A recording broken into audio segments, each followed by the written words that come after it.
All right. So Raul Rojas is now walking into the cage right now as we are on fight number one of UFC's Noche. And keep in mind, we will also be covering boxing, Canelo versus Berlanga, which, by the way, is a great rivalry in the world of professional boxing and its history between Mexico versus Puerto Rico. And now here we are right here. What a great opener for UFC's Noche. Now, so far, what have we noticed about the visual effects? Obviously, what we notice is that there is a big background in the UFC stage. It's sort of like a theater-like scenario. Now, there's really it's not round, sort of say, right? It's sort of like within this sphere, I guess is what you would like to call it. But great fight for Raul Rojas right here, the Mongolian murderer, which is a guy that he's taken on right now.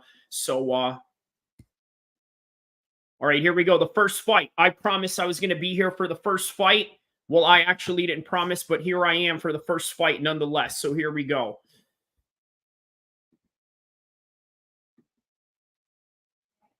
Brought to you by Riyadh Season, of course.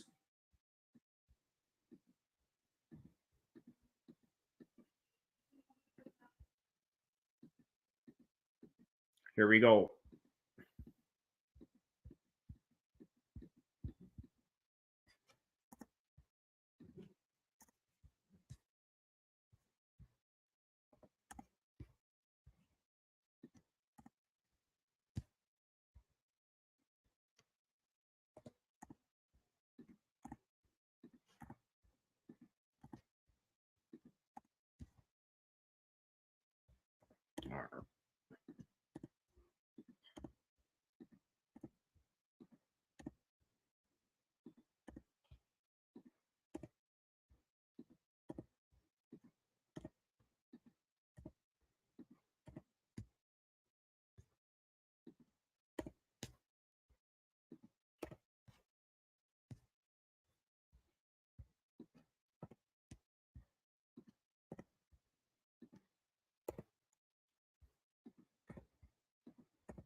All right, here we go.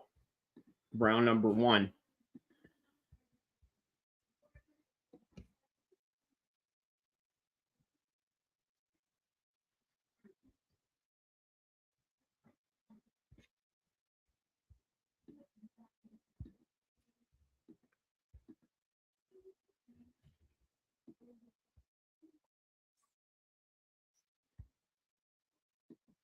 Here we go. Round one. Round one. Here we go.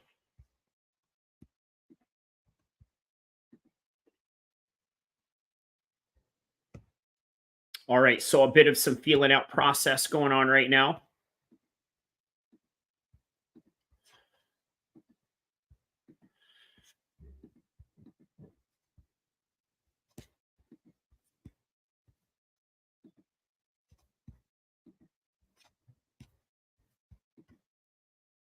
All right.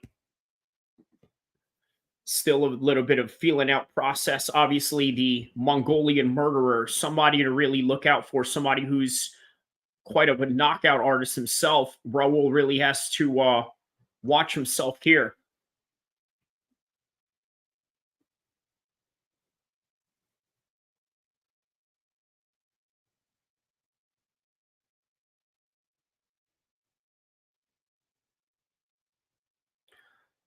It's going on some high kicks and low kicks for Raul right now.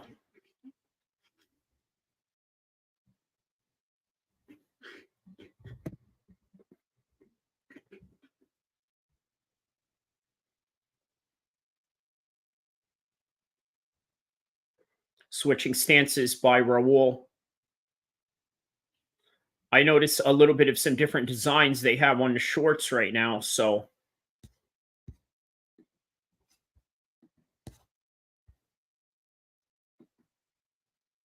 here we go. Raul shoots in for single leg. He got him down right there. First takedown of the fight.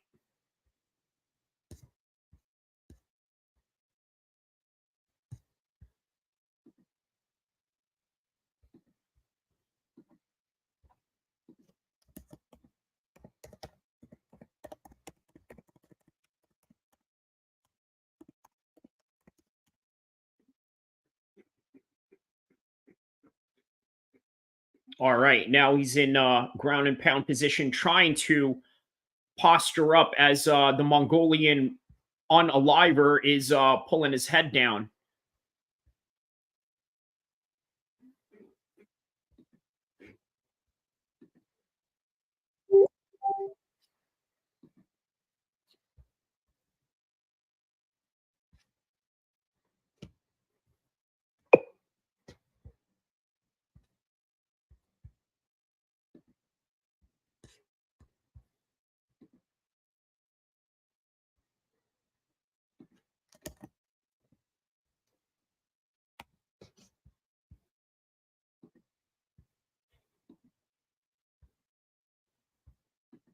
There we go. Looking for a side control right here. Now he's got it.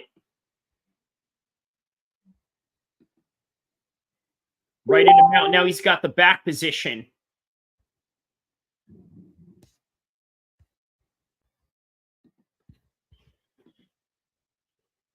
Oh, wow. Okay. Raul got him right here. He is going to get him right here. I believe that Raul has a great chance of getting the submission right here. I got to tell you, part of being able to get these submissions, you got to be able to go for it, right? Especially with the limited amount of time that you have in MMA as opposed to, let's say, open form grappling of some sort.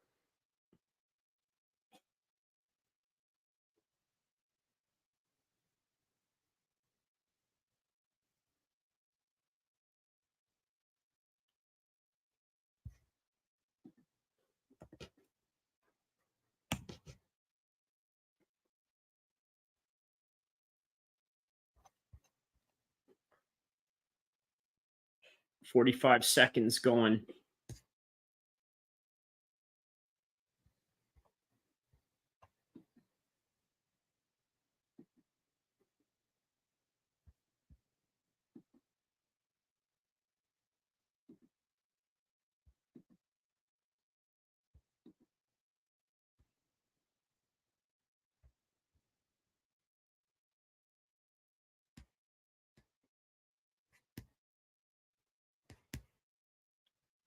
Yeah, he still has his body lock on him right here. He's not letting up in this position.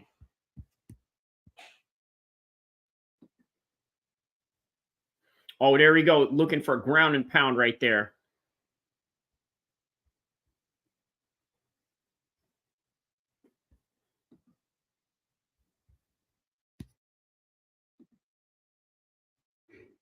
Huh.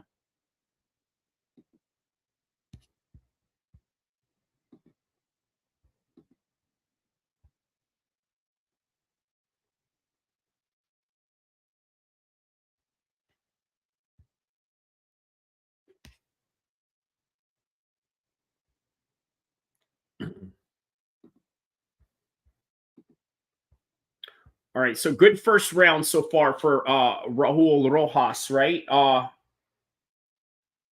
I think that whole entire round was his. The whole entire grappling exchange was his. He was holding on to him with longer control time, and as a result, here we are. I don't see anything different in round two. Look at this. Look at the spear.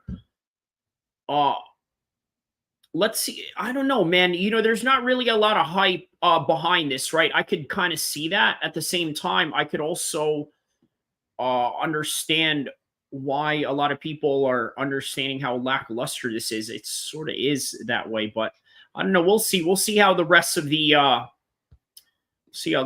fight night unfolds tonight. So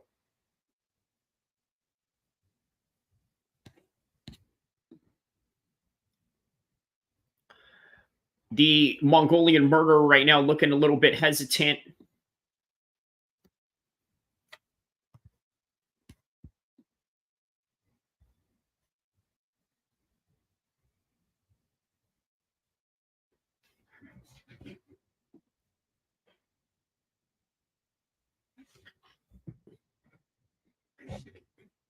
What is this? A little stop in the action right now. What's going on here?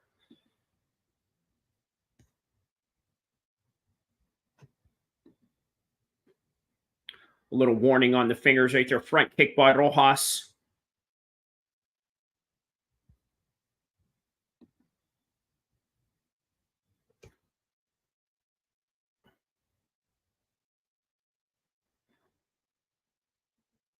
Wow. Okay. Already 17 views in the next couple of minutes. Okay. That's good. Next first 15 minutes. So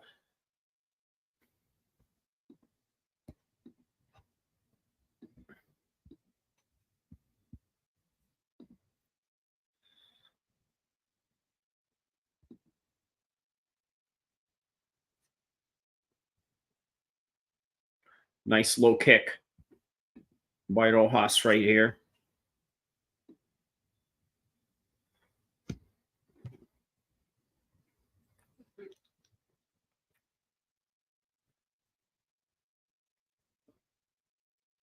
Nice low kick by Rojas.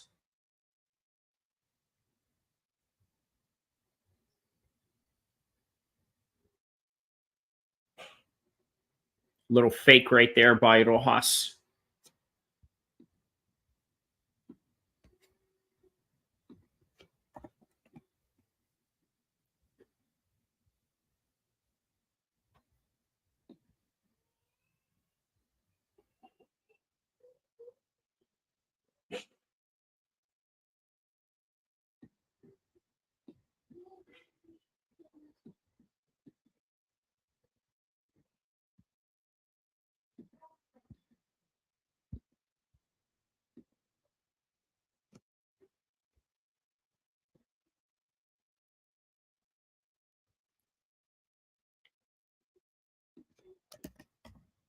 Oh, nice. Okay.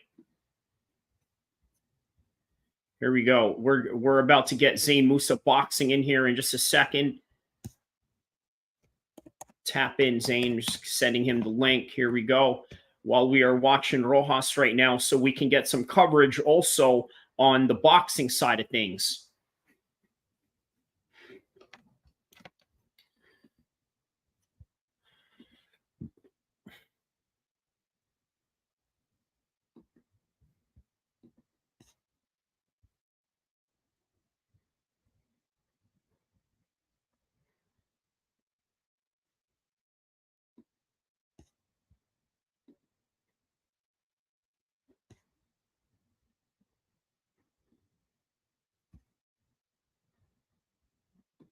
Oh, nice. Oh, wow. They're going at it right now. There we go. They're going at it. Ooh, 1-2, 1-2. Shoot in right there by Rojas. What's up, Captain Rakshaw? Rafkusho? What's going on, my man? What's going on? Tapping in with me, Captain Rafusho. Please tell me if I'm pronouncing that name correctly. Captain Rafusho, is that right? Let me know, my man. Thank you for tapping in. And right now we are on the second round of the Mongolian Murderer versus Rojas Jr., who, by the way, is looking really good right now. Looking very composed. Not only that, looking very crisp with his stance switching that he's doing. Also, really good on the control time that he was able to put on the Mongolian Murderer in the first round.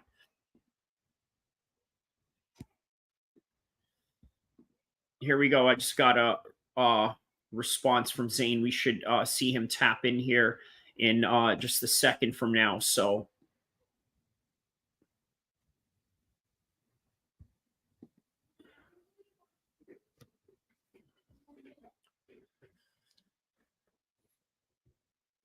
commercial break. We will be right back. As the ESPN side saying so.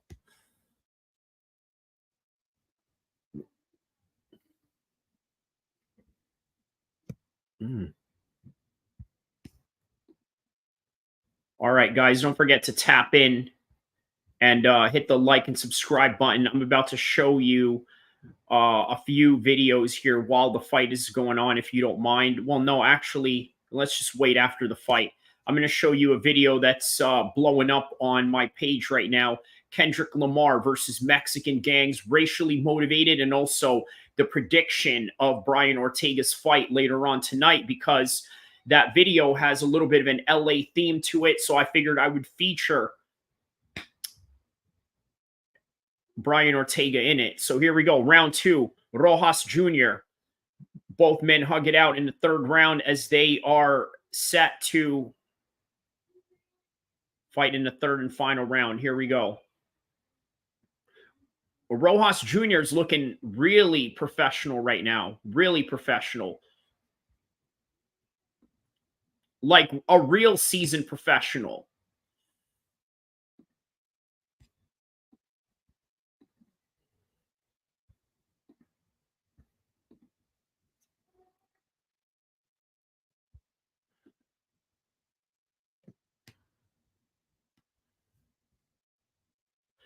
Here we go. Another takedown.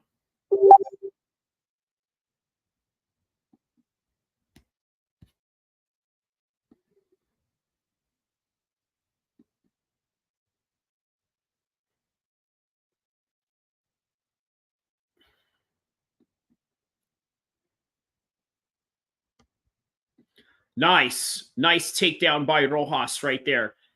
Maintaining that body lock position and got him down straight away.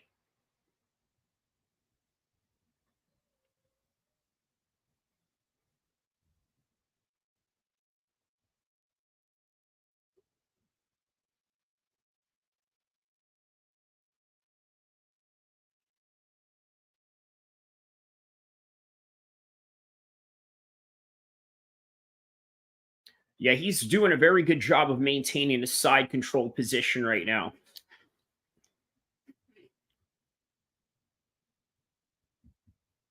There we go. Now he's got his back. Rojas Jr. is looking to there we go, going knees on the body right now. He's got the body lock position. He's doing a very good job maintaining this. Excellent knees indeed. Oh, okay, a little scramble exchanges there. And Rojas is maintaining top position.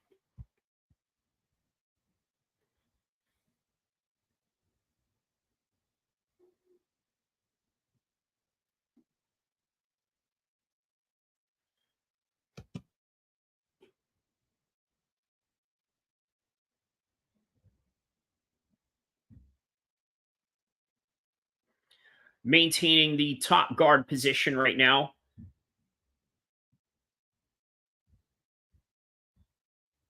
As the Mongolian murderer is just maintaining this position right now. Not really trying to, okay, there we go. That's what he needs to do. He needs to try to move his hips to try to get out of that position as Rojas Jr. is putting all his weight on top of him in a full guard position as we speak.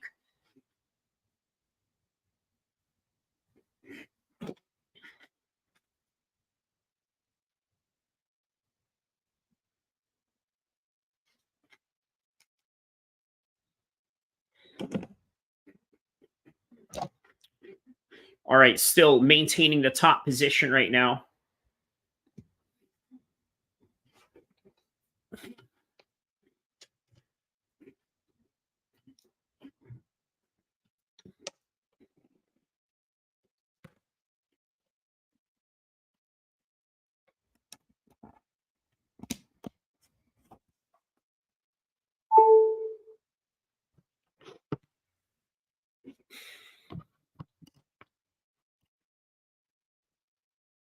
Yeah, that's an interesting analysis by Joe Rogan, right? He's saying that Rojas is just only interested in maintaining this particular position. Now, is he right? To a certain extent, no. I'm going to tell you why. Look, what the Mongolian murderer right now is doing, he's doing a very good job of maintaining uh Rojas Jr.'s posture down.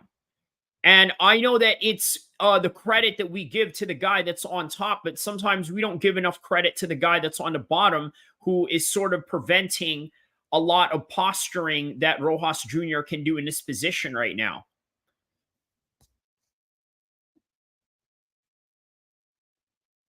Wow. Okay.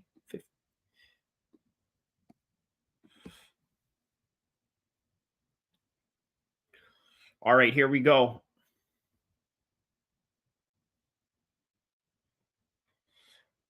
And they're both just swinging at each other right now from this position. All right, there we go. Good job.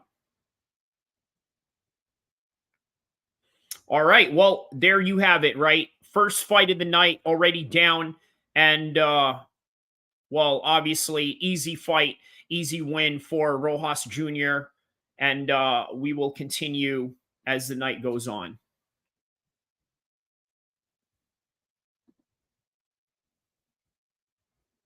We'll be right back.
All right. So that was awesome right there.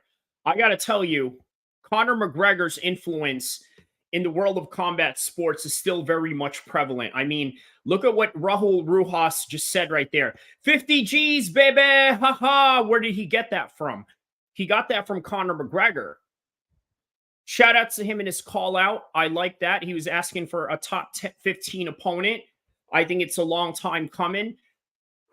He's trying to beat John Jones's record, and it's really the best time to do it right now, I suppose, right? So here we go. Thank you for everyone tapping in around the world. We got an interesting show for you guys tonight.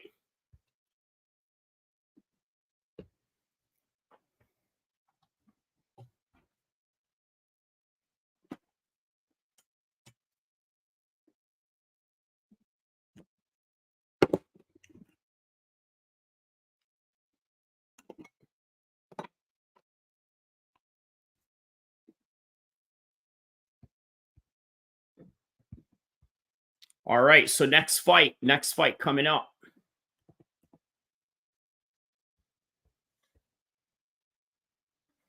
This is a good fight right here. Joshua Van versus Chyz.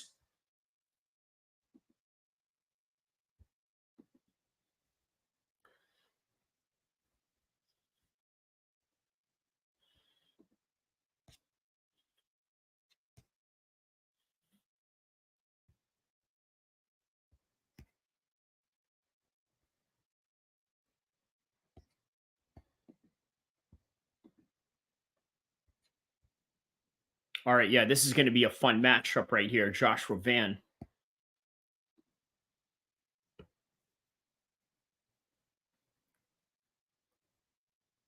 Looking for a fourth UFC win, huh?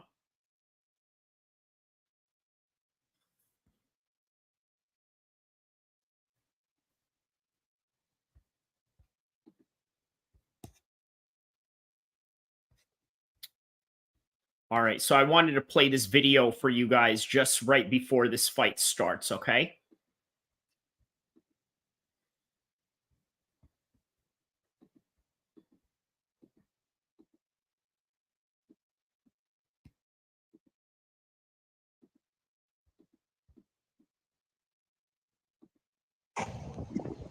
As you can see right behind me, it is a residential neighborhood that is adjacent right next to this Southport Levee trailhead park that we have. So there's a trail here, and then there's a park that was just recently built right here. And when this was built, this parking lot and this whole entire trail, you would probably imagine that the folks in this residential area right here were probably not very thrilled. And you're probably asking yourself, well, what does this have to do with a Kendrick Lamar video? Well, as a matter of fact, it has a lot to do with it because recently his mural down in Compton was desecrated by a group of what is allegedly a Mexican gang known as the Tortilla Flats, which is not to make pun of the entire situation of a Mexican food and comparing it to a Mexican gang, but that is the name of their neighborhood, sometimes often named after the streets that they live in, such as Grape Street or Piru. In this particular case, Kendrick Lamar grew up with Pirus. And as you know, Los Angeles used to be a very high African-American population. And as years went on, it started declining. And then in came the rise of Mexicans and Latinos and the controversial issue that we have today with illegal immigrants. So it is the classic story of the people that used to live here versus the people that don't anymore, and then people moving in as a result, creating conflict. Nothing different from what you've seen in Palestine and all these other conflicts that are going on around the world. In fact, a lot of them have very much similar traits. Now, a lot of people in the past, during the comment sections, I've read something to the effect of, let's say, if I was to talk about lefty gunplay or Tupac issues or whatever issues that are going on in LA in terms of gang culture, they often comment saying something to the effect of, well, you know what? Maybe you should not talk about gang politics. And you know what's crazy about that is that a lot of you really have no idea who I am. And I'll just put this in perspective like this. When I first moved to California, the first city that I had lived in was in Stockton. Obviously, I had, let's say, a known family member that I had lived with during that time. And in that surrounding area, guess what? It was nothing but Samoans and Asians. Let's just put it like this. I know a lot of people in the Asian Boy Crips and all the people that are in Stockton and all the people that are affiliated with that particular section. Okay, so for you to say that I don't know anything about this particular world, well, put it like this. All right, guys, the next fights are about to start right now. I'm going to play this until the fight starts, okay? Now living in Sacramento and been a long-time resident here, there's a lot of dudes that are about that life in Sacramento that know who I am. The question is, and I don't need to answer this to you, you got to ask yourself, how is it that they know a person like me, a person who's highly educated, a person who speaks proper, or as a square, as you like to call it? Well, the reality is the reality, and the facts are the facts. I know what I'm talking about, so here we go. Let's talk about Kendrick Lamar and his mural being desecrated in Compton. So as you guys know, speaking of the gang politics of things, this is beyond gang politics, but also a racial issue that, quite frankly, is sometimes very underestimated. I'll give you an example. Tupac said in the "To Live or Die or LA" To Live and Die in LA song, where would LA be without Mexicans, right? And I gotta be honest with you, he's right, but it depends. All right, we're gonna watch the rest of that later on, but for now, we got Chyz taking on Joshua Van that is about to commence right now.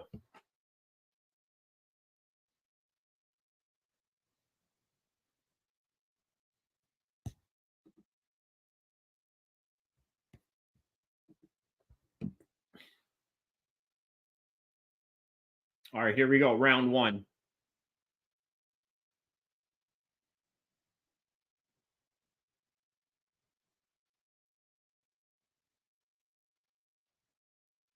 All right, fights on. Here we go. Round one.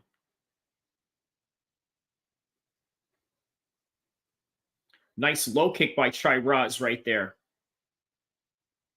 Oh, nice low kick once again.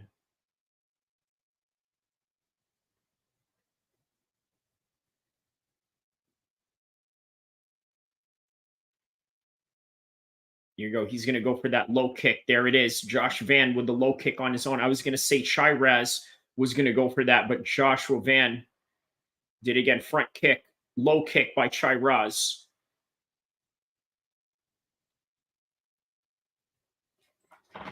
Another kick.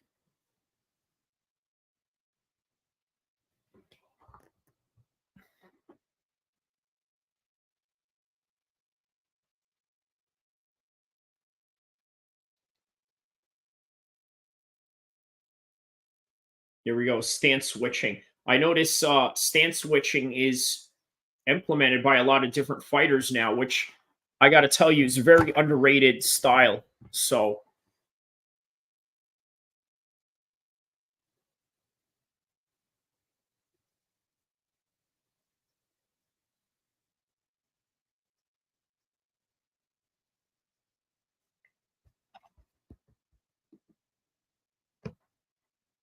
all right, Joshua Van still getting low kick right there. Is not really answering that, and that seems to be a real opener for Chyz right there. Chyz is there. It is again. He's just constantly going back into that low kick.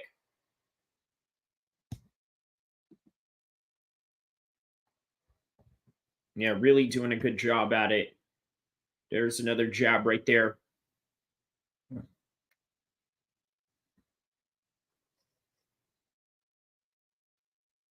Oh, nice little uppercut by Chyz right there.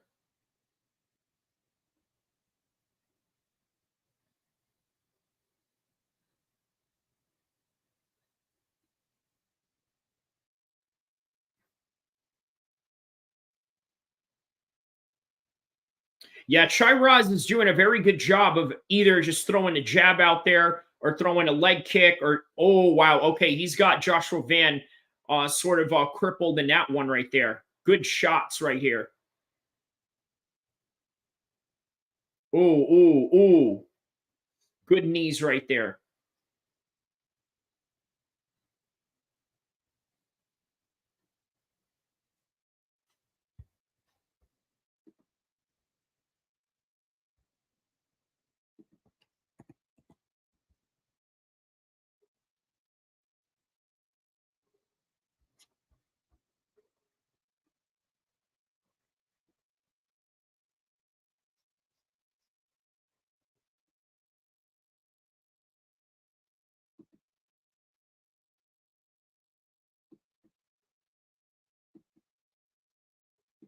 Yeah, real solid low kick right there.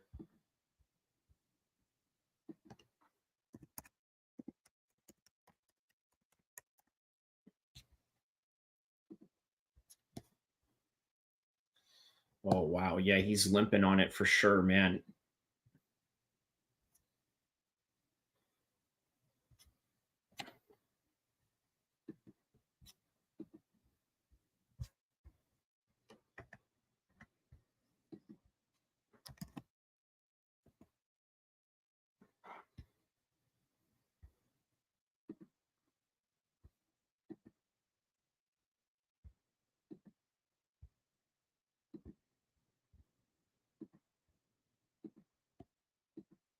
Oh, wow. He rocked Joshua Van in that one right there. Why did the UFC lie to the fans and not even use the spear as a screen, instead have two mini screens? Man, Savage, Mr. Fox, that's a great question, man. Hopefully, we'll come up with the answer on that as the night goes on. So, yeah, the volume on Chyz is really impressive right here, right? You know, just constant volume on his part right here.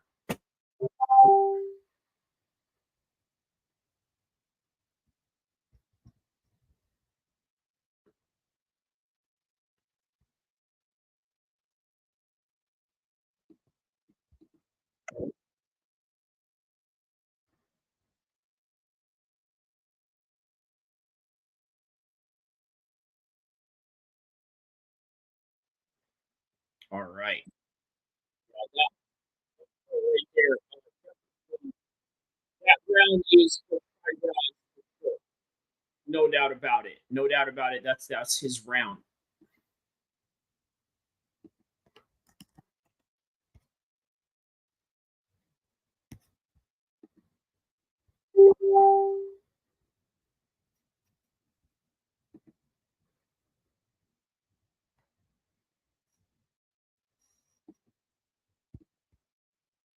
Chyz beating the brakes off Van right now is definitely the overall consensus right now. So,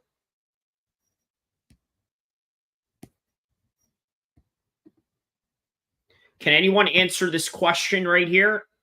We're trying to figure this out. Why did the UFC lie to the fans and not even use the spear as a screen? Instead, they have two mini screens. Yeah, man, that's, I don't know. I think you're really going to see a lot of criticism about that as the night goes on. Here we go, round two so far.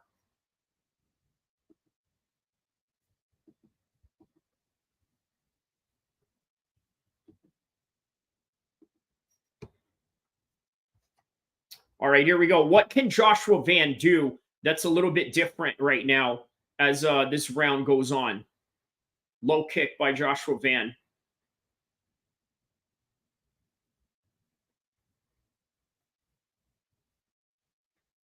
There's Van right there going on the inside with the 1-2s and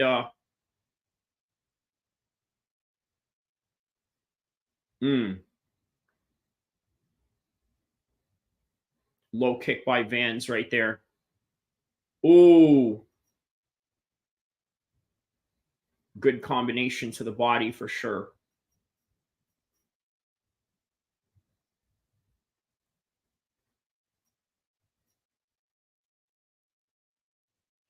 Oh, he's going for the body right there. That's a good one. Oh, wow. He's got Chyz rocked right here. A little comeback by Joshua Van right here. Oh, wow. He's got him rocked. He's got him rocked. Knee to the body. Knee. Oh, he's going for it. Hooks, after hooks. He's going for the finish. He's going for the finish. Chyz is trying to fight back. He just basically turned the tides on this fight right now. Oh, wow.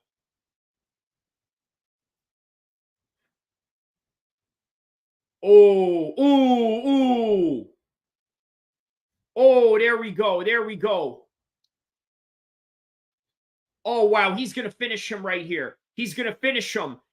I'm so surprised the referee hasn't finished him, but he rocks Joshua Van. In the process, Joshua Van takes him down. What an incredible fight. Very good fight so far.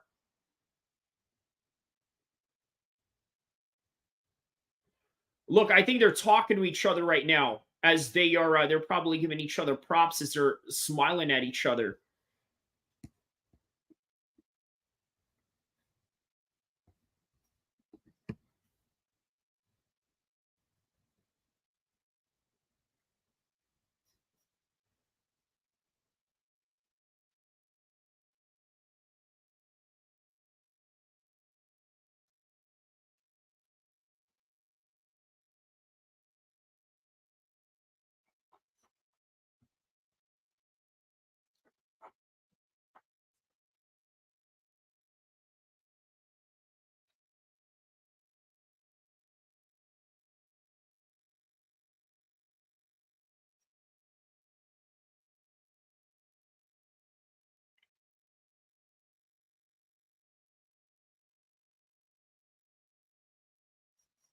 Oh yeah, the body is definitely a weakness for Chyz.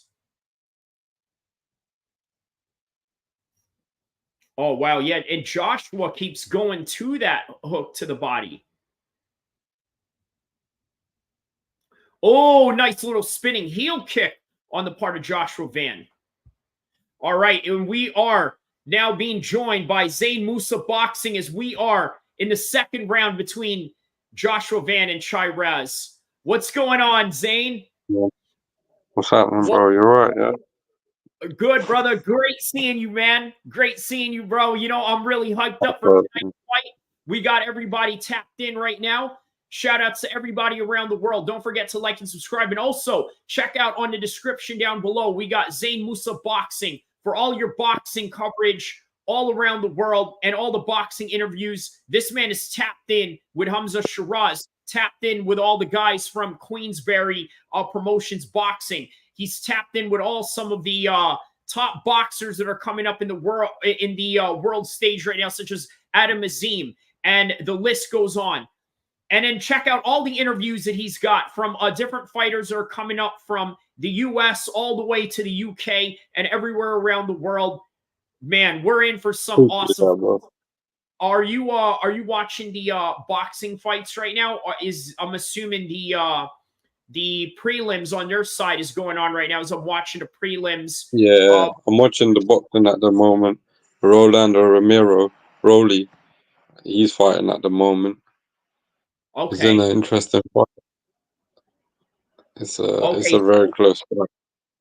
So what we're going to do right now, for those that are tapping in right now, I'm going to react to the UFC side, and Zain is going to react to the boxing side, because I think that tonight a lot of the combat sports fans are divided, right? But not so much with the casuals right now.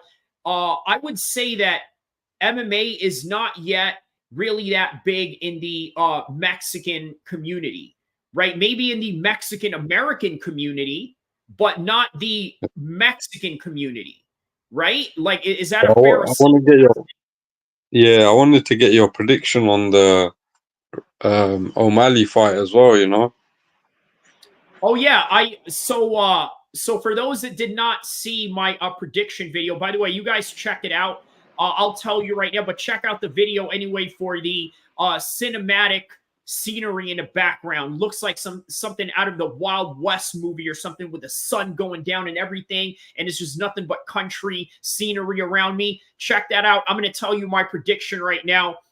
Sean O'Malley's going to knock this dude out clean. You want to know why? Merab is a crash test dummy. Yeah. The dude has CTE from jumping headfirst into a lake full of ice. Okay? I mean, the man's not, he's a tough man, but he's not very bright. And as a result of that, I think that Sean O'Malley is going to clip him like a block of ice. Okay. So but yeah, a lot of people are saying it's going to be a close fight. It is because of what they've seen out of Merab in the past, right? So usually when people predict fights, we can really, and we do this all the time, right? We can only go by what we see prior.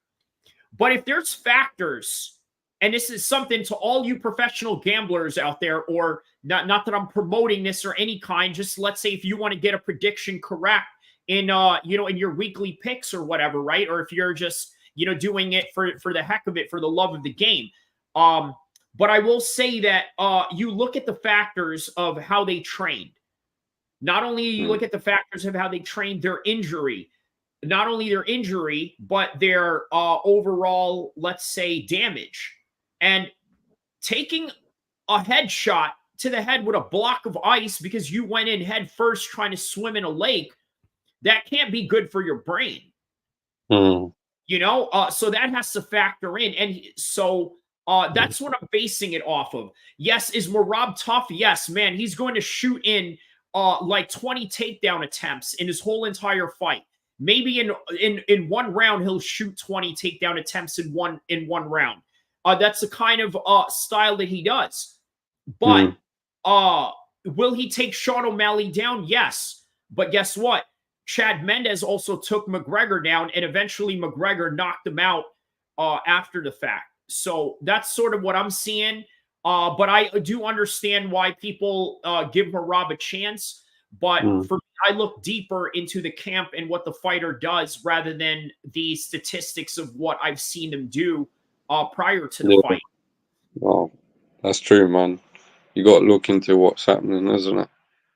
Oh yeah, because it does factor into everything that you know about On a that scale fight. of 1 to 10, how confident are you? Would you say that Sean O'Malley wins I'm tonight? pretty confident. From I would give it about a 9 or a 10 of my Really? confidence, Sean O'Malley. Yeah. And here's another thing, right? We've talked about this privately, me and you, offline, right? I said that Sean Yeah. O'Malley's sleeping patterns are being monitored. That's how serious he takes these training camps, right? And it's the reason why he's champion. It's the reason why he looks impressive every time he's in these fights. A lot of people didn't think that he was going to knock out Aljo, but he did. A lot of Yeah. people didn't think that he was going to beat Peter Yan, but he did. And Merab, I think, is even though he's a tough challenge on paper, there's just some things that I see that say otherwise. Here we go. Okay. Josh takes down Chyz right there with the takedown right there. So this is a good fight that we have right now. These guys are sort of going back and forth. Josh Van versus Chyz. And we got about 1 minute and 20 seconds left into this fight. So that Rolly Romero fight is it's still going on right now that you're watching, the Rolando fight. Yeah, but they're throwing bombs right now. One of them's going down. It's definitely looking that way, but both of them having success, you know. But Romero's edging it for me. I think he's landed the more effective punches and had his opponent hurt, you know. Tough Mexican guy. Hey, But so how's Hamza Shiraz, by the way? Obviously he has that fight against Dylan Dennis next, right? Tyler Denny, Taylor did. Yeah. I like to, make fun of his name and all that. But yeah, that dude. So he's training in LA for this one, right? yeah, he's in LA. I think he's back in London, but he was in LA. Oh, So, I think he's gonna be ready for that fight, and it's a big stage, on the Anthony Joshua versus Dubois. Daniel That's Dubois main next event. week. So that's the fight just before the Joshua fight. So Oh, it's a he's big stage co-main. for him. Yeah, it's a co-main event. Wow. That's big, bro. Bro, you know what, man? I would have never expected that. I would have never expected him to be co-main event simply because it's an Anthony Joshua Yeah, card. but I think about it, it's also a Daniel Dubois card. So that, it makes sense why he would be co-main event. It's just that I never would have thought Hamza Shiraz being a co-main event for Anthony Joshua ever. That never crossed my mind. yeah, But Daniel Dubois made that happen. worked So hard for it. You know what what it was is? I think that performance against Ammo Williams, it made him get that opportunity because, on paper that was a close fight. So we've got to yeah. give credit to him, Firas, for pulling that off, because Ammo was no joke, man. Do you know what I mean?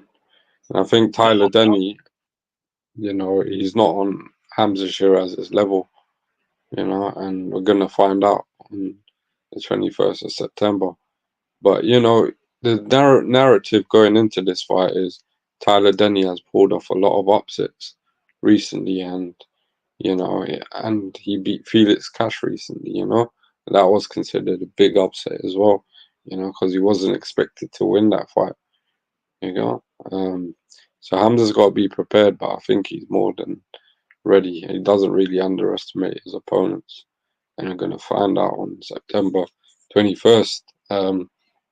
Hamza's looking good, man, and spectacular performance, bro. Um, yeah, I wondered how this Taylor Dennis guy got this fight, right? So the way that you explained it right now Mm. sort of makes sense because the way that I was looking at it was I thought it was more of a step back rather than a step forward. But now that you explain that, that makes sense why he's in this fight with Hamza Shiraz. But even that, even Yeah. with the impressive upsets that Tyler has done, right? I mean, let's be honest, he's not on the level of Ammo Williams, is he? What do you No, think? that's where. Like, Yeah, like if I Ammo don't think were he to is. fight, Personally. Ammo would win, right? Would Yeah, you pick personally, I don't think he is. But you gotta accept the fact that he's worked hard to get into that spot where he hasn't been expected to win a couple of his fights. You know, going on his resume, he wasn't really expected to, do much. He was British level, but he's won the European title. In his last fight against Felix Cash, someone that was really good before. You know, so the only reason why he got this opportunity, but let's be real, yeah, Chris Eubank Jr. was meant to fight Hamza Shiraz, on this on this undercard. But card the thing is, on the yes, that's Joshua the thing. Duval card?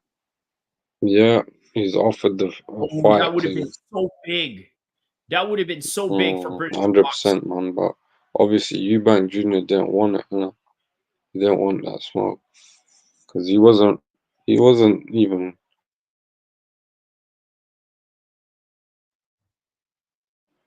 Are you there, Zane? Yeah, can you hear me? Oh yeah, there you go, there you go. No, so you were saying when Eubank rejected this fight. Good, bro. Yeah. Oh yeah, yeah, I hear you. So you're saying when you left off he when he ducked this fight, Eubank. Yeah, Eubank Jr. don't want this fight. He knows Hamza Shiraz is dangerous for him. And the thing is, Hamza Shiraz deserves that opportunity because, he's been beating everyone and he's the contender like coming up. Eubank Jr.'s been there with a lot of credible opponents, but it's time to give Hamza Shiraz a shot. But I know that he thinks that he's not gonna win that fight, so he's not taking it right now, you know? You know who I'd like to see Hamza Shiraz fight next? Listen, this is not in any competitive seriousness whatsoever, right? Yeah. I'm gonna say that it is I'd like to see him fight Tyann Booth. Is it? Hamza would knock him out, man. Yo, I know, bro. I know. I know, man. Oh, no chill MMA tapping in, my man. I got to go live with a friend, but wanted to stop by. Curious who you're taking tonight in the main event. So shout out to No Chill MMA. I did a private stream with him the other day. Obviously, he had to make it private because he said a lot of controversial things in that one, and so did I. So we had to, put that on private. So no chill MMA. I'm going with O'Malley. You know that O'Malley has, a high sense of preparation in his fights. Not only that, he's got everything intact in terms of his in terms of what he's getting ready for. And yeah, man, I just think that Sean O'Malley got this in a bank. And not only that, Sean O'Malley is not damaged the way that Marab is. So yeah, I'm gonna go with him on No Chill MMA. So shout out to No Chill MMA tapping in with us right now. And curious if he says you're curious if Coach is taking O'Malley as well. Curious if Coach is taking O'Malley as well. What do you mean? Who's Coach? Do you mean curious if Coach is taking O'Malley as well? Which coach do you mean? No chill MMA. Elaborate on that just a little bit.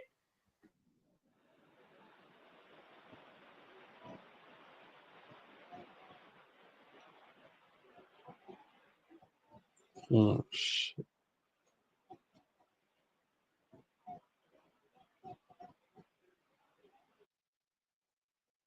So yeah, basically you're just watching the Rolando Romero versus Jaime's fight, round 7. It's been a good, entertaining fight. Oh, okay, okay. The boxing coach you're streaming with. Oh, okay. So he's asking you what you think of the O'Malley, yeah, the O'Malley No, fight. I like O'Malley because his boxing ability is really good. You understand? He's underrated boxing wise, and I prefer that over Merab's style. You know, Merab's gonna try get the takedowns, but O'Malley's gonna be too good for him, and I think that he's gonna either win on the scorecards or get a knockdown and possibly finish him. But yeah, like I said, I go with Kyrie's picks most of the time because I get where he's coming from. So we go with O'Malley on that. Yeah, so there you have it. No Chill MMA. My man Zane Musa Boxing here is going with Sean O'Malley as well. And for those that are tapping in right now, don't forget to like and subscribe to not only this channel, but also to Zane Musa Boxing Dosage channel. It's right on the description below. You guys can check it out. And also tap into this guy right here, No Chill MMA. I got to know this guy when we did a private stream together. I think he did a stream to celebrate his 1000th subscriber base. And so, well, let's just say that we talked a lot about some real controversial stuff that would make Kanye West look like a choir boy.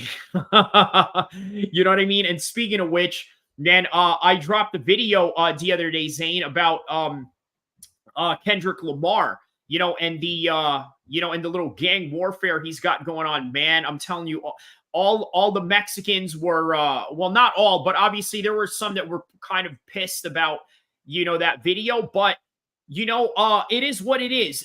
You know what? I figured it was the perfect time to do it. It was a Mexican fight week, and it dealt with Mexican characters dealing with Kendrick Lamar. So it did great numbers as a result of that. So everybody check out Kendrick Lamar versus Mexican gangs. Was it racially motivated? And also in that video, I also do a prediction, a single fight prediction for LA's on Brian Ortega versus the Mexican-born Lopez, Diego Lopez, who he is fighting tonight. And by the way, for those of you that don't know, Brian Ortega was featured in the Tax Collector movie with none other than the legendary actor Shia LaBeouf. And by the way, for those of you that don't know anything about Shia LaBeouf's private life, this guy joined a gang literally at his mid-30s when he was shooting the film Tax Collector, because he wanted to get into character, and he got into character to the point where he literally joined a gang. So now he's down with, the Harpies, Sureño set down in LA while he's a Hollywood actor. And by the way, there's a little footage of Shia LaBeouf getting into it with some of your people up in Scotland, Zane. You've seen that? Shia LaBeouf, I think his wife was shooting a movie up there, and he got into it with some Scottish dudes in Edinburgh. I don't know if you've seen the video on that. I might pull up the video on that sometime in the stream to show you guys. But yeah, man, that's a bit of an interesting scenario right there. Mm. All right, so here we go. We are at round 1 right now with Jasmine Yaragway versus Souza, and they are in the UFC's Noche uniform shorts that they had specialized for this event. I wonder what kind of entrances they're going to have tonight. I know Fat Joe is with Berlanga tonight. I don't know if he's going to perform or he's just going to walk out with him as a part of the entourage. What do you think? You think Fat Joe's going to perform for Berlanga or what? And if so, what song do you think he'll perform for Edgar Berlanga? I'd like to see Fat Joe come out with Berlanga with Lean Back. That's the song of my choice. But yeah, regardless of what song he's coming out with, Canelo's gonna beat him and knock him out. Yeah, What do I, you think anyway? I, you know, I think there's an underestimation in Berlanga here, right? Now, look, everything that we know about Canelo in terms of his physical prowess, his technical Mhm. abilities. There's a pause in the action right now. Looks like this lady got kicked down low. Okay, this is a bit strange. You know, sometimes I don't normally think about female fighters getting hit down low, but apparently it hurts. So I don't know. I mean, maybe a little bit of an ignorance on my part to say that, but yeah, there was a pause in the action here because there was a low kick down the middle, and it was two female fighters. But yeah, I think I think the underestimation that Canelo may have for Berlanga may make the contest a whole lot more competitive than what it should be. That Mhm. is if, and that's all predicated on how Canelo is going to underestimate him or not. But if Canelo doesn't underestimate him, then obviously everything that we know about Canelo on paper and resume is going to shine through tonight. Mhm.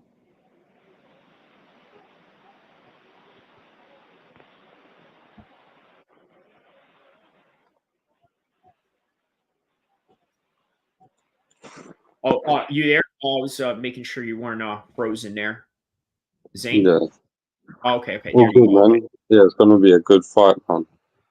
I can't wait, man. I hope Canelo isn't underestimating him. Yeah, yeah, But he should. Now, whether he is or he isn't, that's up to his camp and the coaches to know. But I think I think that he really needs to be on his A game. Oh, oh wow. Okay, there's another low kick right there. So in one fight, I learned that ladies do get hurt down there if they get kicked in that area. You know what I mean? Because I've never seen a pause in the action in a woman's fight, boxing or MMA, where they pause the fight because of a low blow. Have you seen much low blows in women's boxing, Zane? Is that, you know, is that common, or is that like just what's that? not really. Them boxers, they just tend to, the rounds go so fast. They just tend to like throw the kitchen sink at each other. With Oh, the. speaking of the kitchen sink. Oh, wow. Souza just knocked her down right there. She knocked her down, and after the knockdown, she's got a tight rear naked choke. She's going out. She's going out. Oh, wow. She slept. She slept. She did not tap. That is so gangster. That is so gangster. That is so. She got her lights taken out. She got dropped with a hook, and then she got choked out.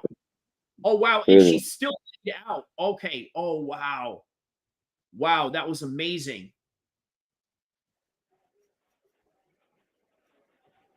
Yeah, great one for Souza. Great one. That was a good one.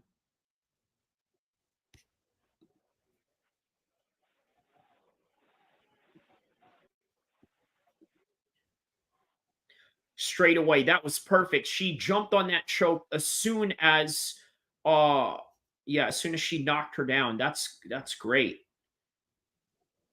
All right, so here we go.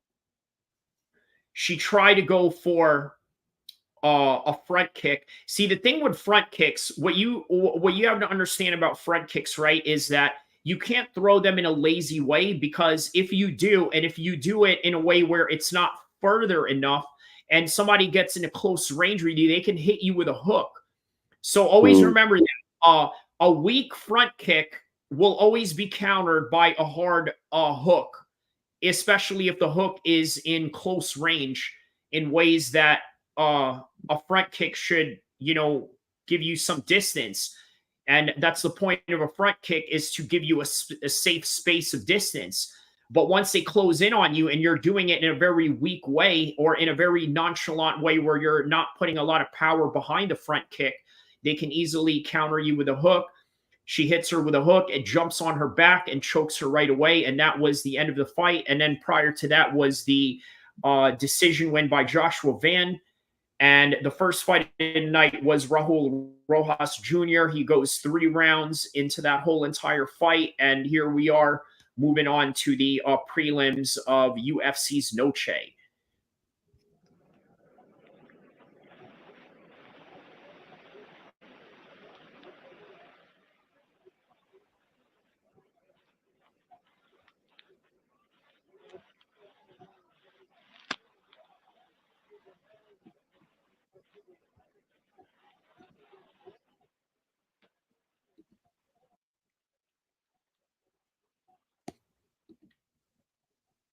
Is that fight still going on right now? I'm about to tap into. I'm going to put 2 screens up here real quick. It's gonna be see.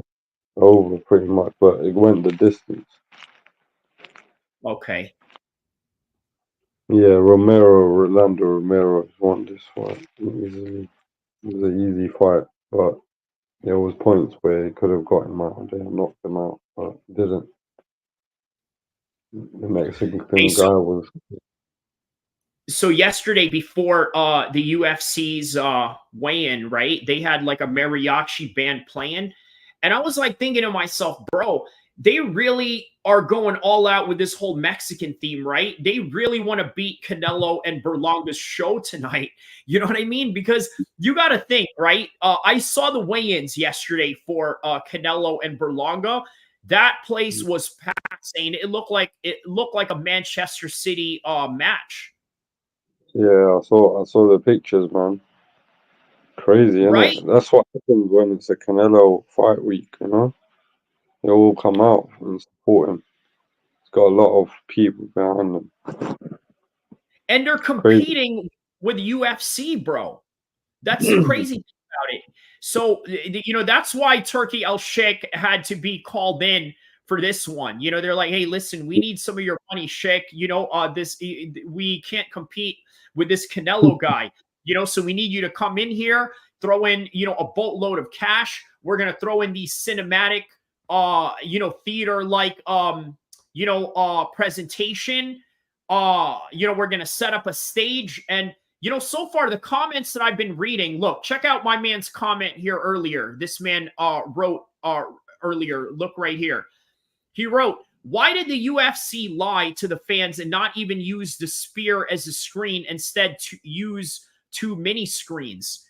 You know, so there's already like production complaints going on, right? I mean, come on, guys. You give Dana and the Sheikh and the UFC a break, okay? You know, they had a lot of problems going into this fight.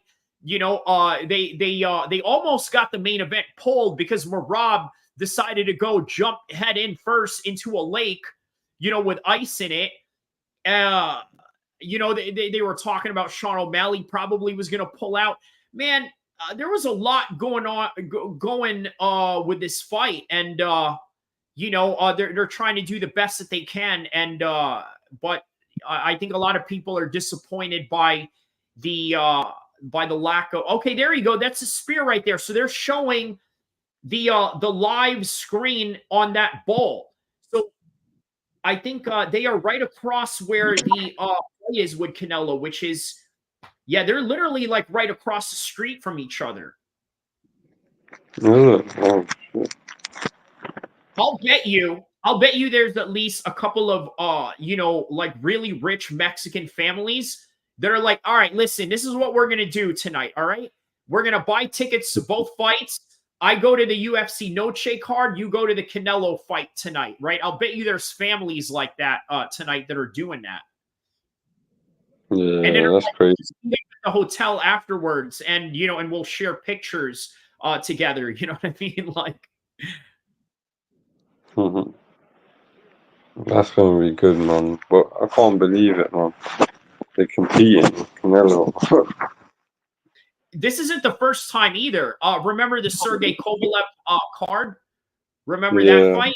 Sergey Kovalev? Yeah. So Canelo was fighting in Vegas, and that was the same day that Jorge Masvidal and Nate Diaz fought for the inaugural BMF belt.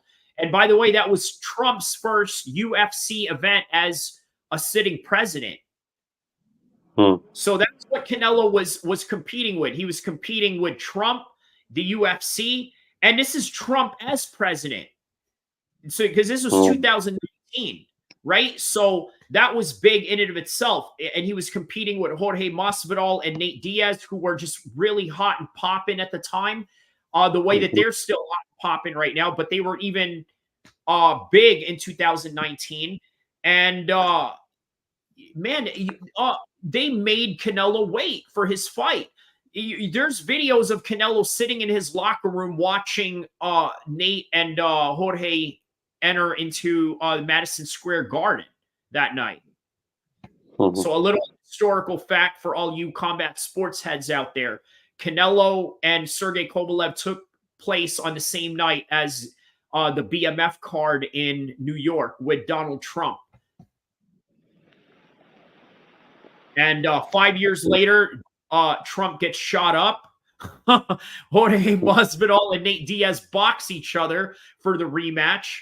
And Canelo is still going at it with the UFC, and this time with making enemies with the Sheikh.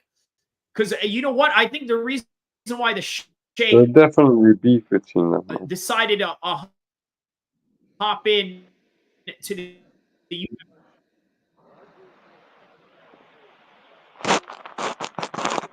You say, bro?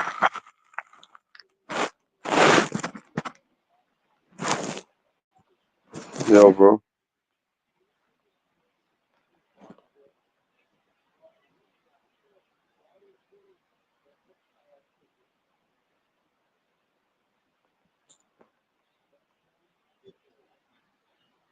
Bro. Yo.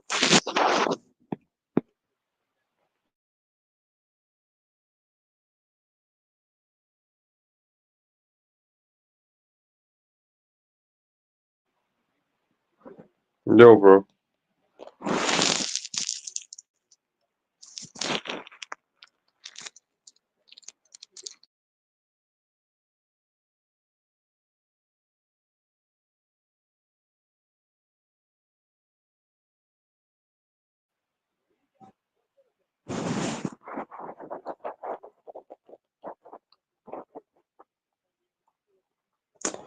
Yeah, I just think we've lost a bit of connection.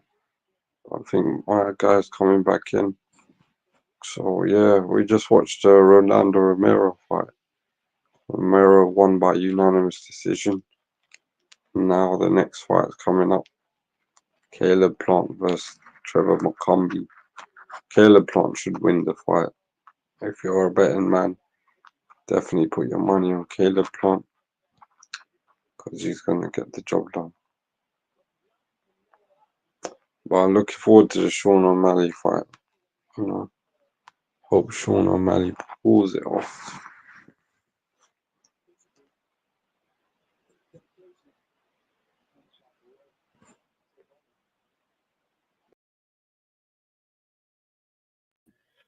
Oh, sorry about that, guys. Had a little technical difficulty there. Hold on. Let me get Zane right back here real quick.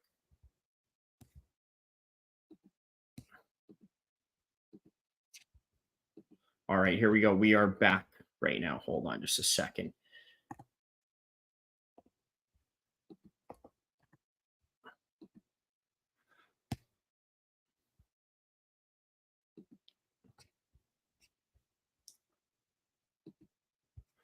Mic check 1 2 1 2. Oh, 1 2 1 2. Here we go. All right, we're back on. Sorry about that, guys. Had a little bit of some technical difficulties there.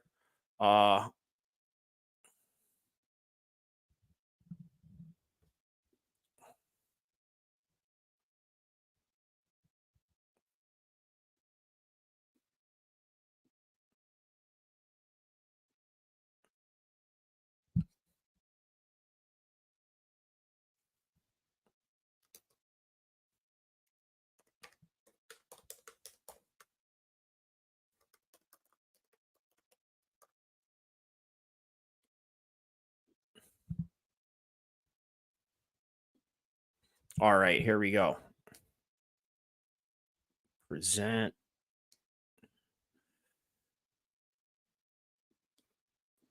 All right, there we go. Sorry about that, Zane. That's all right, bro. Yeah, it's had a little little frozen there. But all right, we are back nonetheless. All right, so here we go. What were you saying before we had left off? Oh yeah, I was just saying that the same night that Kovalev and Canelo had fought was the Mm. same night as the BMF Jorge Masvidal card. But nonetheless, yeah, here we are once again back in full circle as these two guys are basically going at it for the attention of the combat sports world. So Yeah, no, that's crazy, man. What was the numbers of the UFC card that night? Was it great uh or was it Canelo? Did I that? think the UFC won that one that night. Simply Oh, yeah. because yeah, I mean, look, he's not a really big name, Sergey Kovalev, right? Now, look, the hardcore boxing guys, we know who he is. I mean, for Mm, goodness sakes, the dude unalived somebody in the ring, right? You know what I mean? So, for us hardcore boxing heads, we knew what was at stake with that one. But for everybody else, they just looked at it like, this is some, relatively unknown Russian guy. So they just, yeah. were not highly compelled to really go out of their way to spend dollars on that pay-per-view. But Jorge Masvidal and Nate Diaz at the time were really hot. They were coming off of some really big wins, a hot streak on top of that. Their names were just, getting bigger and bigger by the day. Jorge Masvidal was basically a veteran who became popular later on in his career. And so there was just a lot to compete with Canelo. Tonight, I think that Mm, Canelo has the formula of Puerto Rico versus Mexico, right? And I think ultimately that's what may win him the mm. numbers tonight over the UFC. What do you That's think? what it is, isn't it? Yeah, I think the rivalry, obviously, in America is bad, isn't it? Because there's a lot of Puerto Rican and Mexico sort of nationality people. You know what I mean? So yeah, and I think you're right, man. I think tonight might be a Canelo victory in terms of viewership. You know? Yeah. Yeah. So a lot of But people we'll say see. that a lot of people say that, oh, he should have fought Benavidez and this and that, but they're right. They're right. Obviously, as hardcores, that's what we want to see. But Mm, Berlanga, he picked Berlanga for a good reason tonight because let's just be honest, right? Berlanga's got a huge following with the Puerto Ricans. yeah, They really are down with Berlanga. So that yeah, translates numbers if you're fighting somebody like Canelo. most definitely, man. And that narrative, Puerto Rico versus Mexico, is a big a big rivalry in boxing between the boxers, from both countries. Yep. Yeah, so that definitely goes hand in hand with the narrative leading into this fight, Puerto Rico versus Mexico. Uh I was about to mention Oscar De La Hoya because he said that he's going to attend this fight tonight in the UFC's Noche, right? Which is weird Okay. in and of itself because obviously he has beef with Dana White. Doesn't necessarily have beef with the UFC in and of itself or MMA in general, but his beef obviously is with Dana White in and of itself, right? So that's going to be unusual or awkward if they run across each other, right? I can't imagine, man. What if they start street fighting in the middle of, the crowd and all that? You know what I mean? Dana runs Las Vegas. I think they would let him get away with it. If he was to like just punch Oscar De La Hoya or something like that. But I don't know. I don't think he's worried about all that. I do remember though. Speaking of the Puerto Rican Mexican rivalry, do you remember the fight with Trinidad versus Oscar De La Hoya? You remember that fight Yeah, back in '99? So and then, that so back big in the fight. days, I went to my Puerto Rican homie's house when I was living in New Jersey. Uh Oh, and really? Oh yeah, man. And when he won that fight by decision, boy, that house was everybody was screaming so loud in that house. The cops got called in. You know what I mean? Because they were excited. You know, it was a house full of Puerto Ricans. You know, and they beat a Mexican legend like Oscar De La Hoya at the time, and yeah, it was it was a big event. So I got to experience what that was like with the Puerto Rico versus um Mexico, rivalry they had going on. So, good times nonetheless, you know? Yeah, Canelo's also fought Miguel Cotto, who was a Puerto Rican as well. Miguel Right. Cotto was bred in the 2015. I remember that fight. yeah, and he fought his younger brother when he was 19, Canelo, and he was the only one that hurt Canelo in his career. Well, Canelo wasn't hurt as in he didn't take a knee or drop to the canvas, but he was rocked, you know. Yeah. You could see his legs buckled a bit, you know, but then he slowly got himself back. But that's the only time we've seen Canelo really hurt with regards to Edgar Berlanga saying he's gonna knock him out in 6 rounds. Anything can happen in boxing, but I don't think it's likely that's gonna happen. Man, that's quite a bold prediction on his part, right? Now, for me, People, my official you never prediction know. on this fight, the official prediction that I had on this fight is uh what is this? An official decision by Canelo, but I think it's going to be a very close split decision, You right? think It's going to so? be a very because like I said, I think that Berlanga is going to give him a hard fight, but I don't think that he's going to win. There is a chance that he wins, though, obviously, because anything can happen in combat sports. I just don't think that he's going to knock him out, though.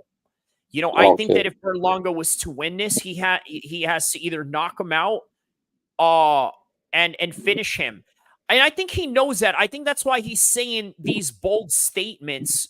The way that he's conveying it, like, oh, we're gonna get a 6 round knockout, and I'm like, bro, that's very bold of you to say that. You know, The I'm like, re yeah, go on. oh, no, no. I just thought it was very bold of him that I think the reason why he's saying that is to psych Mm, himself into actually doing it because it's the only way he's going to win, especially in Vegas. yeah. No, I hear what you're saying. I don't know, man. I've seen him get hurt before, man. And that makes me think he might get knocked out because he's been dropped, you know, by Oh, you're someone talking who's about not Berlanga. even, He's been dropped before. Yeah, yeah. That's yeah, very by true, someone guys. that's not even on the level of a Canelo, you know. But yeah, I get what you're saying, man. He's definitely got a chance because obviously Canelo is a bit older now as well. Yeah.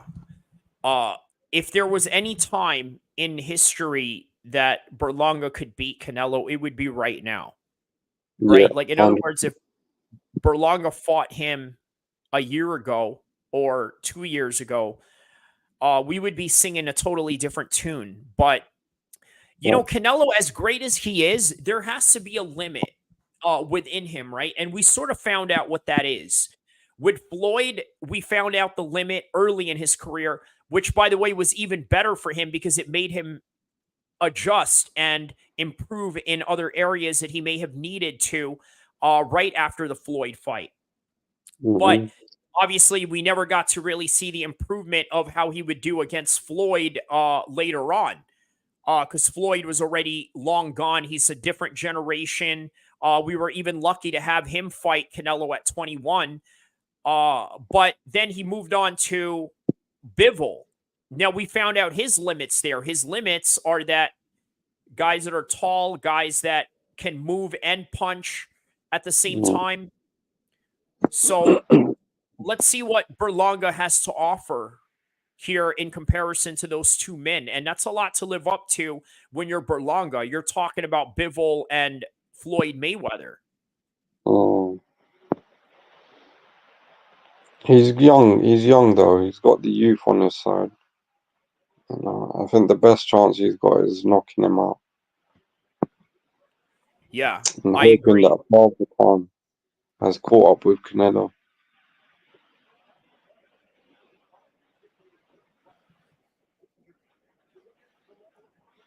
But yeah, man.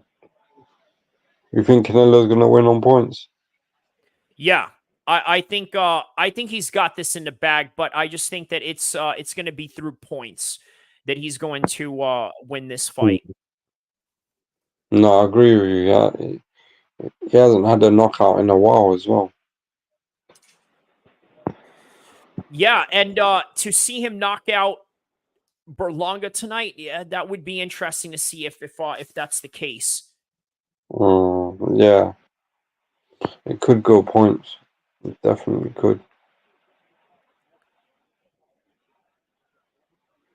I'm just watching this fight, the Caleb Plant fight. Oh, Caleb Plant is on right now. Yeah. Let's see this.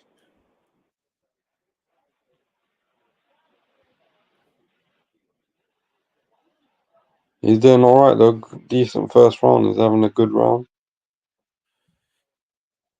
All right, I got to tap into this one. Let's see this right here. Caleb Plant, the best Spanish teacher translator in the world, as we like to, banter and joke about his prowess in the Spanish language.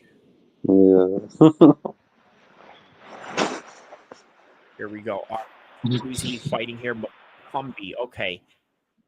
Tenacious Macumbi. All right, let's see.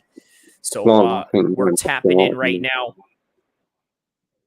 to Caleb Plant and also. Okay, there we go. There we go.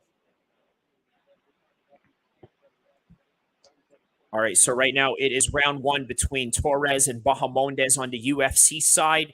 On the boxing side, it is Plant versus Macumbi, both in round one. 2 minutes down into the Plant versus Macumbi fight.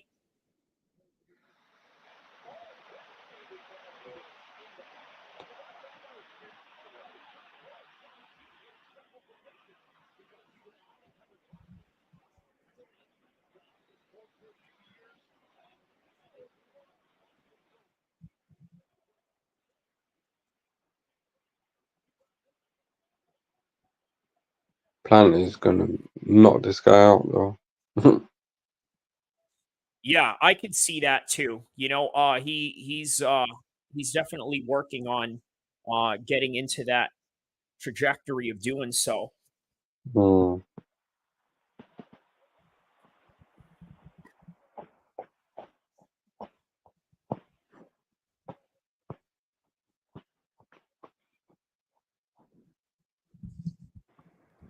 Okay, so round one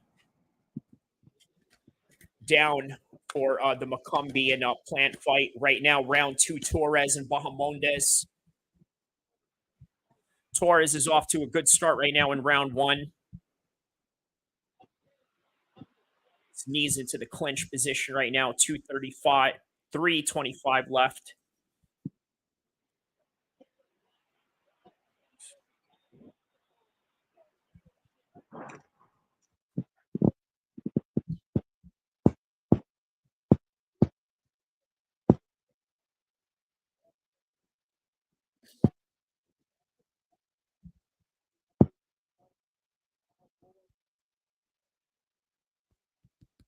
Hey, so Zane, I wanted to ask you, man, has the riots sort of calmed down in the UK as of late, or is it still like popping off, or just No, it's dying quiet down? down.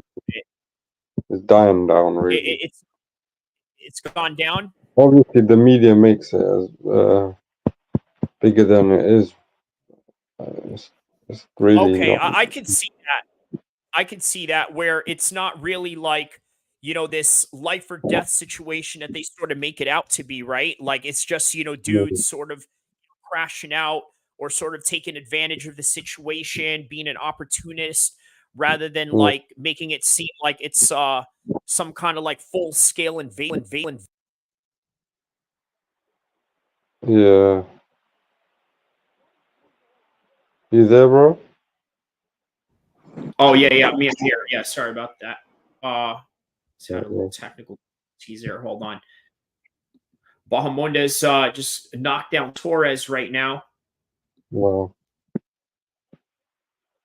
Mic on. Okay, mic's on. Perfect. All right.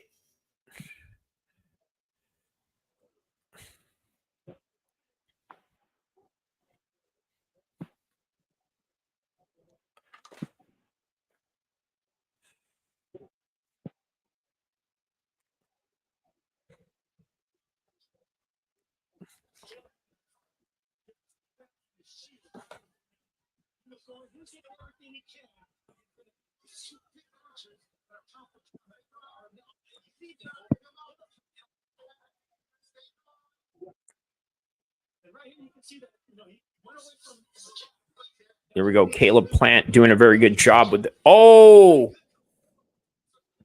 Bahamondes just knocked out Torres right there in the first round.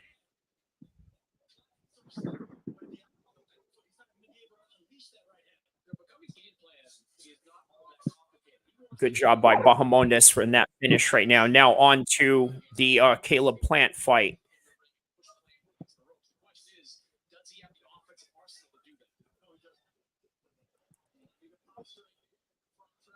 Now, is this guy that he's fighting, is he ranked in any kind of way, or is he just brought in here as like some journeyman? No, he's actually undefeated. Really? Okay. All right. He's So they weren't. actually. Well, Yeah, they weren't trying to give Caleb Plant any favors for this one, huh? yeah. Oh, I don't know what's going on. I thought Plant was winning the first round.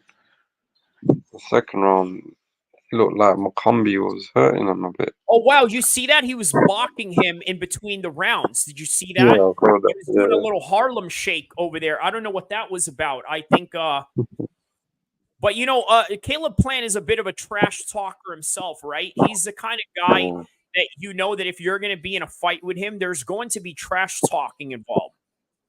yeah, definitely.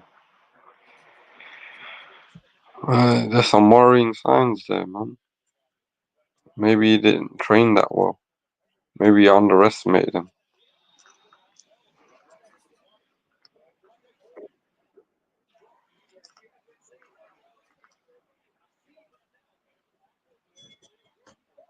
They're saying this guy is awkward and strong. Caleb's just got to go back to the way he's boxing, man. Oh shit. Nah, Caleb might get knocked out now.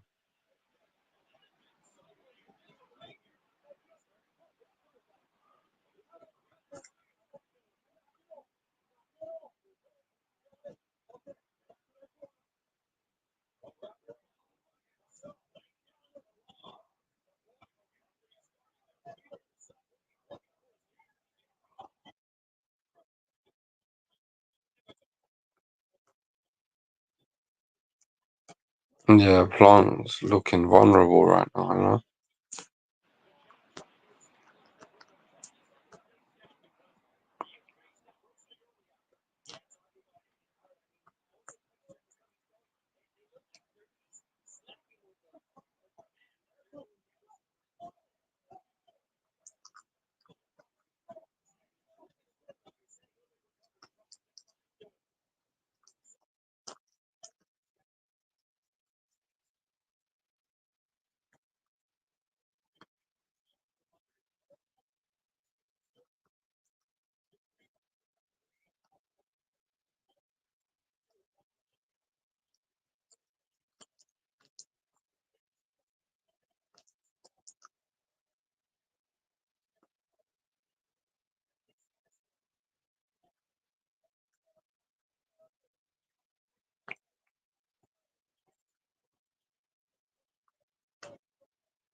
It's a good fight, man. Plant versus Macombi.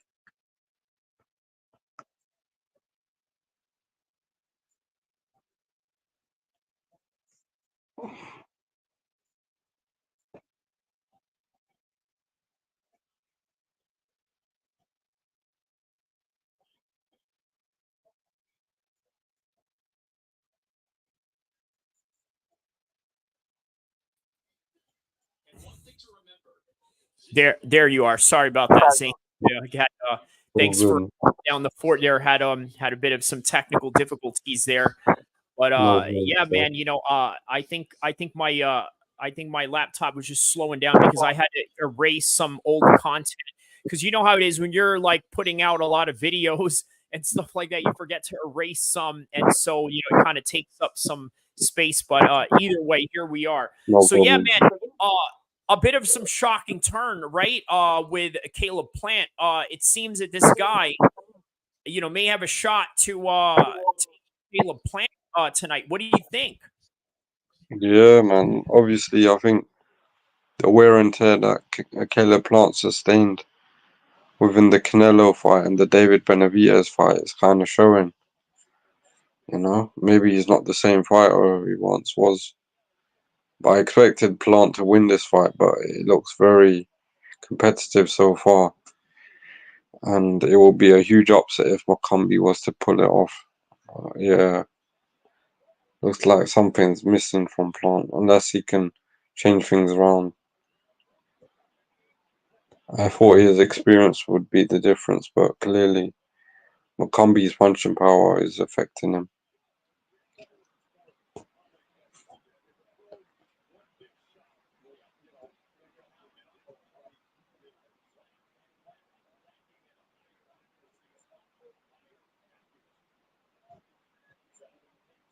I think Plant's going to win, though. I think Macombi's definitely going to slow down. I don't see him carrying this pace up for the whole 12 rounds. Yeah, Plant's going to take over, I believe. He's definitely the better boxer. Combi's best chance is finding a lucky punch. He's definitely got the puncher's chance and he's got the power to do so. Plant boxing well so far in this round and the fourth round. Just not got to get complacent. I think he's gonna outpoint him. It looks like it. Like I mentioned, unless Macombi lands a punch that hurts Plant, I can see Plant running away with this victory on points.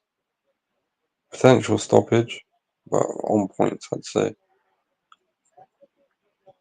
If anyone's going to get that knockout, I think it's Macombi.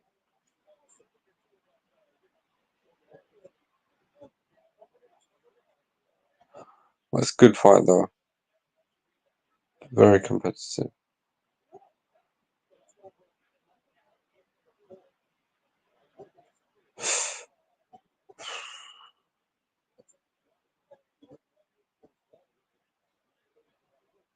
Plant doesn't seem to have too much power, but he's got respectable power. Oh, yes. Caleb Plant has been dropped.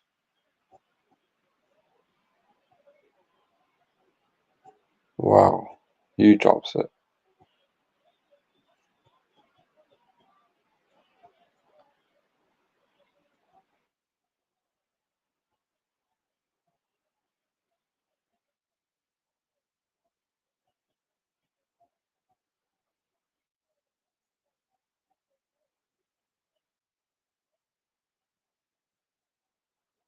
Plant got knocked down.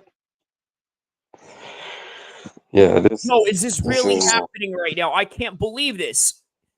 Plant just Wow, got you knocked just down. got knocked down, bro. Sorry about that. Had yeah, got a little technical difficulties there again. But yeah, I was watching it as I was setting my computer back up, and I'm like, I couldn't believe it, man. So man, Caleb Plant definitely did underestimate this guy. And could this be a telltale sign of what we may see with Canelo tonight? You never know. Yeah, that's true. That's why underestimations are a deadly thing in combat sports. Yeah, it's true, man. For sure.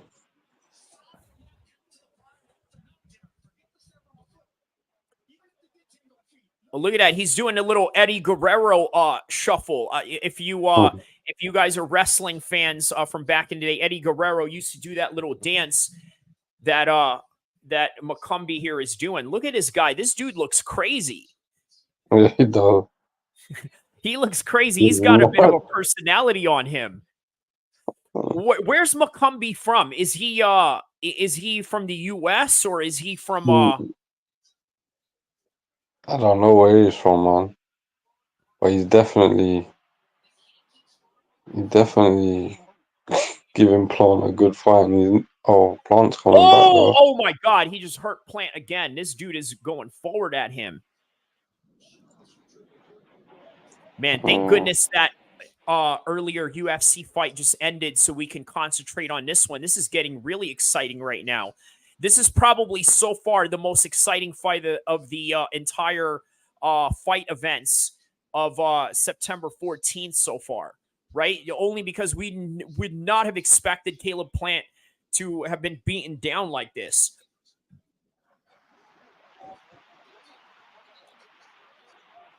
Oh, Plant's coming back though, but still, I think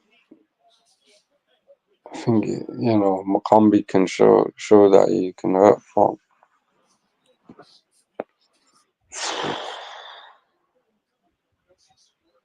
But yeah, I didn't expect this one.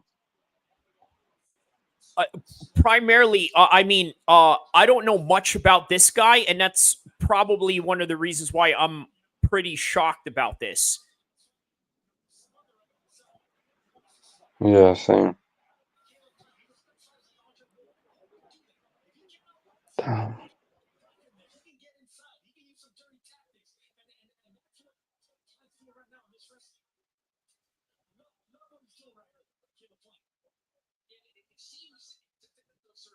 Yeah, Caleb Plant's trying to go to the body here, getting him stuck in a corner. Now, I don't know what McCombie's plan here with just staying into the ropes. I don't know if he's trying to lure Caleb Plant in. Could be. But that is an interesting strategy. He's not moving away from the ropes, even though he can easily Maybe he doesn't respect his power. Yeah, shit. That's really what it is, isn't it? Like, I think that he's felt his power already, and he's like, okay, you know what? I know what you can offer. I'm okay here.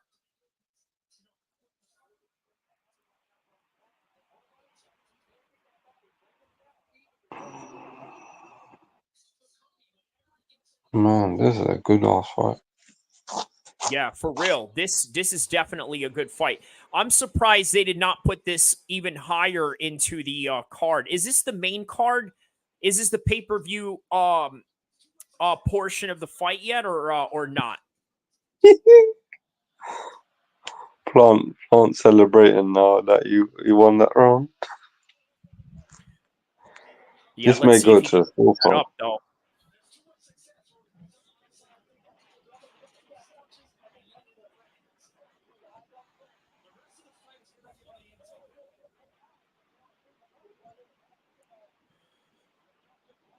All right, so Irene Aldana taking on Dumont next in the UFC side as we are going to go into the next round with the Caleb Plant versus McCombie fight.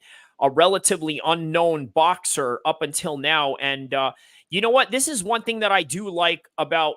Now, I know the Saudis have nothing to do with this card, but obviously with the Saudis coming into boxing, you're going to see a lot of fights like this where you got an unknown named guy give it to a well-known named guy, right? Sort of like what you saw with Israel Madurov and the Terrence Crawford fight.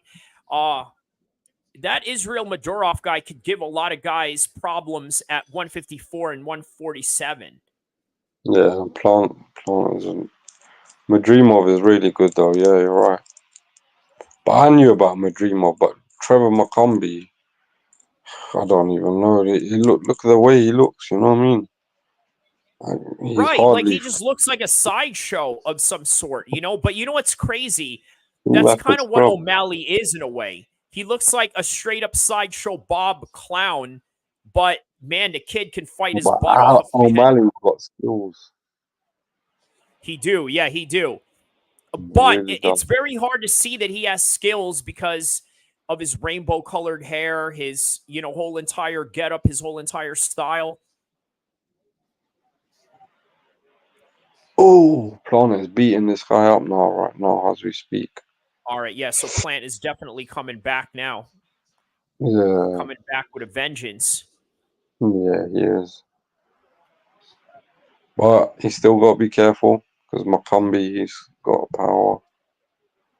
But now Plant is coming back quite well. Taking the piss. He's trying to do what you're right about Plant. You're telling me he's got a lot of trash talk in it. He's giving it himself now. Yeah, man. And you know what? I think that it fires him up. I think he's one. Look at that. Yeah, that little he pushes the guy back and then he looks into the crowd. Yeah, he's got a bit of Yeah, that spunk in him. I think that's what drives him, and I think that's what will ultimately get him back into this fight if he continues on with that kind of mode. yeah, he's looking like he's taking over. Yeah, it was good for McCombie while it lasted. But yeah, I could feel Plant coming back for this one right here. 100%. Oh, Either that or I think also McCombie. Oh, look at that. He's taunting him now.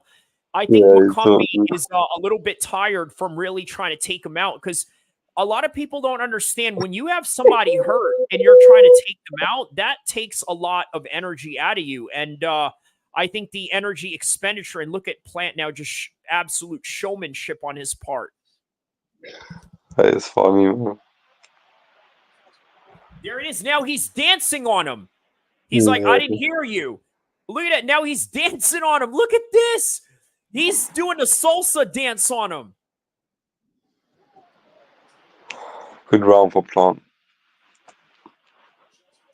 Oh, yeah, Plant. Oh, man. Shout out to Caleb Plant. Look at this dude. Oh, man. Just absolute showmanship. That's what's up, man. That's what's up. Great round for Caleb Plant. I And actually then want Caleb to win. right there. You know, What's that? I actually want Plant to win, but he's in a tough fight, man. This Yeah, guy, man. tough. Plant is awesome, man.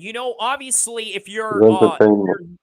if you're a Canelo fan who fought him during that time, you would probably be a little bit overclouded by, just the sheer personality that he has, and just also how good that he is outside of fighting somebody like Canelo. Yeah,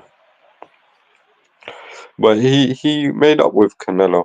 I think they saw each other and they hugged it out at the Yeah, I arena. saw that. Yeah. Round 7. How do you have it so far, though?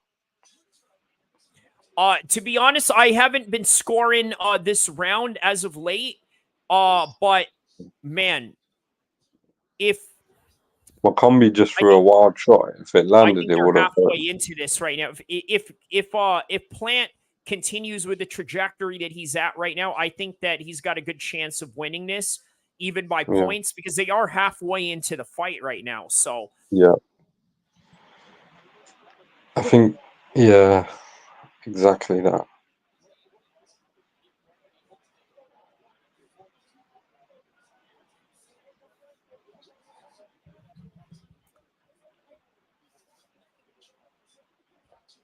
we are about 24 minutes left before we get into the main card of the UFC's Noche.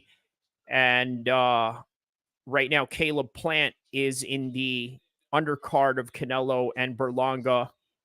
in a very competitive matchup. And right now, Irene Aldana and Dumont are up next in the UFC women's flyweight division.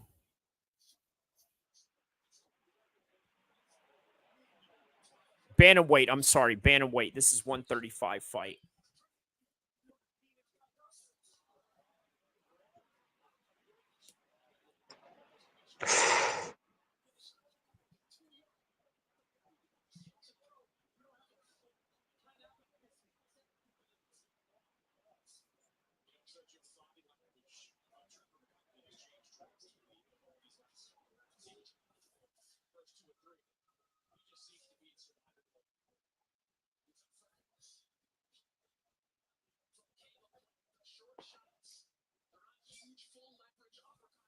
Still backed up in those ropes again.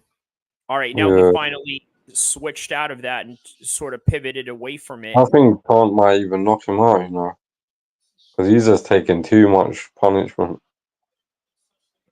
Oh.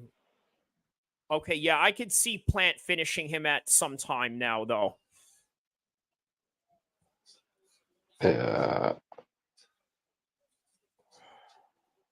Oh, wow. Okay, he's looking to finish him right now. He rocked him right there, too, and now they're dancing on him again.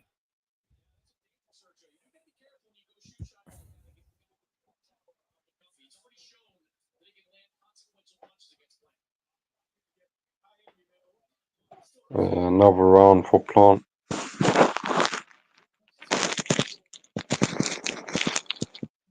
Yeah, that's definitely a Caleb round right there for sure. Even though McCumbee had a bit of some moments there, yeah, that was yeah, you'd have to objectively give that to Caleb on that one. Yeah. And there's Jordan Plant right there. I believe that is his mother next to Jordan Plant and his family. And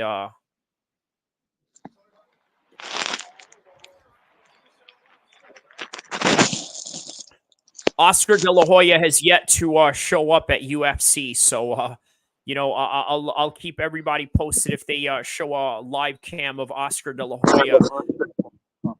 Probably show up there with, you know, just his underwear and start dancing around with his wife like he does in the Instagram little photos and videos that he does.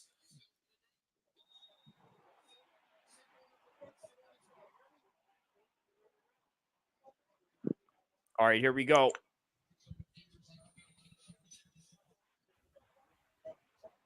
Meanwhile, Aldana and Dumont, 335 in the first round right now.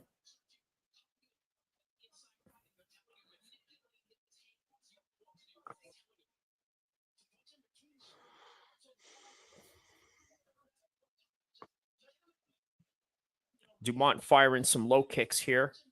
Now here comes Caleb Plant.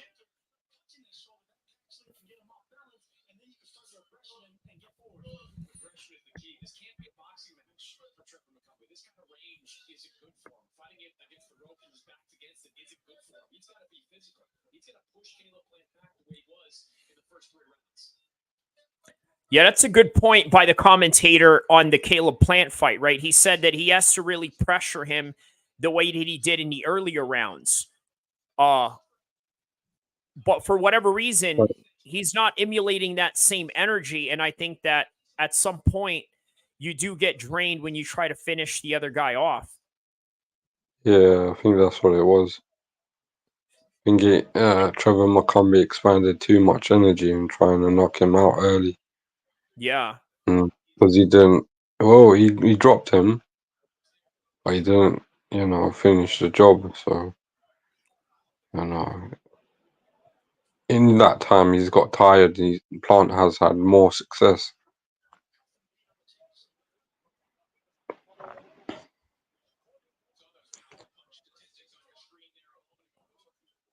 Yeah, it's a competitive fight. But I think Caleb Plant wins it on points. But then again, they both We're on look the 8th vulnerable. round right now. Yeah, I think he's going to continue on this same pace as a wash, rinse, and repeat type of scenario. Yeah.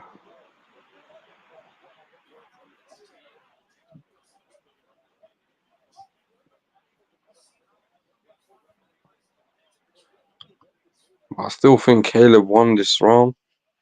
I think Mukambi ain't doing much, man. Yeah, he definitely has the ring generalsmanship in this round for sure. That's what you could definitely give to Caleb Plant in this one. Meanwhile, Aldana is walking down Dumont in the 4-minute mark of the first round right now. We got about 1 minute left of this first round between them. What Aldana is basically doing to Dumont in this fight right now is literally what Caleb Plant is sort of doing, which is moving forward towards him into the ropes or backing them up against the cage. And I wonder how a judge will see that, right? But I would imagine, yeah, ring generalsmanship is serious points in boxing. And yeah, I give that round to Caleb Plant as well. Yeah. Yeah, good fight though. A really good fight, man.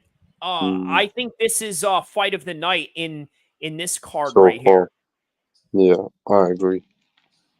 Good fight, man. Any exciting knockouts that have happened in this prelims that that There you've was a seen? few. There was an upset. I can't remember the fighter's name, but he pulled an upset. You know. Shout out to my man Savachi Financial for tapping in. Yee.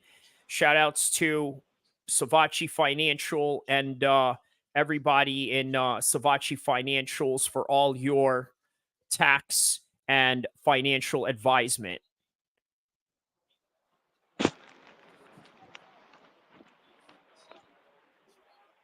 Yeah, so the first round on that one I'd give to Aldana for that one. And right now we are in the 9th round with Caleb Plant and Trevor McCumbee.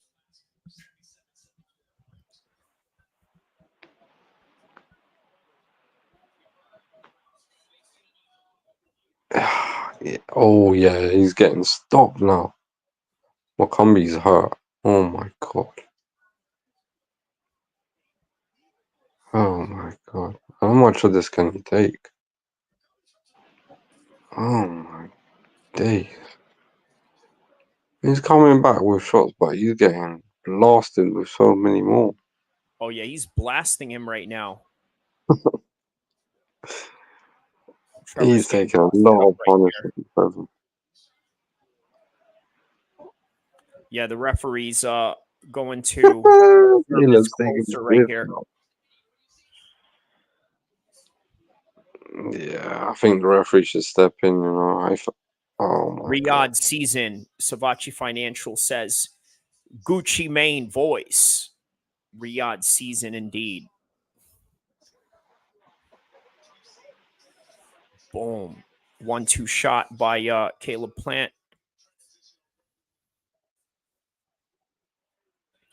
Yeah, ironically, Aldana's doing the same thing that Caleb Plant is doing right now, which is backing up their opponents into the cage and the ropes.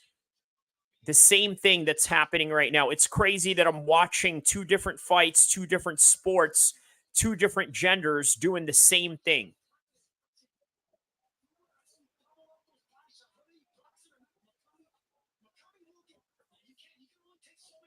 Damn, Makumbi looks beat up right now, man. Damn, look at his face. Man, he needs to answer for these shots.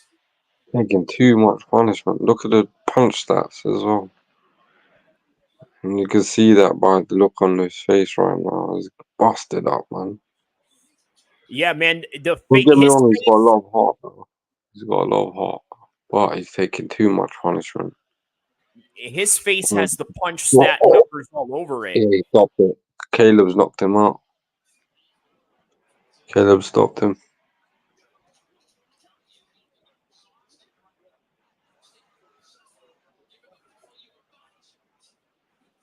Ooh. Ooh. Ooh. That is done. That is done. And look at Caleb Plant right there. Dancing away. Finish. Caleb Plant with the finish right now. All right. Good job, Caleb Plant. Great job. Great finish. And there it is, the little shuffle, the little shovel thing that he did against David Terrell. You remember that? When he did the little shovel thing? He's doing it right now. All right. Great finish for Caleb Plant there.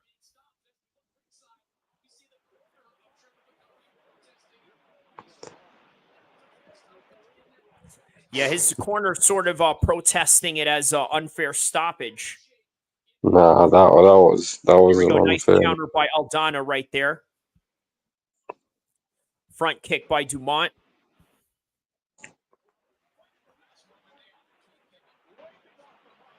Aldana's doing a good job of backing away. Every time Dumont does move forward and throws shots, she goes back and sort of steps back a little bit, dodges away. But then creates space after the close range exchanges.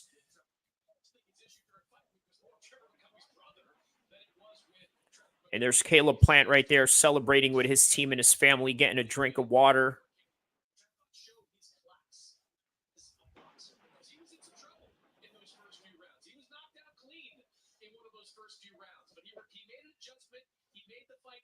Yeah, he definitely did make some great adjustments here. Shout out to Caleb Plant for making those adjustments.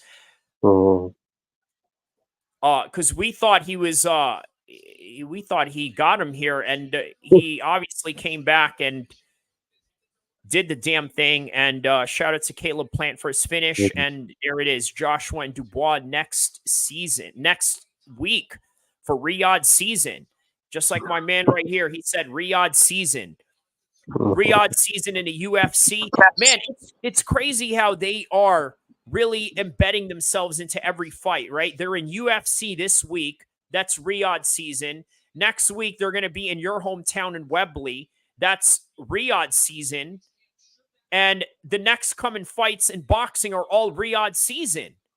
Riyadh season all day, man. You know what I mean? Like, but yeah, shout out to Turkey Al-Sheikh, man, for putting all these great fights together. Right? And just like what we mentioned earlier, I would have never imagined it's a Saudi smackdown, Savachi Financial said. I would have never imagined that Hamza Shiraz would fight in an Anthony Joshua card. But it is also a Daniel Dubois card, and that makes sense. And that is what the Saudis are bringing. Every September, Savachi Financial says. Every September.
Well done, Caleb Plant.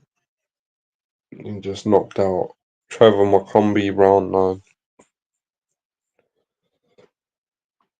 So yeah, good win.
Sorry, guys. I think Kyrie is just having a bit of technical difficulty. He will be back. Go ahead and ask me anything boxing related. Go for it. In the meantime.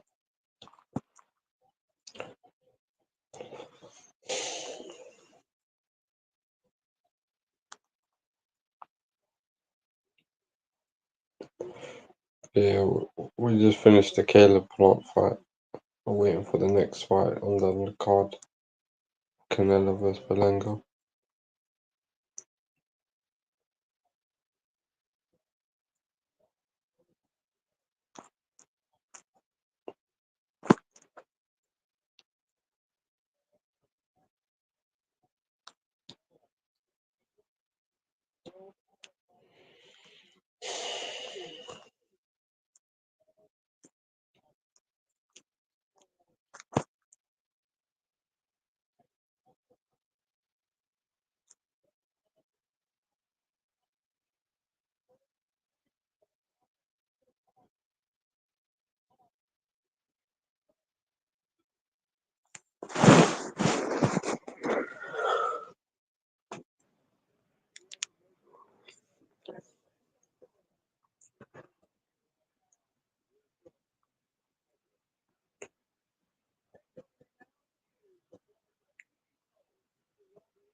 Yeah, looking forward to the next fight, guys. Is Lara versus Garcia. Good fight, man.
All right. Sorry about that, guys. Back on once again. Sorry.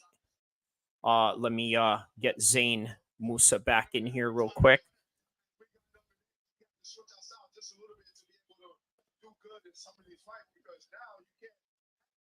All right, we are back on.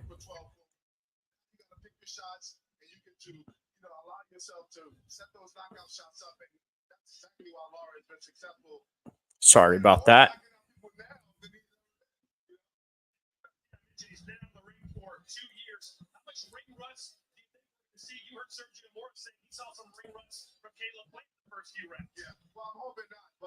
Possibility we may see some ring runs, but he's an experienced guy. Danny Garcia has an extensive amateur and pro career. I think he'll adjust when time is necessary. Look, in this fight, what you was off for a while, you know, right here. All right, so here we go. Sorry about that. We had a little bit of some technical difficulties there, but thank goodness this stream didn't go away because obviously we're getting some good views in this. So let's see, Saudi Noche, Freedom Fights. That's what I'm talking about. All right, so here we go. Now we're on to the co-main event of the evening with Canelo versus Berlanga, with Danny Garcia taking on Lara. And we are now in the main cards of the UFC. So we are awaiting.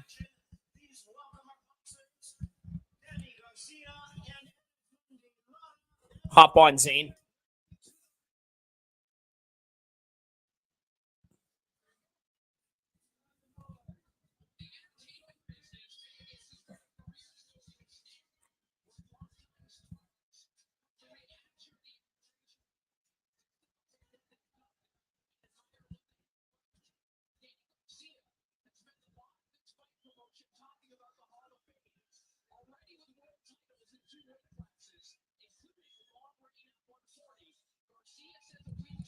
All right, so we are still awaiting the beginning of the UFC right now. And we are now in the co-main event as Danny Garcia is walking in.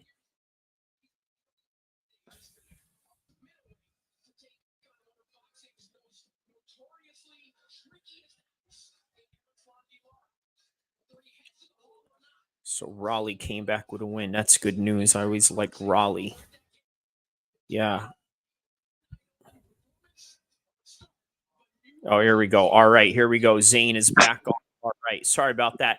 Had a bit of some technical difficulties there. That's cool, bro. I was a little bit nervous that was going to, go away, because it's like, man, we're already like reaching the 1K mark of the views on this one. So I was like, man, I didn't want to lose this one out and then start off, just for the main event and co-main event of whatever. But here we are nonetheless. So excited to be here. We got the co-main event on the boxing side right now. Danny Garcia against Lara. As we are also going to witness the main card, the first main card of the night for the UFC side. So here we go. It's going to be a good fight, Lara versus Garcia. A really good fight, man. In fact, this is one of those fights that should have happened a long time ago, but it's happening under these circumstances, and it's great to see nonetheless. Lara gave Canelo a good fight as well. Oh, he did. He did, man. Many people forget about that fight too. He's at the age of 41 now, but back in the day, he was a handful, man. He was a really good, slick Cuban boxer. Right now, he's changed his style as he's gone older. He's still the slick boxer, but he tends to hold his feet and tries to knock people out more. So, and that's what they said, right? I heard the announcer say that earlier, that the older that you get, the more that you got to change your style up a little bit, which is why they sort of reference him being a lot more flat-footed than usual. Yeah, 100%. I think, obviously, as you get older, your legs, they tire out a bit more quicker than when you were young. So now here we are going to witness the cold open of the UFC for the main card right now. So let's see the cinematic presentation that UFC's NOCHE is going to give to the UFC right now. Brought to you by Saudi Arabia. UFC's NOCHE. Brought to you by Turkey El-Sheikh. For all your halal turkey tacos. That's funny. Turkey El-Sheikh should come out with his own, halal taco line, man. He'd make a killing off of that, especially off the back of this event. Yeah, of course. There it is, Sean O'Malley right there on the Spears screen, walking into the arena. Look at him. He's got this whole red velvet outfit on, looking pimped out. He's got the cornrows going. He's got the sunglasses. Sean, you know what's appealing about Sean, right? He looks like a rapper who can fight at a high level. You know what I mean? Like, that's what makes him exciting. But guess what? That's also a great type of champion for Omar to take on and beat. He should just buy Taco Bell and Chipotle, Savachi Financial says. You know what? Why doesn't he, right? Maybe he, I don't know. Maybe it's not a priority for him, You know what? If the Saudis did decide to buy the food industry, I would hope they would take the halal approach into just, because, there's just a lot of nasty products that they give and they put into food nowadays, right? So that would be a good humanitarian change for the Saudis to get up into something like that. But I don't know, man. That doesn't seem to be their priority right now. It is only sports and public relations around the world in terms of diplomacy.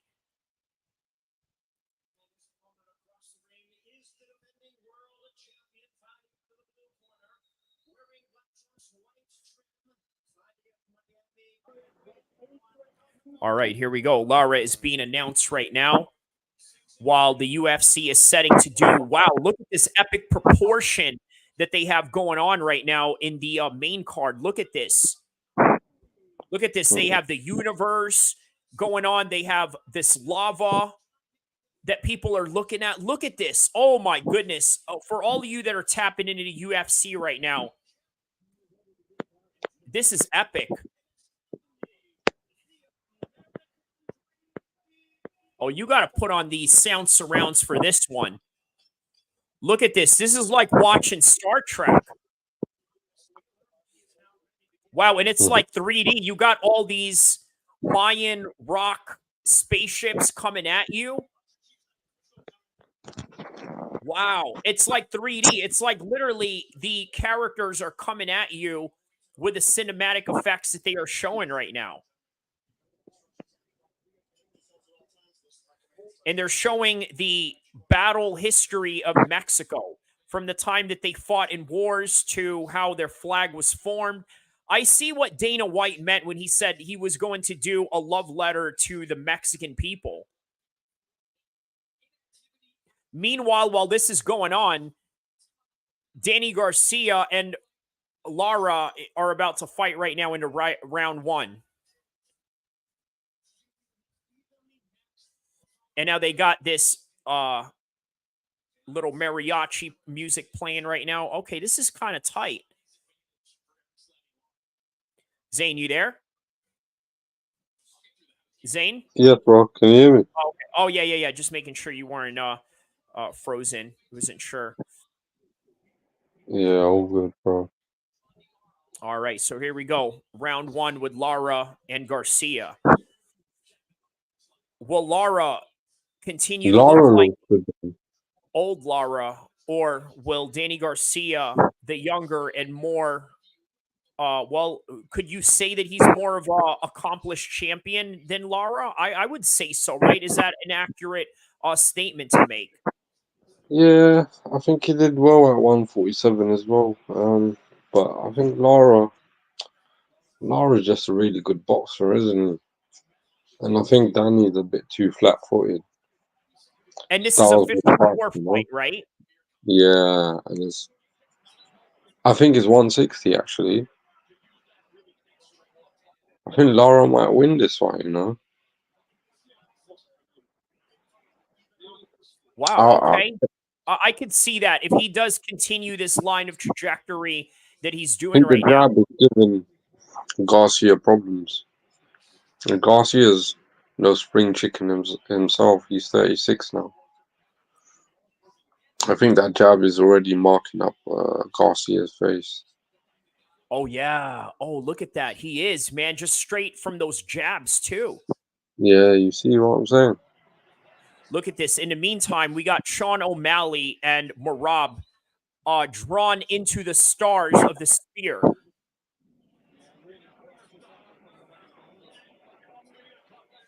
You know, it was Snoop Dogg that predicted Sean O'Malley would be world champion. Oh, swear down. What does that tell you? Snoop knows more about MMA than Drake ever will.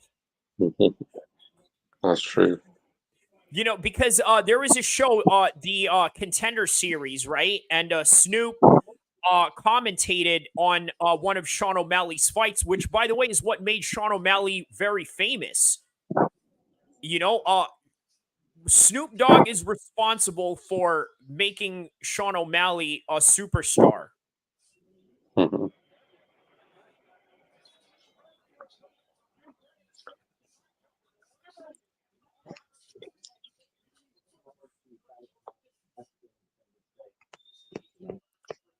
Now they're showing the highlights of Merab right now as we are watching Lara outbox Danny Garcia in round one. Yeah. That was a Lara round, bro. One bit. This looks like some Narnia stuff. LOL. Why would you expect Dre to be an MMA expert? This looks like some Narnia shit. Why would you expect Dre to be an MMA expert? Why would you expect Drake to be an MMA expert? Yeah, definitely far from an MMA expert, far from an NBA expert. You know, for a guy, I got to tell you, right? for a guy that's so interested in high school girl sports, he really doesn't know anything about fighting. I mean, the NBA. What does he say here? He's a singer, but these kufar cocks fans twat him like a demigod. Treat him like a demigod. Yeah, that's true. That's true, Savachi Financial. He definitely does do that. Yeah, they definitely do that. They definitely put him up in that kind of pedestal.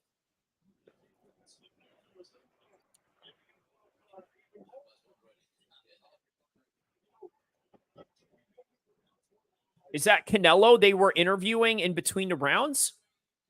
Yes, bro. That was Oh, Canelo. snap. Okay. Looks confident, didn't he?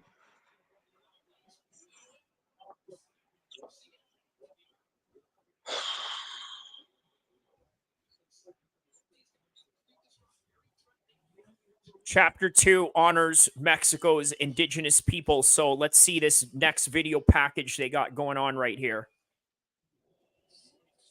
Look at this. Oh, wow. They dimmed the Lara's lights. looking really good, man. Oh, wow. Look at this. The whole entire spear just turned into the daytime right now.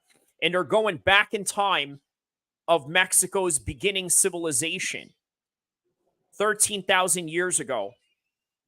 On the crucible of the sun. Wow, look at this. This is epic. They were not playing. They got Native American tribes. Oh, wow, look at this. Wow. This would have been amazing to witness in person, though, for real.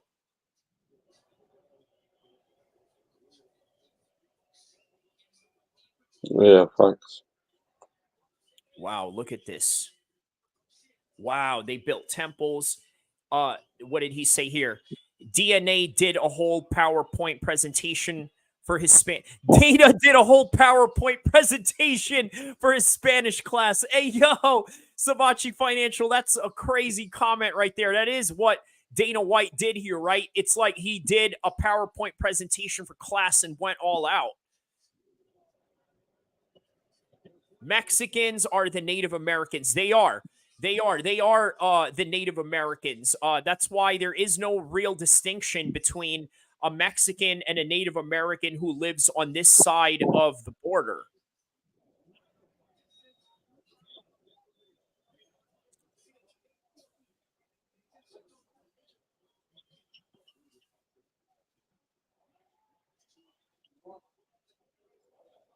Right, Lara looks good, man. Damn. Yeah, he's doing a very good job in here. Doing a very good job. He is he's schooling Danny Garcia right now. Facts.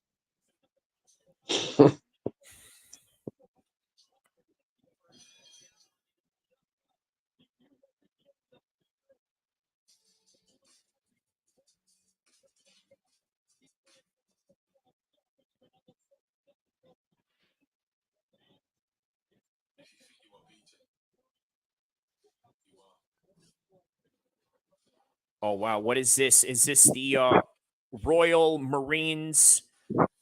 Okay, this is the Royal Marines commercial. Look at this. You know what? I gotta hand it to the Brits with their military commercial, right? Our military commercials are all about, yeah, we're all inclusive. We accept everybody and this and that. Meanwhile, the British and the Royal Marine Commandos are like, look, this is what we do. We do a job. We do this, and we're not trying to appease to anybody. I don't know if you're seeing the same screen, the same commercial I'm on, but yeah, I just saw the British Royal Marine commercial on cool. on your side. Yeah. No, I'm watching the PVC. Oh, okay, yeah. This is from the Zone UK, the feed that I'm getting this fight from, and then more on the UFC side. There's still more with the video cinematics that are going on right now. They got like in a Mayan temple in this giant screen while they are announcing the fighter that is about to fight Adi Osborne right now. Ozzy Osbourne said to him in a press conference that he was going to beat him like a pinata. Hmm. Which is kind of, yeah, I mean, you know, that's I'm sure. I guess it's okay for him to say that, considering he's a minority too, I suppose. But yeah, man, you know, just a little fight banter right there.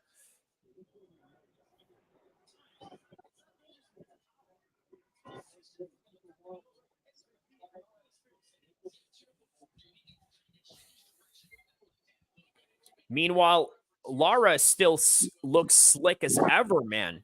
Yeah, This dude has not missed a step at all. that's aging like fine wine. For real. Yeah. Ooh, And he I might even think hurt Garcia, you know. a big part That's, of that is, I yeah, think, the fact that he adjusted his style as he got older, as you've seen right now. He kind of like it's more reminds me of Floyd a little bit in this a fight, little bit, yeah. right? Like very But patient. Which, by the way, is one thing that a lot of people underestimate Floyd for, is his patience. facts, facts. You hit the nail on the head. He's fighting like Floyd right now. It looks like the defense is very good as well. He's Yeah. using the shoulder roll.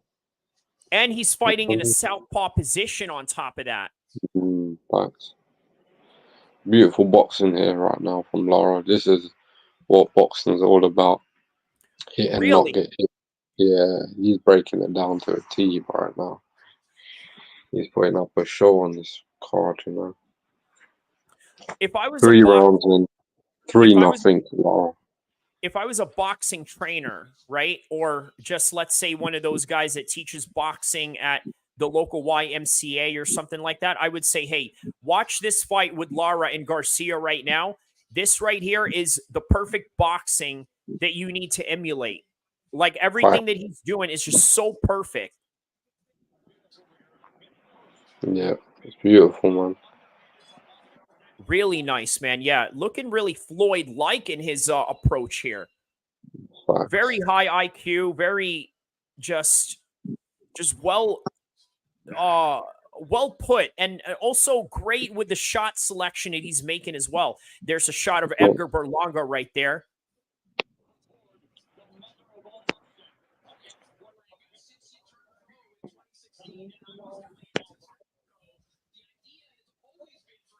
He turned pro in 2016, and way before that, man.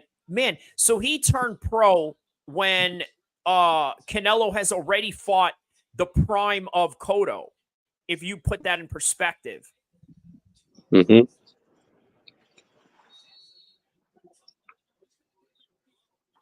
There's Canelo right there. A shot of Canelo.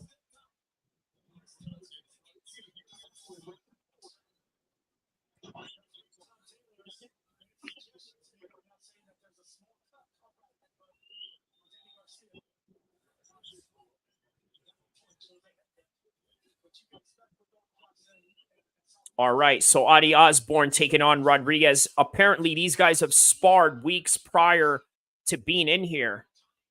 Ronaldo Rodriguez versus Adi Osborne, while we are witnessing Lara versus Garcia. And Lara is putting on a clinical display of boxing proficiency right now. Just absolute boxing excellence to the fullest. Mm-hmm. He's even hurting Garcia at times. I think the move from 147 to 160 is definitely affecting Garcia. The punching power is not. This is a His pace, 160 fight? yeah, it's a 165. Okay, that explains a lot. Yeah, that explains Mm. a lot.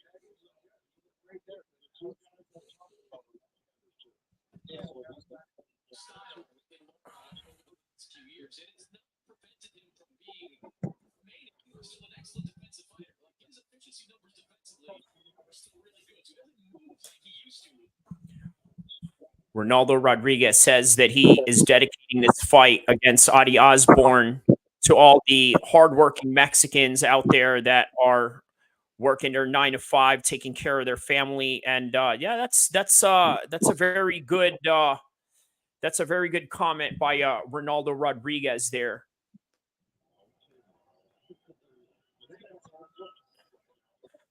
But now he has to fight for the pride of Mexico after this guy said that he was going to beat him like a piñata, because they're going to take some sort of racial offense to that kind of statement. But, it is fight banter by the end of the day, and, that's what it is, which made this fight even interesting, which, by the way, made the press conference even interesting.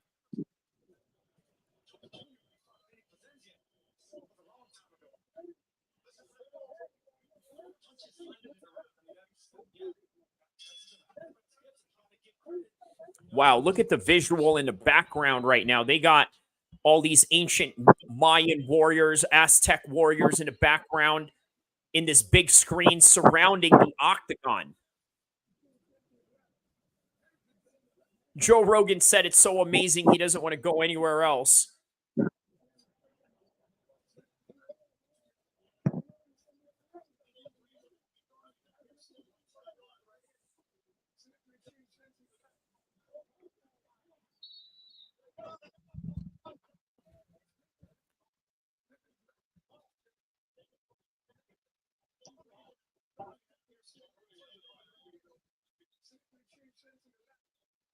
All right, here we go. The tail of the tape for Adi Osborne versus Ronaldo Rodriguez. And there is Bruce Buffer right there on the screen, outside of the spear, literally facing the arena where Canelo and Berlanga are going to fight tonight. And that's right there, Bruce Buffer's face going. We are live.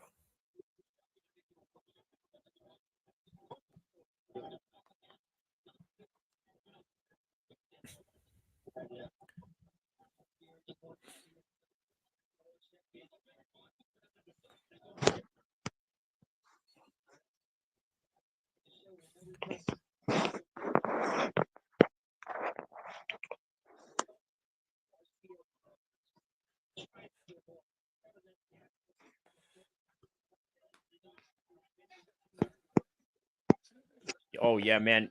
Danny's getting busted up in this fight, huh? Facts. Yeah. Definitely. I wonder if they can hear it outside the spear. Yeah, Savachi Financial, I think they can. I think they can hear it, but obviously I think they shut off the feed once the fight goes on. So I can't imagine they would let the fights play while it's outside or whatever, while they're making people having to pay for it on pay-per-view. So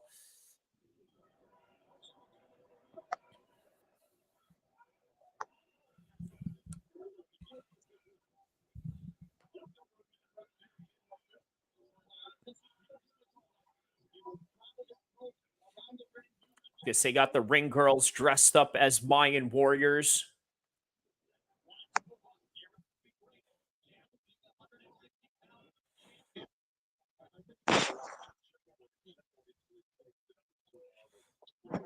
All right, round one between Adi Osborne and Ronaldo Rodriguez.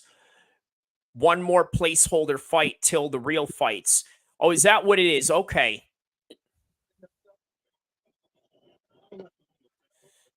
This is a good fight too, though, Savachi Financial. You don't want to sleep on this. Adi Osborne might sleep Ronaldo right here and just piss off the crowd as we know it.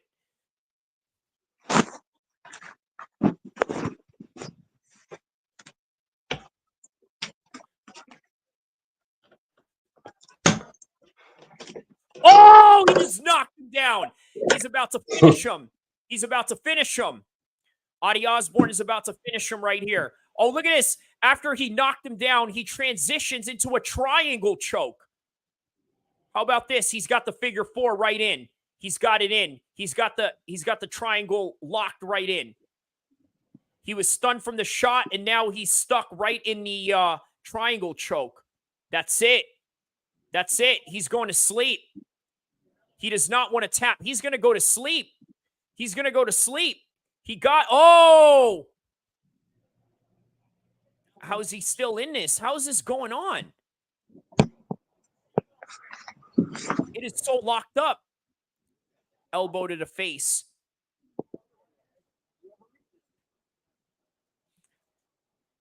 Wow. Yeah, this triangle choke is tight right now by Adi Osborne. Look, he's trying to pull out. This is going to be even worse if he... He's out! Oh, shit. He's out. He's out. Oh, wow. Wow, he got out of that triangle choke. Shout out to Ronaldo Rodriguez for getting out of that triangle choke, man. That was so deep. That was so deep. And he got stunned too in that exchange. Yeah, displaying the Mexican fighting spirit on that one for sure. Maybe tonight we'll have to see the fighting spirit of Canelo get tested a few times. What do you think, Zane? Right? For sure, man. Like we know Canelo is a great hammer, right? Tonight we may have to see how much of a good nail he can be. How much can he take? Thank you. And that is all predicated on. Yeah, that's all predicated on what Berlanga wants to do or is willing to do or what he can do.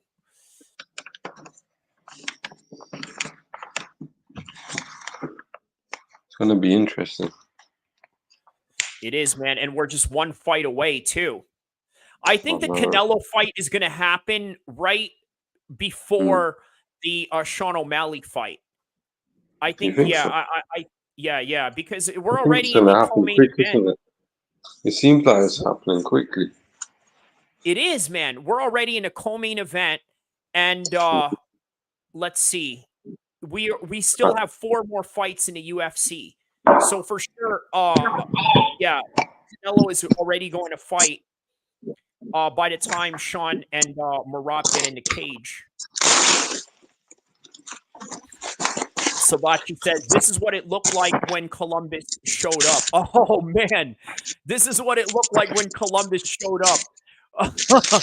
Well, what are you referencing that to? You're referencing the Adi Osborne fight? Yeah, he definitely he came and stormed at him with quickness. But shout out to Ronaldo's toughness, though. Not only did he survive those shots, but he survived that submission attempt, and it was tight, man.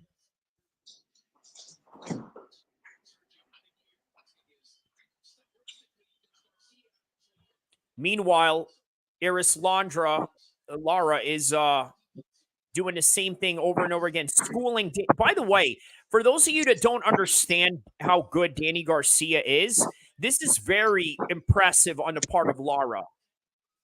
This is very impressive. Danny Garcia is a high-level operator at 147, maybe even 154. This is a 160-pound fight, but Lara is looking like the seasoned pro as he should. But doing that against Danny Garcia is no easy task whatsoever, and he's making it look very easy. Mm-hmm.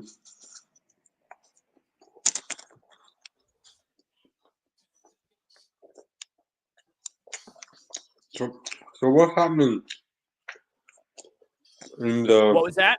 Yeah, what's happening in the UFC at the moment? So John Jones is going to fight Stipe in November.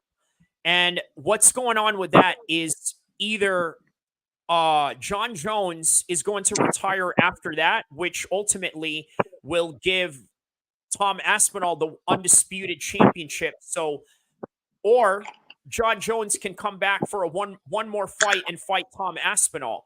Look, Tom Aspinall, I swear to you, John Jones needs a guy like Tom Aspinall. But I think John Jones is afraid of Tom. You know why he needs Tom, bro? When you're a dominant American champion, whether you're in boxing or MMA, you need a British enemy. You know what I'm saying?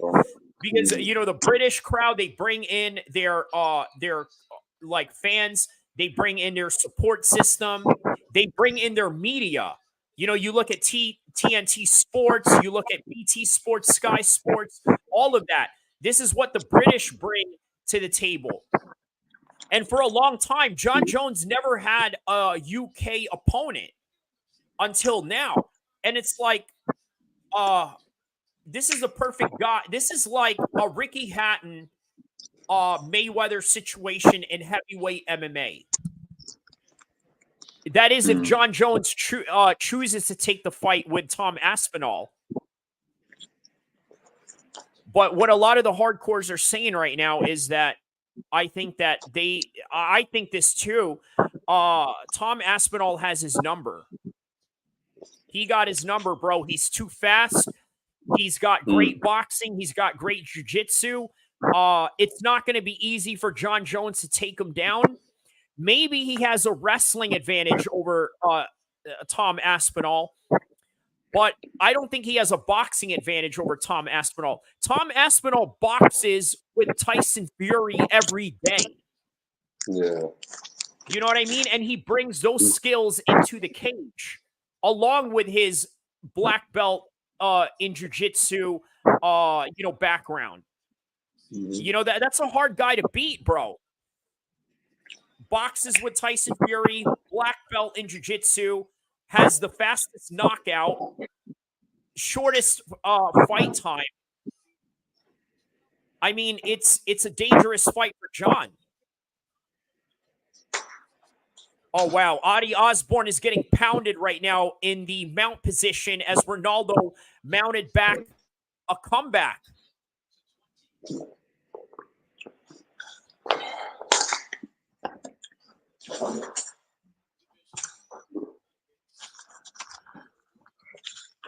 Now Adi Osborne is right back onto the full guard position as he is. No, Ronaldo got his back now. Now Ronaldo's going to go for either a mount position. Oh, he's got him back in the mount position again. Now all Ronaldo has to do is posture up and rain down shots from this position. Meanwhile, Lara and Garcia, same thing that is going on. Nothing really different. Lara is just straight schooling Garcia right now.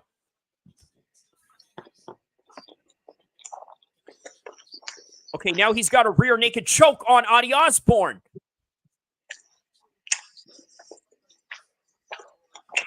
Rodriguez is going 2-on-1. This is a banger. Which one, Emron? I say both right now. I'm literally trying to keep up with my eyes watching two things at once right now, and I'm loving it.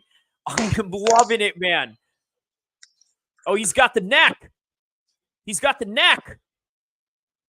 Get out of there, Adi Osborne. You got to go 2-on-1 on his arm right there. There you go. 2 minutes left into the second round, and Adi really has to keep his composure here.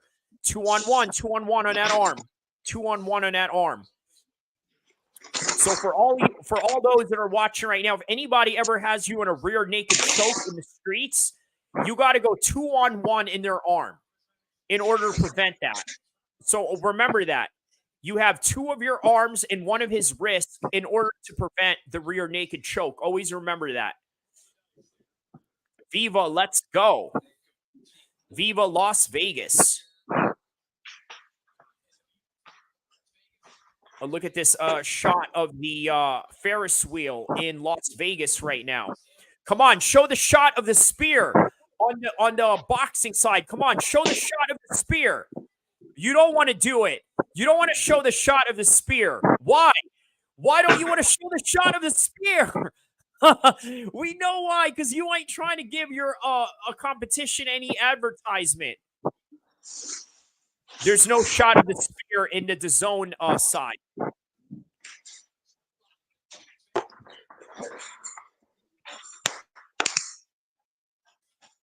And here we go. Still trying to get that rear naked choke. Meanwhile, Lara looking like Floyd in the 8th round right now. We're going by really quickly. A couple more rounds after this, we got Canelo and Berlanga coming up. Yeah. All right, What's and happening in the Garcia fight? The same old. what was that? Lara's still winning. Yeah, I would say he's still winning. He's still schooling Danny Garcia right now. That's good, man. All right, and that is the end of the 2nd round between Rodriguez and Adi Osborne. 1 round left.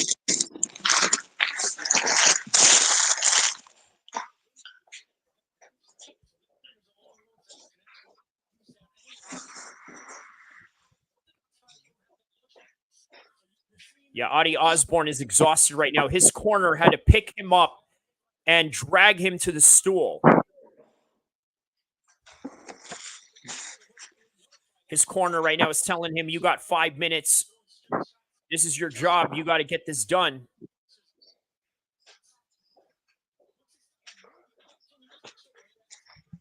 Adi Osborne's team is advising him to step over every time. By the way, shout out to all the 1,000 people around the world that have tapped into this live stream right now. We are currently at 1,038 people that have watched this since the beginning, and more and counting. And don't forget to like and subscribe to this channel, and also check out the channel of Zain Musa Boxing Dosage right here. Appreciate that, man. Thank you. And be sure to check out his channel, because after this fight, Zain Musa is going to drop a video regarding the Canelo fight. So be sure to check that one out after this is done. And here we go. Third round right now for Adi Osborne and Rodriguez. Meanwhile, 10 seconds left of the 8th round between Lara and Garcia. 1-2 shot by Garcia right there. And high kick on Rodriguez's side, as I am commentating on both fights at the same time. And then there's a body kick by Adi Osborne.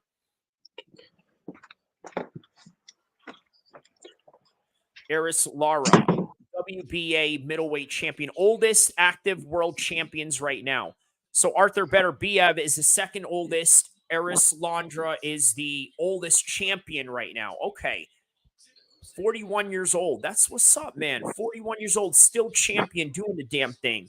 Shout out to Eris Lara on this one. Low kick by Adi Osborne. Good jab by Adi right there.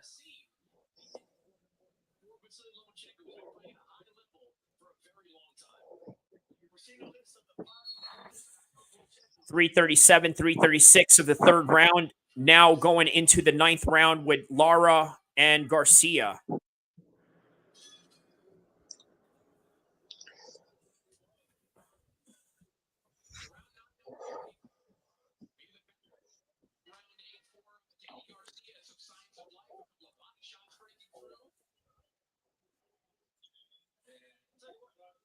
Lara's still going strong, man. Russians are the oldest. In terms of boxing right now, yeah, the Arthur Beterbiev is the 2nd oldest guy in boxing to be champion. Yeah, so that's an impressive stat to have right now if you think about it, right? Eris Lara is the oldest champion right now in boxing. What about Usyk? Isn't he 39 also? He's in his 30s, yeah. But Lara is 41, so that's a great credit to Lara, man. Yeah. Yeah, For let's see even if looking Usyk this good can keep at up that. 41. I think this weight class isn't for Danny Garcia, man. He's moved up too much. Why do you think he took this fight? For legacy, innit? That's what it is. The money and the legacy. Yeah, yeah, because that makes obviously sense, yeah. he wants to conquer another weight class. Be a champion there. But it's just it's too much of a jump. 2 divisions. There's weight classes for a reason, as they say, innit, in boxing. Yeah. Tyson is the oldest champ. Well, no, Savachi Financial. Tyson was actually the youngest champ ever, right? Yeah. But if you're referring to Mike Tyson winning a world title right now, I don't know, man. You know what I mean? Let's see how he does against Jake Paul first, okay? So, you know what I mean? You got to get through Jake Paul first before we're talking about being the oldest champion. Foreman won, I believe, when he was like 43 against Michael Moore. Remember that one? Yeah, that was a mad one. Man, I think I was 10 years old when I saw that fight. Really? With Michael Moore. Yeah, when I saw that live on an HBO pay-per-view. Yeah, I remember. You know what? I didn't accidentally. I purposely pressed the pay-per-view button for that one. I remember watching it when I was a kid. Okay. And then my mom was like, "What is this?" You know, she was like, "Yeah." I was like, "Oh, I ordered a boxing pay-per-view." And yeah. You know, 10 years old, man. You know, yeah, that was, I think that was the first pay-per-view that I ever bought by myself. You know what I mean? Like, was the Michael Moore and the, Danny Garcia just got dropped. What was that? Danny Garcia just got dropped. He did. Damn, bro. Damn. Oh, wow, his dad is waving it off. His dad is waving it off. His dad is waving it off. Danny Garcia has quit the YouTube title. Yeah, he could win the YouTube title. Tyson. What does he say? Rodriguez raining down shots. Yeah, he is. He's raining down shots on Adi Osborne right now, and that's the end of the fight. So we're going to get a decision on that one. That is also the end of the fight for Lara and Danny Garcia. This was close. Yeah, the Rodriguez-Adi Osborne fight was very close, Savachi. They're going to give it to Rodriguez. I don't know about that, man. There were great moments of ground control on Osborne. So, yeah, I'd be surprised, man. Let's see if they give Rodriguez a Canelo decision on this one. But I think Adi Osborne did enough to win this one. And shout out to Lara, the oldest champion in boxing right now. Wow. LOL, he tapped. Who tapped? Who are you talking about that tapped? Adi Osborne? Oh, you're talking about the fight, the boxing fight. Yeah. Danny Garcia did tap. Yeah, he did tap for this one. Yeah. Yeah, he did. He did tap for this one. I thought you meant the MMA fight. Okay, I know what you meant, Savachi. Yeah. He definitely quit. But you know what? Let's be fair. It's not him that quit. It's his dad that tapped out for him. Yeah. Right? Well, wouldn't you say that's a lot more accurate, right? Because it's always the trainers and the corner that will stop the fight, not the actual fighter. The fighters will fight to the death, bro. And look at Danny Garcia Sr. right there. He's like, Danny, listen, Danny. We can't keep doing this, man. We got to get out of here, Danny. No, Danny. A boxing tap. Yeah, that's what it is. It's a boxing tap. Because obviously you can't make somebody tap in boxing. But yeah, that is the equivalent of submission in boxing. Yes.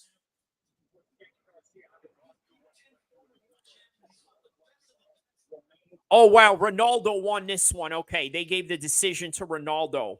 That's crazy. I don't think he won that fight, though, man. I think Adi Osborne won that fight. But, of course, he's Mexican. It's a Mexican show. The judges are probably Mexican. And so there you have it. But shout outs to Lara. Great fight. Looking like Floyd in this fight. 9th round TKO.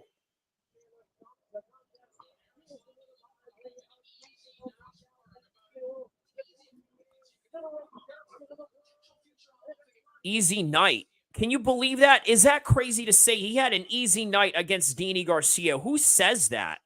Who can say that with conviction and truth. But that's really what happened, though, huh? It really was Yeah. easy work for him. Well, yeah, Lara, what a great performance, man. And that was perfect, man. Looked really good for a 41-year-old. That's really good. Yeah, he did amazing. Did really amazing in his performance right here. Yeah. So, well, what is he? You said he's 160. This is a 160 fight, right? Yeah, 160. Okay. How would Billy Joe Saunders do against him right now? No, I think Lara will beat him. Huh? Yo, but that's crazy, right? But a couple of years ago, would you say that a couple of years ago, if Billy Joe Saunders, was still in his prime shape that he was before the Canelo fight? No way, he wouldn't have beaten Lara.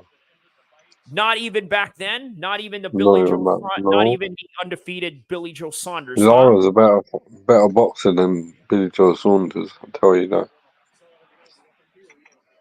Lara would have beaten him.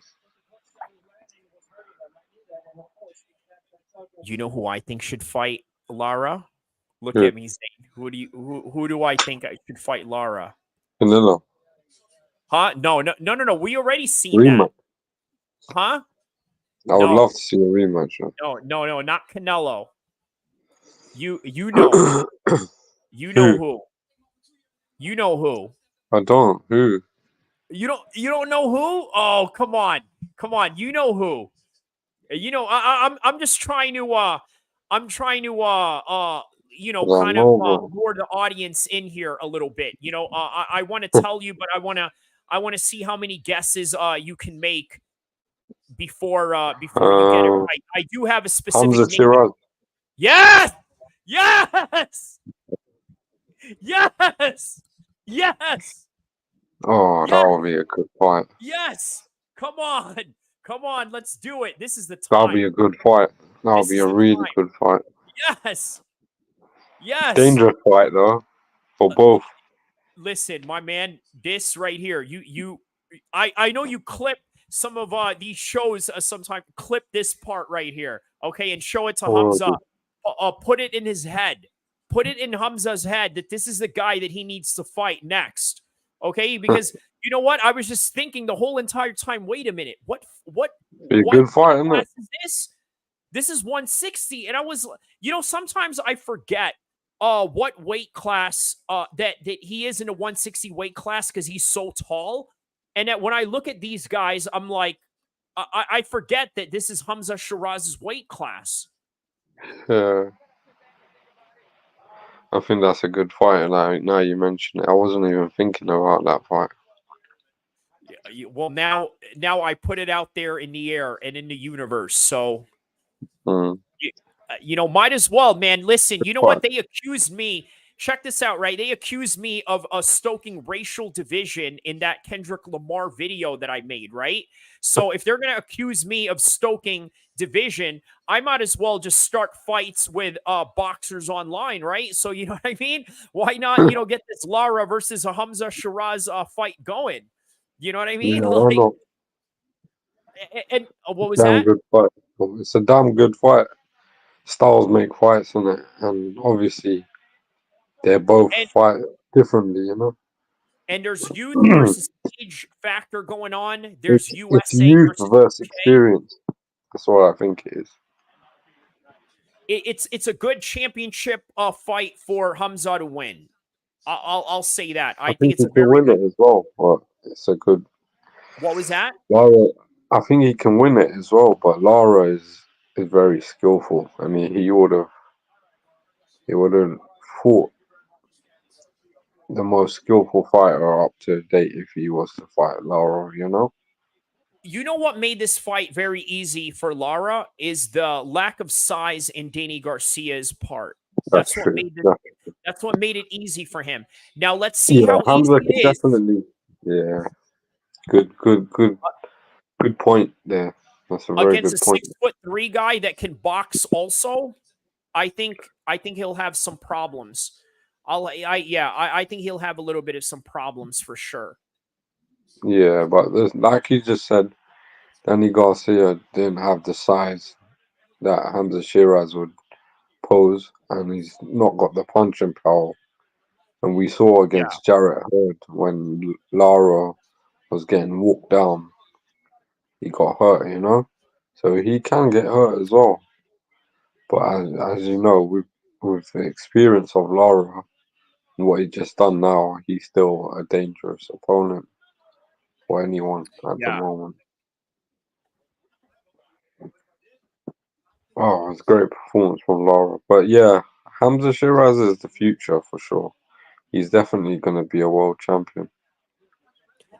That's what I'm saying, man. Like Not far right away. now, world champion. Like that's like I'm talking like right now, world champion, bro. If you want Hamza to be a world champion right now, it is the Yeah. Lara fight to do it. Yeah, but they were saying he would face Carlos Adames, who's got the other WBC title. So it might be that first, you know. Yeah. But like you mentioned, Lara is there as well. He's available, and you never know. They could make that fight soon. You never know because we didn't expect him to fight Tyler Denny, but you know it is what it is. He was really meant Well, to face Eubank Jr. hey, but you know what? Think of it like this, right? Fighting Danny is based on the fact that Danny raised his hand and said, "You know what? I'm here. I'll volunteer. This guy doesn't want to do it. I may not be the first choice, but due to the fact that I beat these guys on an upset, I deserve this shot against Hamza Shiraz, and Hamza Shiraz right now is a big name. He's literally the captain of Queensberry Boxing. That 5-on-5 really did him some good. It gave him great exposure. Facts. So why not? I guess you could say Tyler Danny deserves that fight. Uh but that's only because Eubank didn't want to take it. Hmm. So right now on the UFC side, they are showing a video package of the ancestors of the natives in the land of Mexico. They're showing like what I believe looks like to be a row of skulls in uh what looks like a grave site of some sort, because you know how the Mexicans have that thing of the Day of the Dead thing going on. They're sort of showing that. So I guess this is chapter 3 of the video package that they are showing in between the fights. So they're talking about the transition of the spirits from life to death, which is what the skull sort of represents. What are you talking about, bro? I'm reacting to the video package that the UFC is doing right now in the Spear. So they're doing like Oh, a video okay. package where they're doing oh wow, look at this, and then confetti starts coming out of the sky. Look at this. This reminds me of like these little live action sequences that they do in theme parks, like they have in Universal Studios, in Disneyland, and stuff like that. Wow, so look That's at this. All this confetti is coming out of the sky right now, and now they got. So what they do is while they are doing the video package, they transition a video package into uh the cold open of each fighters that are walking out. So right now it is Daniel El-Kheer. He's mhm. being featured in the video package right now. Sa- Savage Mr. Fox. What?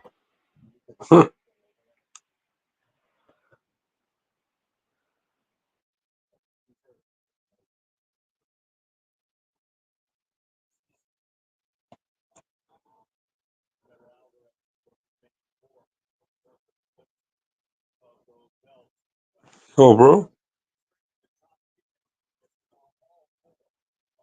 you good? You did, bro.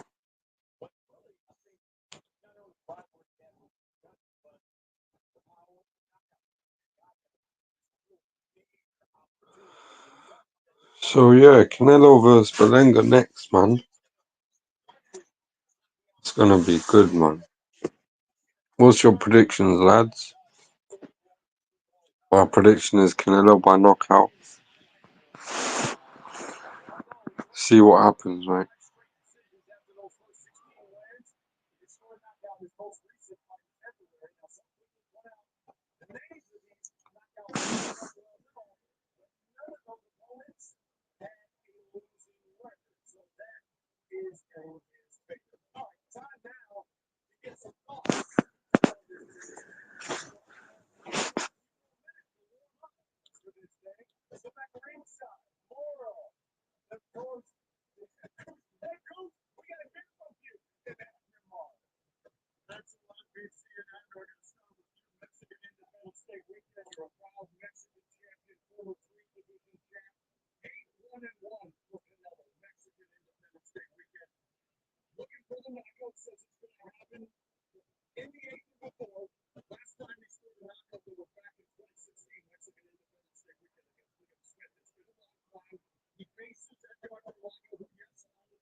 All right, here we go. Still on it. Sorry about that. Had a good that at least you stayed on when my feed went out. So shout out to Zane Yeah, for so, through on that one. So yeah, no, what I was saying earlier was just I was just reacting to the video package that they have going on. Obviously, there's a storyline in between the video packages that they're doing. And right now they are on to Esteban Ravovich versus Daniel El-Kheer right now for the 170 division of the UFC. And how about this? Roy Jones Jr. is in the front row as Esteban is walking out to his song. You know that song, Can't wow. Be Stopped? Roy Jones is in the front row of UFC's Noche right now. So how about that? Roy Jones showing no respect to Canelo's choice of opponents tonight.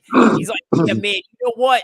I don't like Canelo's choice of opponents. I wanted him to go fight Benavidez, but since he didn't want to fight Benavidez, I'm going to go to the UFC tonight.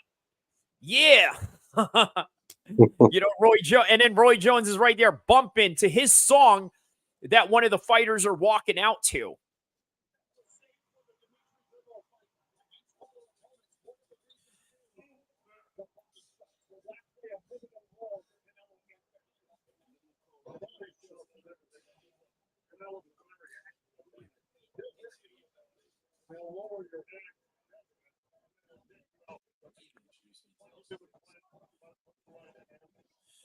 All right, here we go. Esteban Ravovich walking into the cage.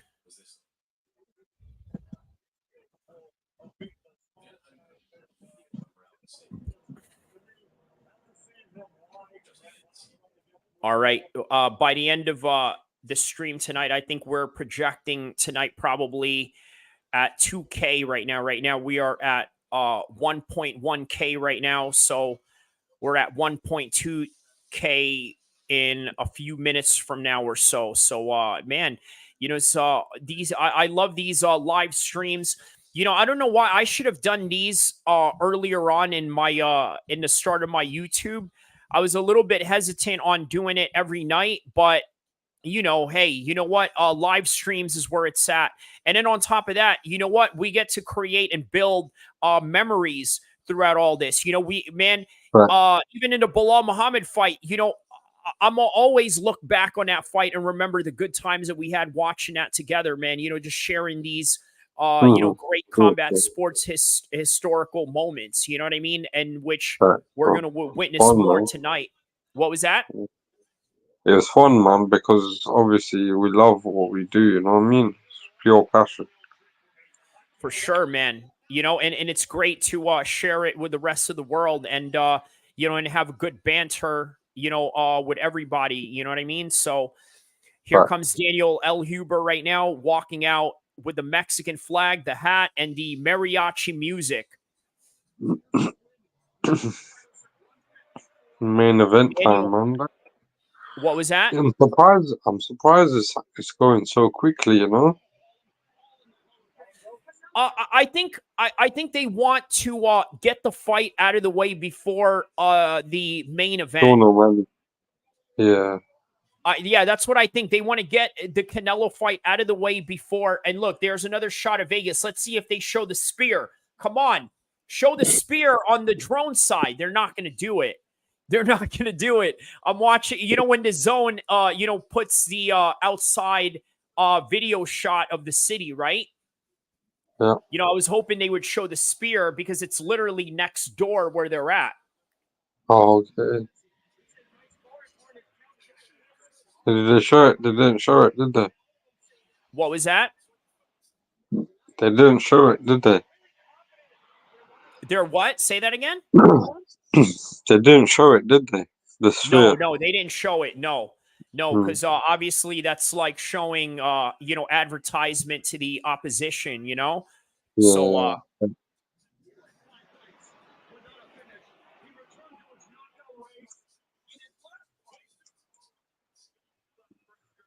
and there's Eric Nixick, the coach of Francis Ngannou and Sean Strickland, walking out the MMA's version of Ryan Garcia. This dude looks like Ryan Garcia, by the way. If you've never seen him before, his name is Daniel Zellhuber. He looks like the MMA version of Ryan Garcia. Oh, is it? He's I'll got check like him Ryan out. Garcia vibes, except he's not insane, nor is he racist. So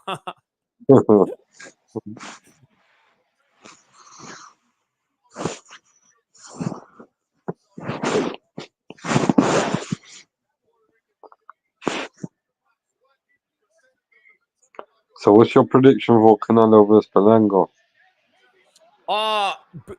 Canelo by decision, but I think that it's going to be a tough fight. He's going to be in for a real bang around, but I think that he's going to survive it. I think we're going to see Canelo get tested and ultimately see his true fighting Mexican spirit in this fight. Right. But I think he's going to get through it because he is the more experienced veteran and he's still in his prime of his life to be able to withstand the onslaught that Berlanga is going to give him. But ultimately, I think this is Canelo's fight to win. Just not with ease. It's not going to be easy though. That's just, okay. Yeah. It's not going to be easy for Canelo. But with Merab, and the Sean O'Malley fight, as I said, if it wasn't for the incident where Merab jumped into the lake and banged his head, when did that happen, though? What was that? When did that happen? That incident with Merab? I believe a month ago, like less than a month ago. He jumped into a lake head first. And look, here's the thing. I know what he was trying to do. Obviously you're getting, cold shock therapy, right? That's good. Okay, but don't bang your head into the ice. You know what I mean? Like you don't need to do all that. Like you're not a karate icebreaker. When they do like those karate championships where they're breaking ice and like, and wood and all that. Like you're not doing all that. You don't need to do all that. And especially not with your head. And I just don't think that that's helpful in any way. Look at Canelo. He looks pissed. Canelo looks angry, like focused angry. You know what I mean? Like he's got that look where he's angry, but he's focused. And they got one of the ring card girls right now dressed as one of the Day of the Dead. So it's like they got these girls dressed up in different themes for every fight. But for this one, it's the Day of the Dead. All right, round one kicking off with Zellhuber and Rebovich as we await the entrance of Edgar Berlanga and Canelo. I believe they're waiting a little bit longer right now. This would probably be a good time for them to walk out as these fights are going on with Zellhuber and Rebovich. Obviously, these two guys are not really big names in MMA right now. But, it would be better to get this fight out of the way right before. And there's Fat Joe right there, just right before the O'Malley main event. But I think they would probably get this fight done even before the Valentina Shevchenko versus the Alexa Grasso fight, which is a co-main event of tonight. So look at Edgar Berlanga. He, you know, surprisingly for somebody who is fighting in the biggest fight of their career, he does not look nervous at all. Yeah, it doesn't.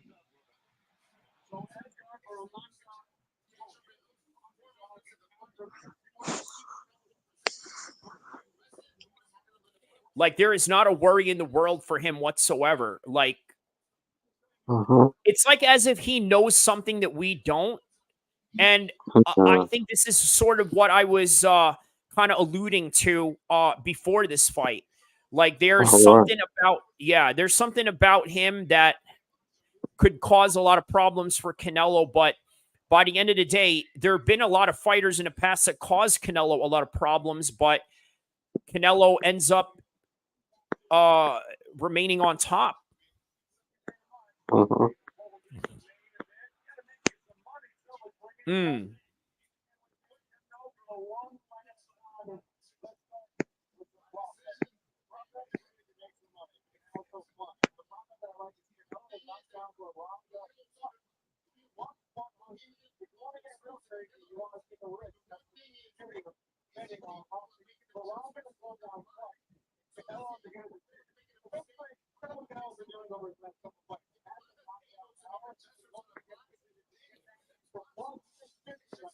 All right, so we are still watching Canelo warm up and Berlanga warm up. There's Canelo right now working with the what do you call that? The little string tubes. Working on some combination on the string tubes. Meanwhile, Zellhuber is circling around Repovich. I would imagine Roy Jones is rooting for Repovich, being that he walked out to his song. A lot of I noticed a lot of Samoan and Islander fighters walk out to Roy Jones's song. Robert Whittaker walks out to his song. On the boxing side, you have what's his name? That New Zealand gentleman that trains with Tyson Fury. God, I forgot his name. Joseph Parker. Joseph Parker. There you go. He walks out to that song. Mark Hunt has walked out to that song. So a lot of Samoan Aussie fighters walk out to that song for some reason. Oh, okay. There is high knee by the MMA Ryan Garcia. Daniel Zellhuber.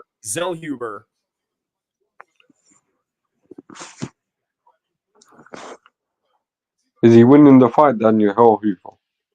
Yeah, he is. Yeah, he's winning this fight so far. You know, just okay, he just got rocked right now. Hold up. Okay, he recovered. All right. There we go. But yeah, he's winning the fight just based on fighting, you know, out of the distance and you know, keeping him at bay. So okay. All right, so now they're going on a quick break, and we are going to witness the ring walks in just a matter of minutes. All right, man, it's always exciting whenever Canelo fights, no matter if it's just a regular person, like remember that Turkish guy that he fought? What was his name? Yeah, Yeah.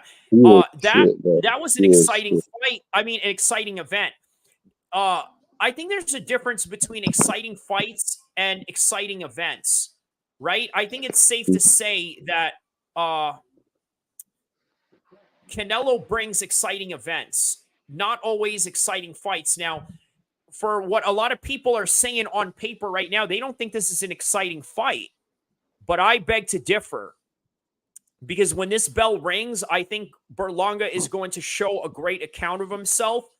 But him winning is another story, though.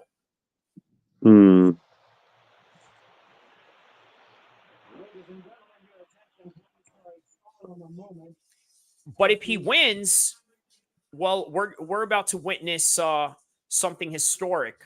It'll be a big upset. Biggest upset of the year.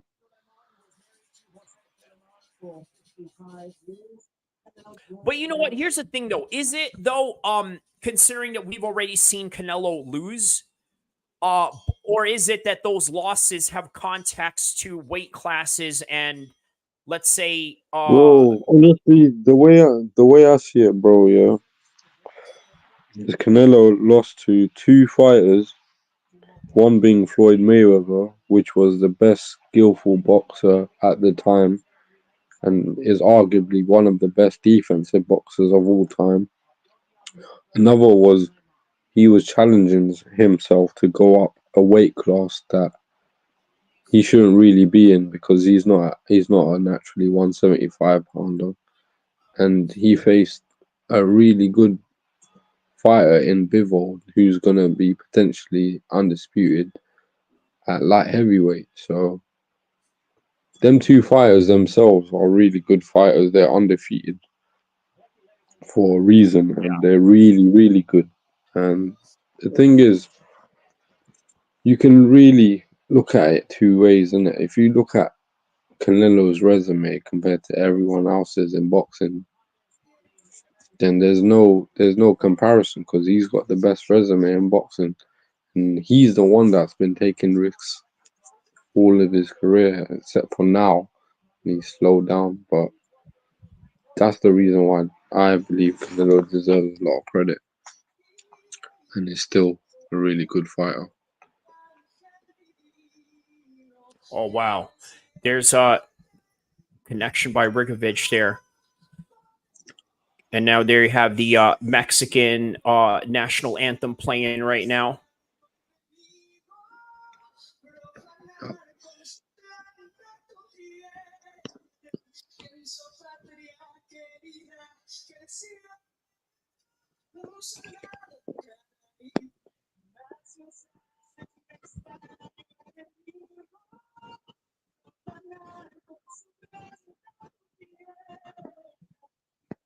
All right, and I believe they're probably going to play the Puerto Rican national anthem. Although I don't know, man. I think the U.S. national anthem is the Puerto Rican national anthem because obviously Puerto Rico is a U.S. Territory. So this is why Puerto Ricans are naturally American citizens, right? Like they're not considered illegal if they were to come, let's say, from the Caribbean seas to New York or Miami or anything like that. They're already considered, U.S. citizens. So, but we'll see if they do a Puerto Rican national anthem in this one. Hold on, my feed is going out in that one in the boxing side. Real quick, hold on.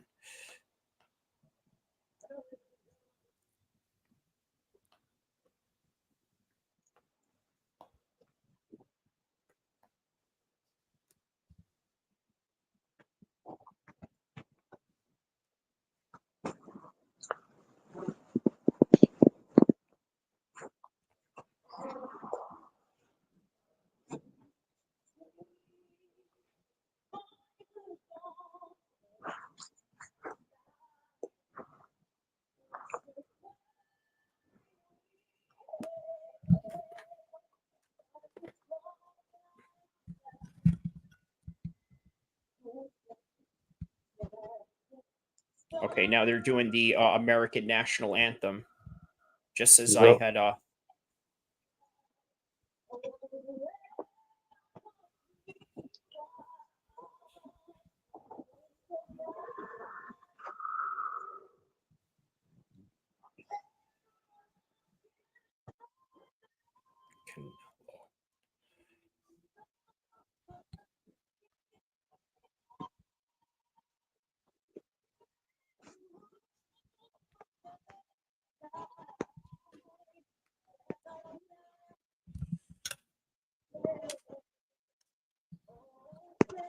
All right, nice shots by El-Kheer there.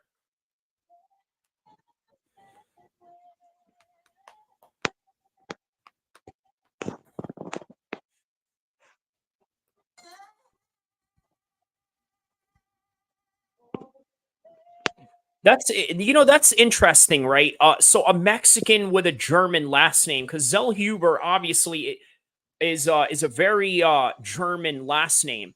I think this is my theory, okay? And I think there's during World War II, a lot of Germans escaped Germany, obviously to escape persecution, right? And a lot of them moved to Germany, to Argentina. So yeah, Mhm. a little history lesson there for everybody.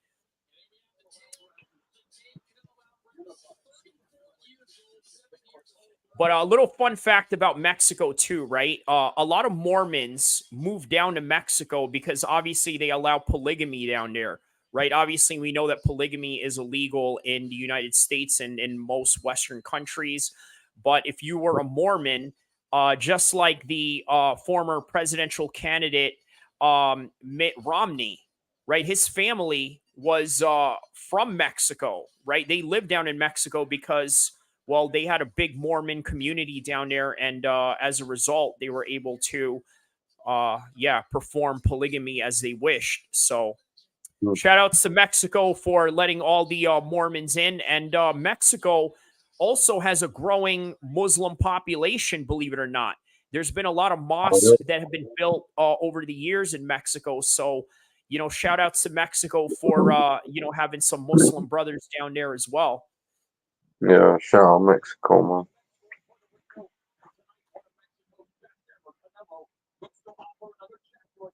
So who's rooting for Canelo and or Berlanga? What was that? Who do you know that's rooting for Berlanga to win the fight? Well, for sure, a lot of my Puerto Rican homies in New York are definitely rooting for Berlanga, just as Fat Joe, is showing some love to his fellow Puerto Rican. And a lot of the Mexicans that I know out in the West Coast, I mean, they are all unanimously Canelo. You know what I mean? Oh, I'll tell you this, right? The biggest gang rivalries amongst Mexicans is the North and the South, right? The Norteños and the Sureños. You know what they all have in common? Though there's only one thing that the Norteños and Sureños have in common. You know what that is? Their love for Canelo. oh, is it? Yeah, their love for Canelo. That is the only thing that brings together a northern and a southern Mexican in the gang world. And here's Daniel Zellhuber. He just knocked down Revovich.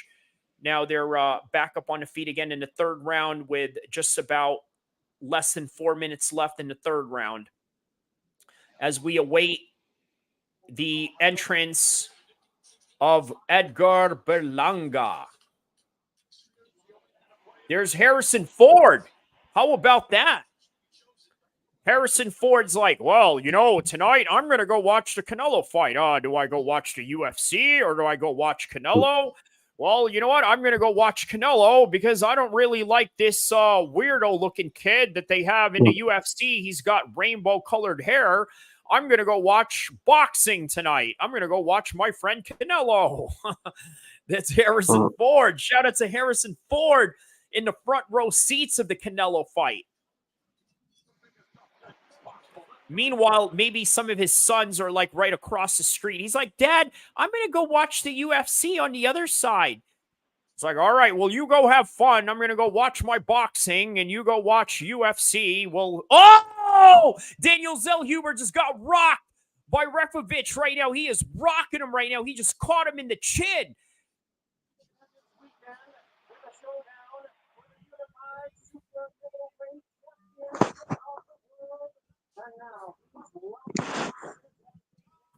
Oh, wow.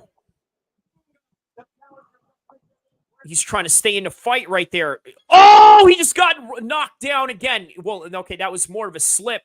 He slipped while he was walking up on him. Love your reaction, bro. Here we go. Let's see if we can get a finish before Edgar Berlanga walks out. Real good head movement here after getting rocked like this. But Revovich is still going at him.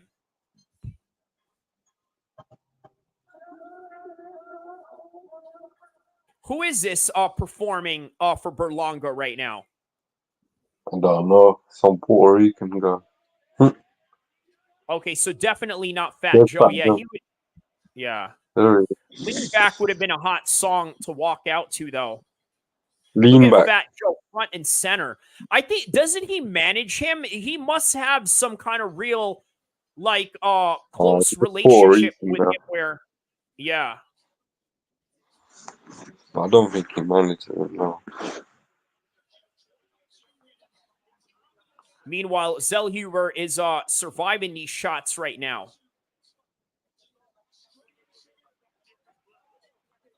I mean, there is one common theme that a lot of these Mexican fighters have showed tonight, right? Is that when they get pushed, I mean, they will fight to the limit. They will take it to the limit. Man, I hope you're right about the O'Malley fight, man. Yeah. I have a strong feeling that he's going to lay him out relatively quickly. I have a strong feeling on that. I'll tell you what, it's the same feeling that I got during the Tom Aspinall fight. If that tells you anything, you know what I mean. You remember? Yeah. I mean, the Tom Aspinall and the Bilal fight. On top of that, My money's on O'Malley, man. So I need him to win. Yeah. O'Malley got this. O'Malley got this. You know, Merab didn't do himself any favors. He didn't do himself any favors. You know, this crash test dummy of a thing. Yeah. Oh, and speaking of more UFC news, because I know you were asking me earlier what else is going on in the UFC, right? So Conor McGregor's fight with Michael Chandler is over. Oh, what is this? What? It's Michael Chandler is fighting Charles Oliveira now. Oh, there it is. That is the end of the third round. They went the distance while Zellhuber was close to getting knocked out right there. Shit. Who do you think won that? Zellhuber? That's going to be a close one now. I mean, look, there were a few 10-8 rounds there at the end with Repovich, the way that he knocked down Zellhuber. Yeah, man, that's going to be a hard one. I think Zellhuber did enough to win, though. He did. Repovich had his moments there, but I think he did enough here. So,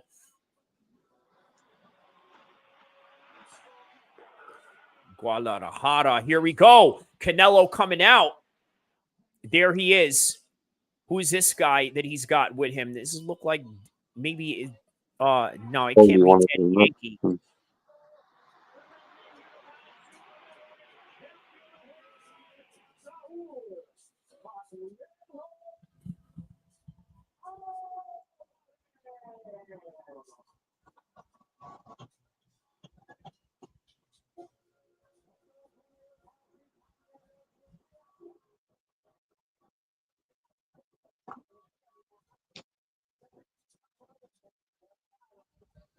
All right, a little mariachi music.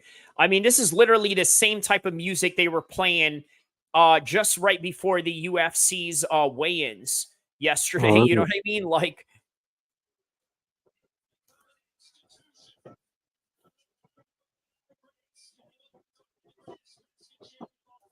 all right, here we go. The official decision between Zellhuber and Repovich. The Argentinian versus the Mexican. Let's see who wins this one.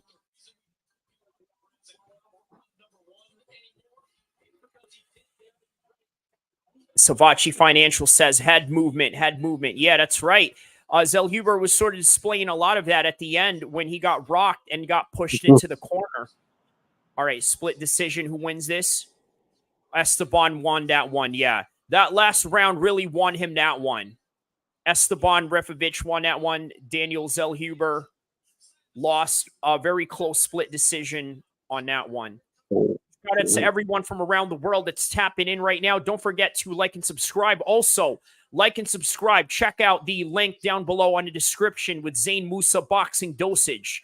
Because right after this fight, you know for sure Zane is going to make a video reacting to Canelo's performance, whether that would be the thrill or the agony of his career tonight.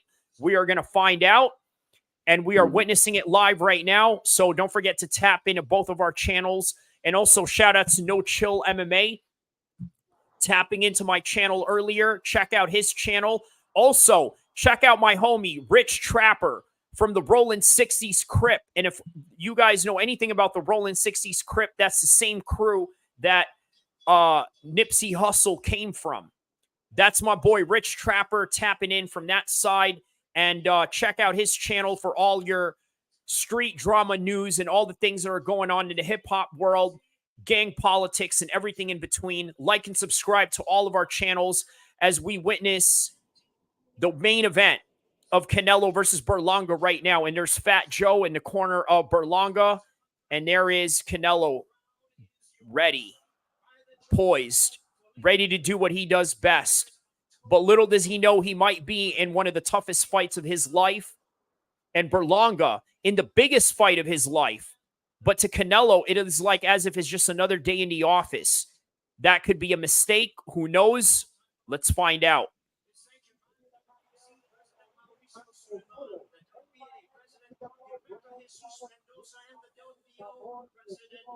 There it is. Yeah, one of the best fights Joe Rogan said he's seen in his life. Hey, this Repovich dude looks like Lionel Messi a little bit. You know, obviously they're both Argentinian, so it's kind of wild that he looks like Messi also.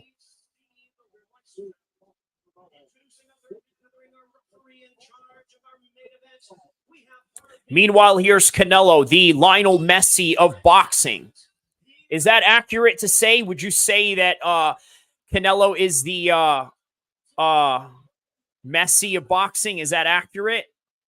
Yeah, definitely. When it's a Canelo fight, you know everyone's gonna watch that fight, man. Even the haters. Bro, even Dana, bro, Dana is watching Canelo's fight right now, cage side.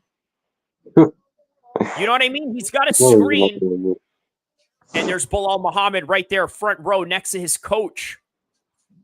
Oh, right. He's a legend, man. There's Tisha Pennington and Raquel Pennington. Tisha Torres. Oh, she changed her. There's Chito Vera right there. Marlon Chito Vera. And there's Brandon Moreno.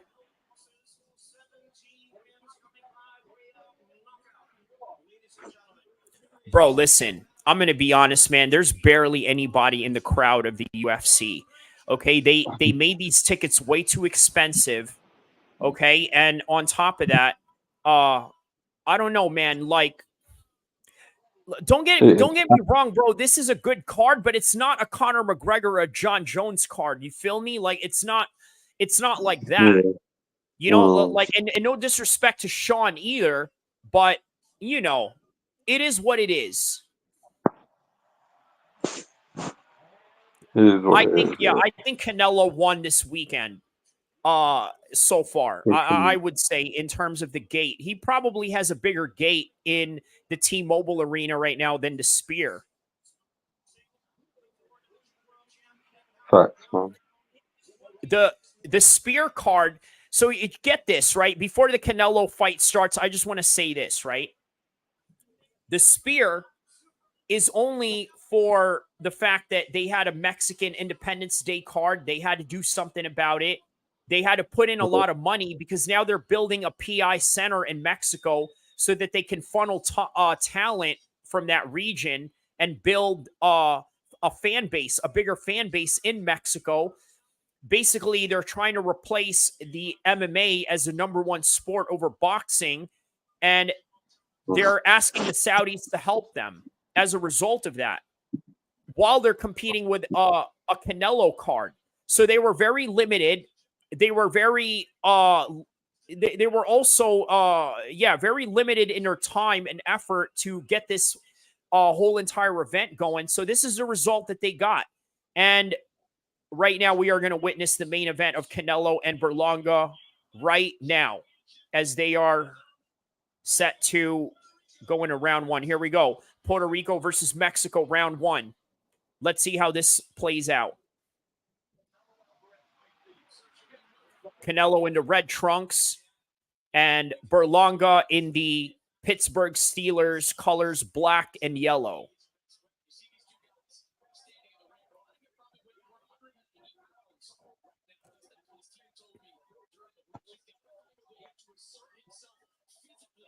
I like Berlanga's boxing shoes. It looks like Converse Chucks. He looks like he's got Converse Chucks on. Berlanga looks huge, though. He does, man. They're talking about 190 right now as he's walking into the ring.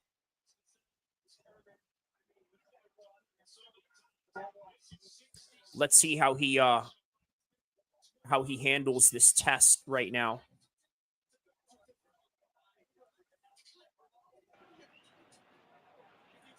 Berlanga has to establish his power early to really get the respect from Canelo.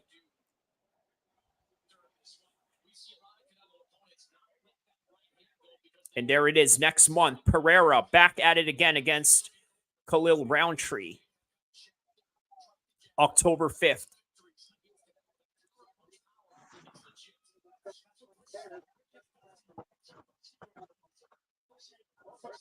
Oh, nice body shots by Canelo here. Canelo ain't playing around here early on. Canelo circling around.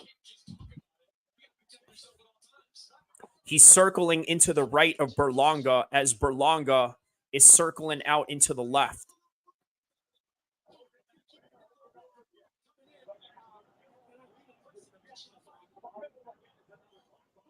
This is a real chess match right now early on.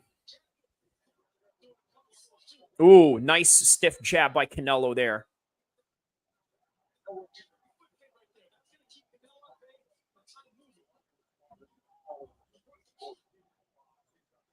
All right, the next video package coming up for UFC's NOCHE as they get into the next fight.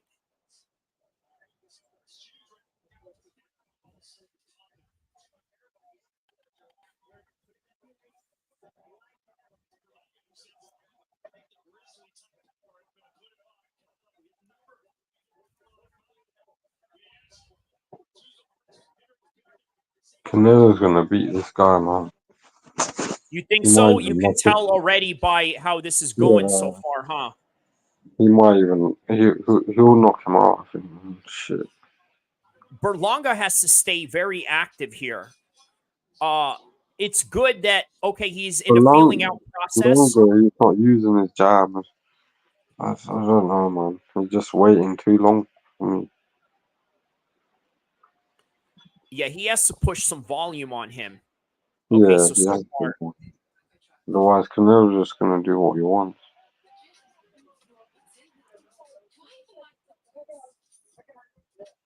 Wow. Okay, so now they're showing the cinematic animation of Mexico fighting off invaders in the past. Wow.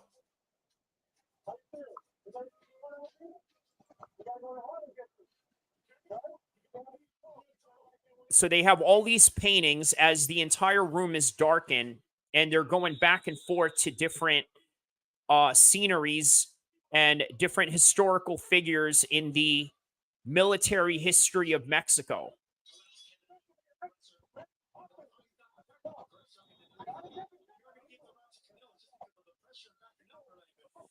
Wow. Invoking their forefathers' war cry. Viva Mexico!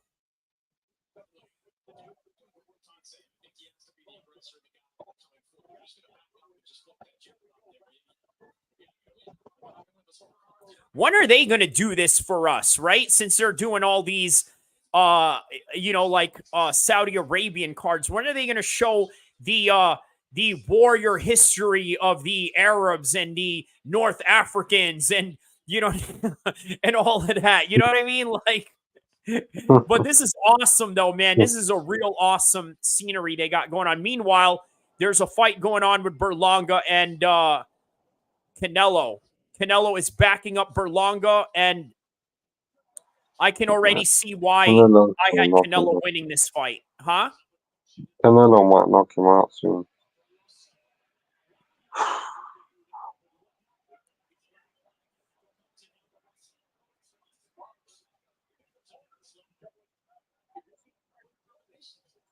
Wow, Brian Ortega is out of the co-main event.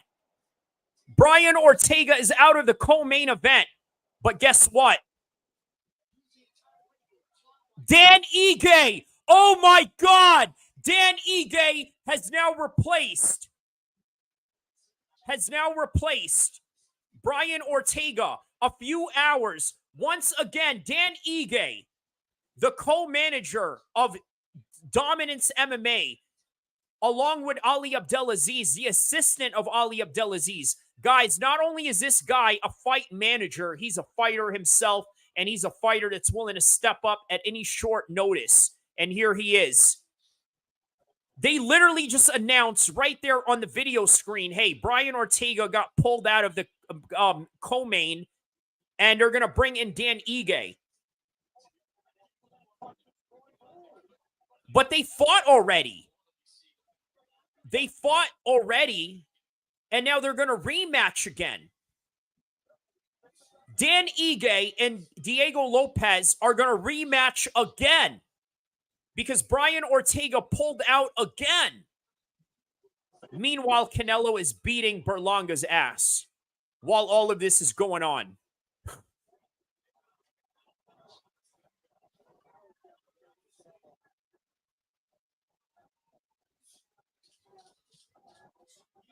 Dan Ige is in. What an absolute Chad of a man to step in here at a couple of, you know what? And because he lives in Las Vegas, bro. He literally lives down the street.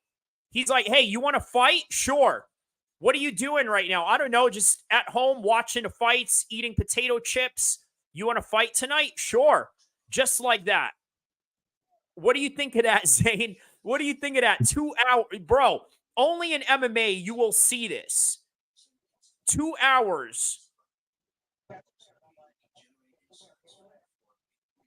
What did you say? What you say, bro?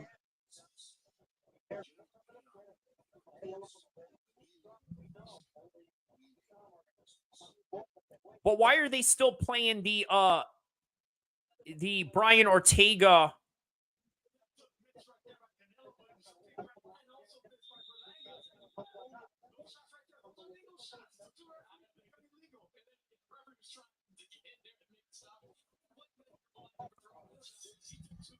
All right, here we go. So you got Canelo winning this so far, right? Yeah. Yeah, he's winning this for sure. So everything that we suspected, yeah, that it's happening.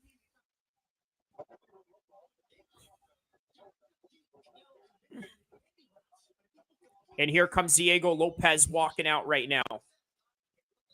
America is Mexico. You're right about that, Savachi Financial. Especially if you live in the West Coast, you'll really know that America is Mexico if you live out here.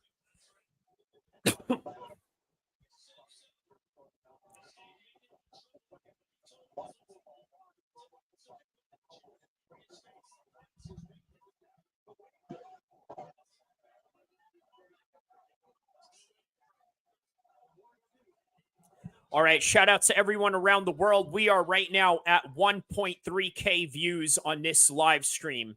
Shout out to everyone. And don't forget to like and subscribe. Oh!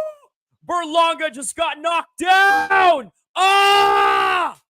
Berlanga got knocked down in the third round. Oh, no.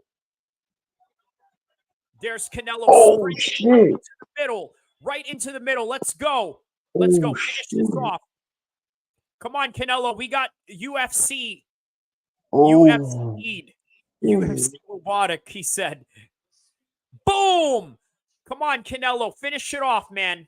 Oh! Oh! Oh, shit. Oh, he's in a firefight. Don't do that. Don't do that, Berlanga. Don't do that. Don't do that, bro. Don't do that. Oh, swing and a miss. Oh, he swung big on that one. Yeah, that woke Zane up for sure, man. You know, Zane was, you know what I mean, on the verge of like on his time zone in the UK right now. He saw him get knocked down, and let's see how he responds though. Canelo, man, he is no joke, bro. I told you Canelo was gonna knock him out. And you know what? I think this moment was way too big for Berlanga, man. 100%, bro. He's not ready, man. It's only a matter of time now, man. He's Yeah, not knocking Canelo out.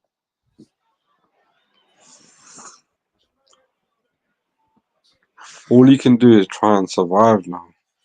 man, he's about a counter shot away from getting put away. Yeah, 100%, bro.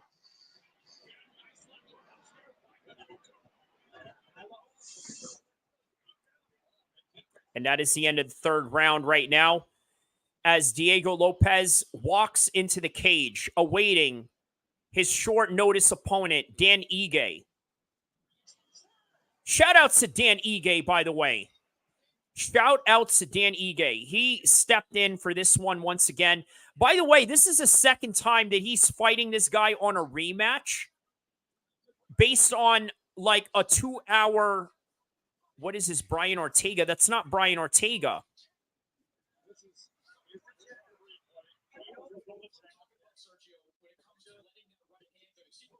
Okay, because they couldn't get the package going. Wait, it is Brian Ortega. Hold up. Wait, so what are they talking about? Dan Ige. Hold up. Oh, okay, they were talking about, okay, never mind. I was about to say, man, you know, that would have ruined my Kendrick Lamar video, because obviously I had featured Brian Ortega in that. Meanwhile, while Brian Ortega walks out, here's Canelo right now doing a number on Edgar Berlanga.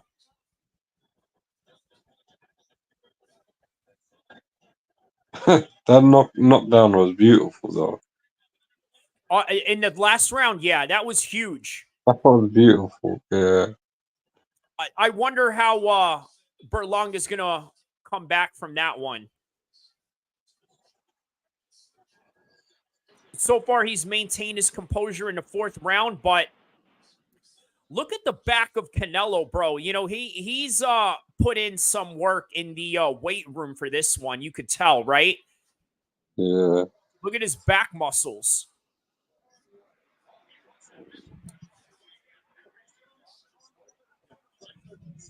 What is this? Dana's going to prison grape Ortega for this one. Wait, but Ortega walked out, though, so he is fighting.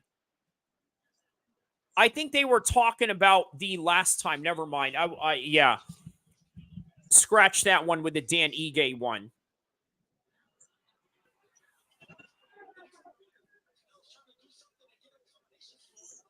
Why is Ortega walking out? I think the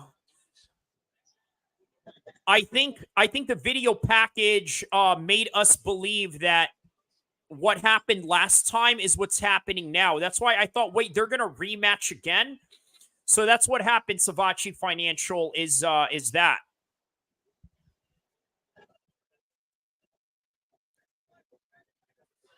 Body shot by Canelo. 1-2 by Berlanga.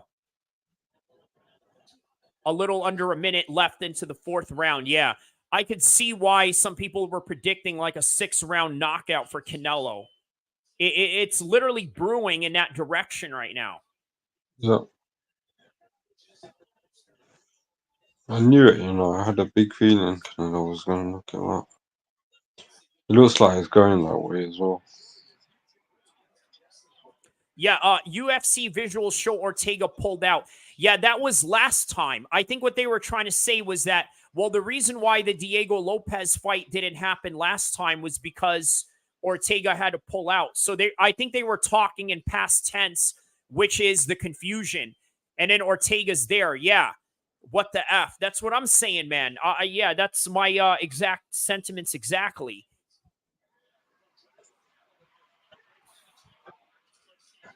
But nonetheless, here we are, Ortega and Diego Lopez, as we are watching Canelo and Berlanga.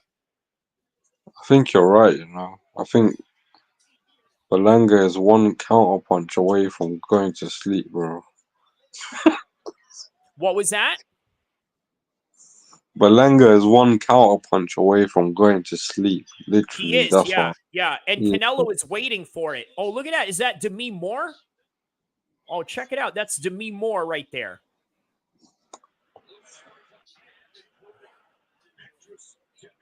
Yeah, the me more. Yeah, Canelo is more for like the mature crowd, and O'Malley is more for like the the young kids that are the new age hip hop generation kids. You know what I The mean? Like that's 6'9" really kid. the demographics here. You know, because you got Yeah. Harrison Ford in the front row, you got Demi Moore up in there. Hmm. You know, and they could have easily gone to the UFC card, but they chose to be here. Yeah. Meanwhile, Roy Jones could have chose to be here, but he's in the UFC event instead. So choices in the world of combat sports is a beautiful thing. And there's Brian Ortega right there throwing up the LA gang sign.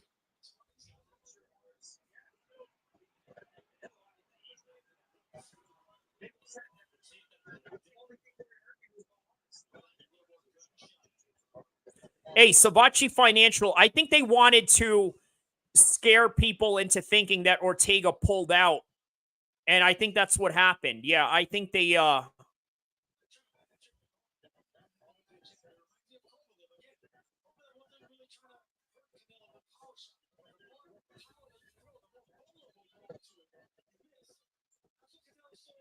making all the ring girls change costume every fight. Here we go. Round one by Brian Ortega and Diego Lopez. I got Brian Ortega by a decision on this one. That was the official prediction that I made on the Kendrick Lamar versus Mexican Gangs video that I had made a couple of days ago, which right now is sitting at 2.7K views. Oh, look at this. What is this? The referee broke that up. What's going on? He's Oh no, Brian Ortega, get up, man. Get up. Oh no, get up, Brian. Man, Diego Lopez is a beast, bro. Oh, wow.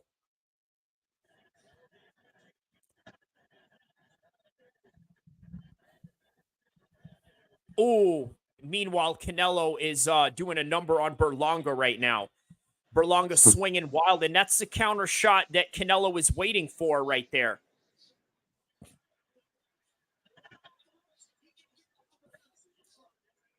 Meanwhile, Brian Ortega is beat up on the ground right now, and there's an uppercut by Canelo. Damn. He's one counter punch away from going to sleep, bro.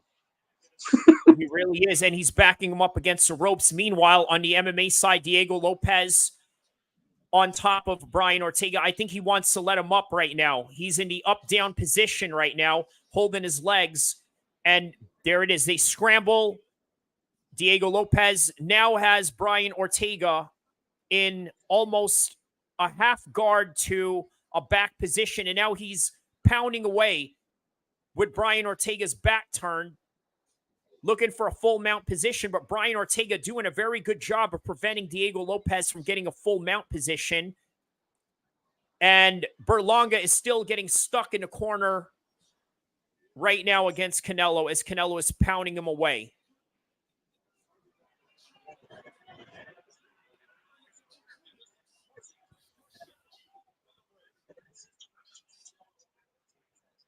There it is. That is the end of the round right there. Canelo got that round as well. Meanwhile, Diego Lopez, a little ground and pound action by Diego Lopez on top of Ortega right now. After Ortega got rocked by Diego Lopez, he wants to let him up. Meanwhile, Brian Ortega's face is busted up right here. Brian Ortega, the former co-star of the movie Tax Collector with Shia LaBeouf, and who else was in that movie? Shia LaBeouf and a whole bunch of actors that nobody really knows. Mr. Criminal, the rapper, was in that. Conejo, the other Mexican rapper, was in that. And a whole bunch of other names. So that was a great movie debut of Brian Ortega. I think Brian Ortega was also featured in The Den of Thieves, or was that Max Holloway, I believe? No, I know Max Holloway was in The Den of Thieves, but yeah.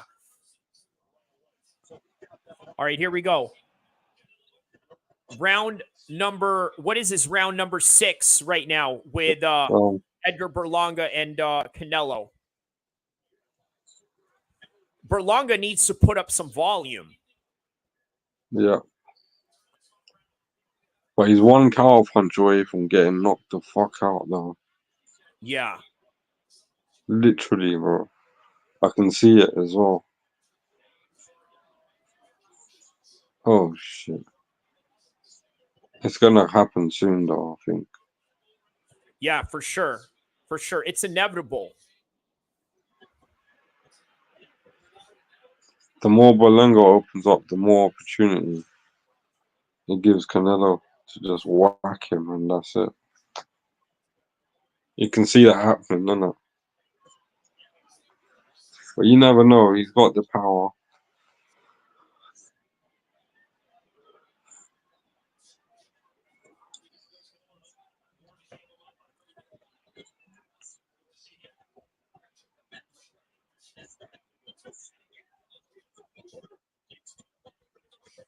Berlanga needs to get off the ropes, you know?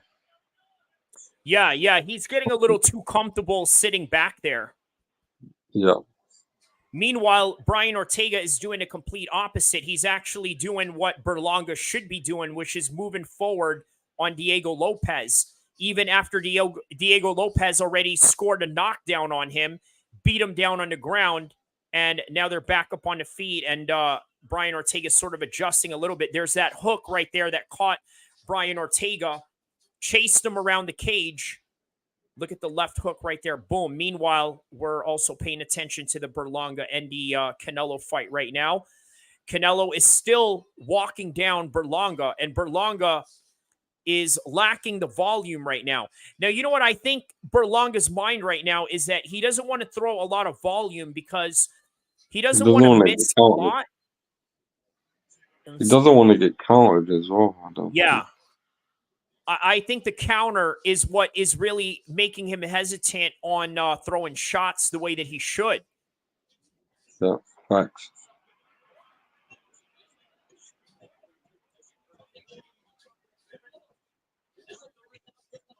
All right. We are now at 1.4K views for this live stream. Everybody, don't forget to like and subscribe, not only to this channel, but on the description down below, Zane Musa Boxing Dosage. Look out for his post-fight coverage of this fight between Berlanga and Canelo. You know he's got a lot to say about it. You want to hear what he's got to say?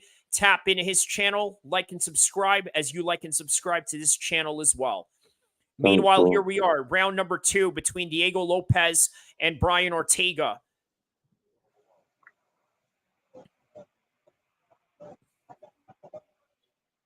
Oh, there it is. He gets clipped again by Diego Lopez. Diego Lopez is doing really good here in the boxing ranges especially. And he seems a whole lot faster than Brian Ortega right now. The speed on Diego Lopez is just amazing. Just like Canelo, the speed on him is way too much for Edgar Berlanga right now.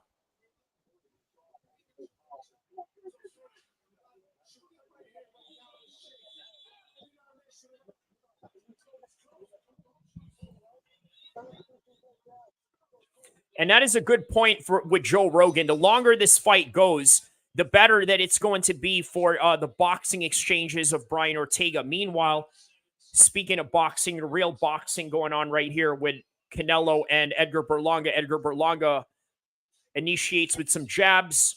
Canelo blocks 241 in the 7th round, while Brian Ortega is trying to do something different against Diego Lopez here.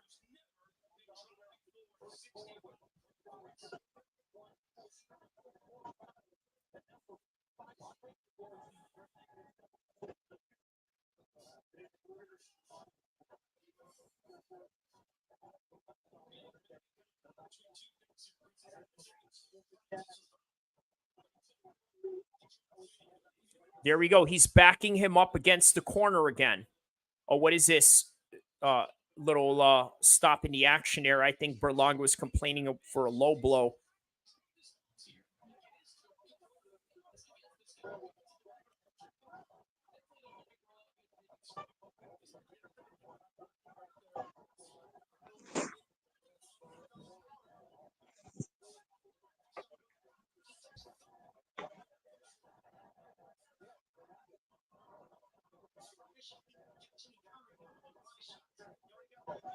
Oh, nice shot by Lopez there. 1-2 by Brian Ortega. By the way, everybody, don't forget to like and subscribe onto this channel. Also on the description below, check out Zayn Musa Boxing Dosage on the description below as we are witnessing Canelo versus Berlanga live right now. Check out the coverage of all of these fights and also the post-fight coverage Zayn is going to do for Canelo versus Berlanga. There we go. He's countering him right there with those jabs on Berlanga. Oh, nice low kick by Diego Lopez. He got Brian Ortega down on that one.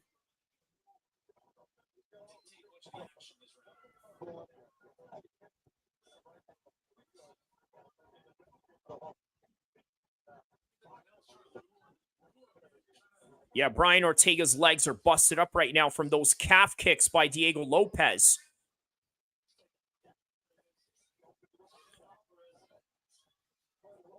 Some jabs by Edgar Berlanga, but doesn't look like it affects. Oh, there's a slip right there. That's a slip.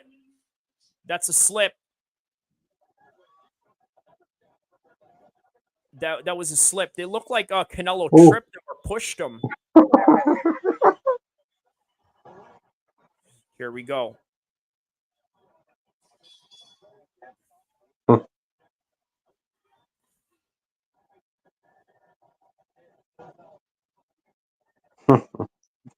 was fun.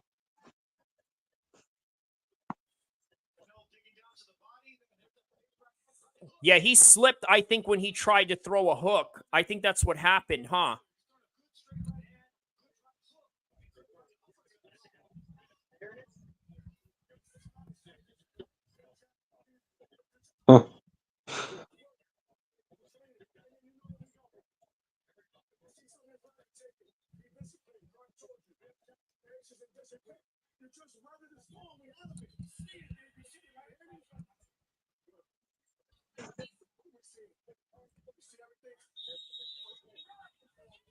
Yeah, that was a much better round for Brian Ortega on that one. Meanwhile, no better rounds for Berlanga on his part right now. Just being dominated everywhere right now. Yeah, Berlanga needs to do something different here. I wonder what kind of difference he needs to do, but Depends. Right now, it depends on if it goes points off or Canelo can get him out of there, which was always the question, isn't it?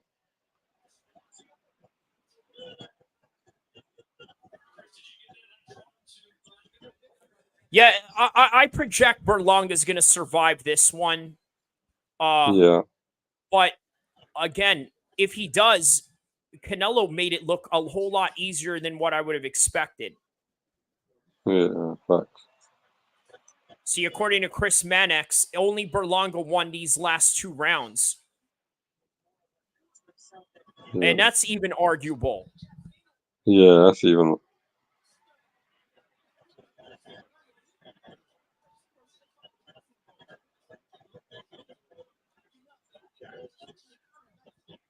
All right, here we go. 3rd and final round between Diego Lopez and Brian Ortega. Right before the co-main event between Grasso versus Shevchenko.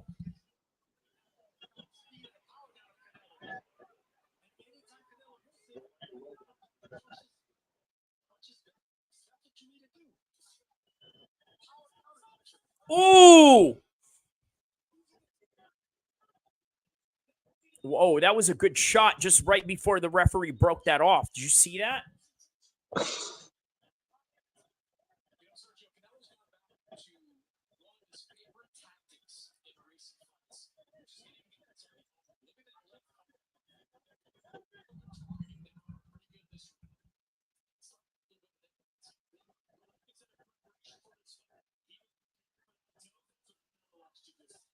Oh.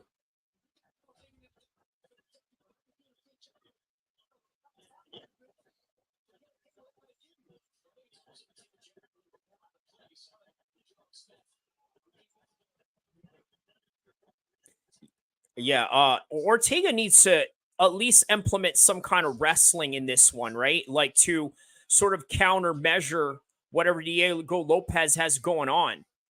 But obviously he's not doing that. From what I said in my prediction video, I said that Brian Ortega needs to out wrestle him. He's not doing that because obviously Diego Lopez is beating him up on the feet, and Canelo, he's handling business as usual.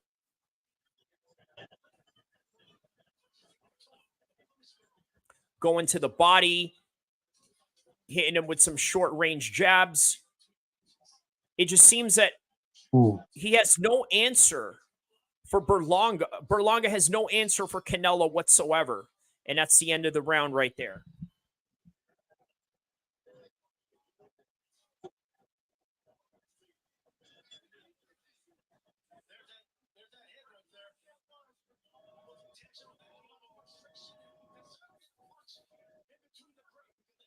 Yeah, Brian Ortega needs to move with a high sense of urgency for this one.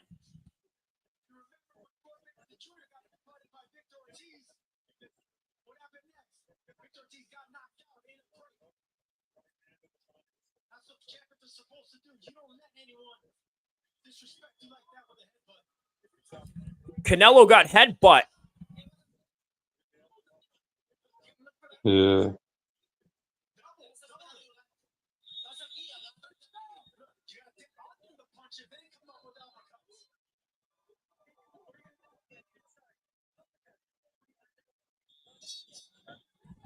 All right, here we go. Less than 2 minutes left into the third round between Ortega and Lopez. And here is round number 9 for Berlanga and Canelo. So far, no answer for Berlanga whatsoever.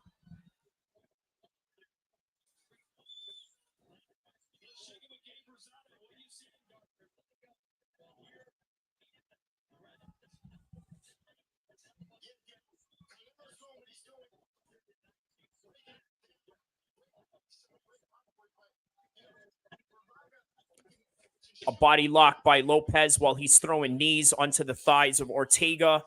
And Canelo is still walking down Berlanga. Berlanga is scared to go forward at him because, again, he's afraid of that counter shot.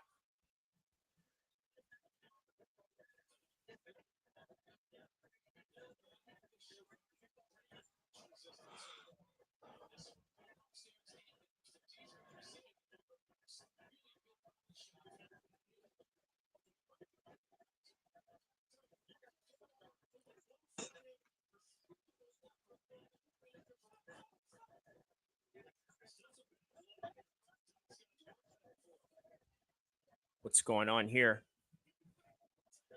All right, time in. There we go. 1:30 left into the 9th round with just about 30 seconds left into the 3rd round between Ortega and Lopez, which Lopez looks like he's going to walk away with a decision in this one. Oh, he just rocked Ortega. He's looking to finish Ortega, gets another knockdown on Ortega.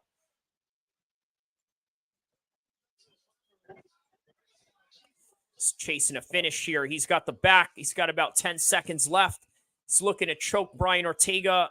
It's not going to happen. Nice exchanges right here in the last second. Oh, there it is. There it is. Nice fight between Diego Lopez and Brian Ortega. Now, let's concentrate on the last few rounds between Canelo and Berlanga as we head into the co-main event. Zane, you're going to stay with me for the co-main and the main event, right? Of course. All right, awesome. So, Canelo, a rerun of Democrats versus Republicans. What does that mean, Sabachi Financial? A rerun of... Are you saying that because it's predictable who's going to win? Is that what you mean by that comment? If so, you're right, man. This was just absolutely predictable, right? You would have thought that Berlanga was going to put up a better fight. A rerun of the election cycle. Yeah. I see what you mean.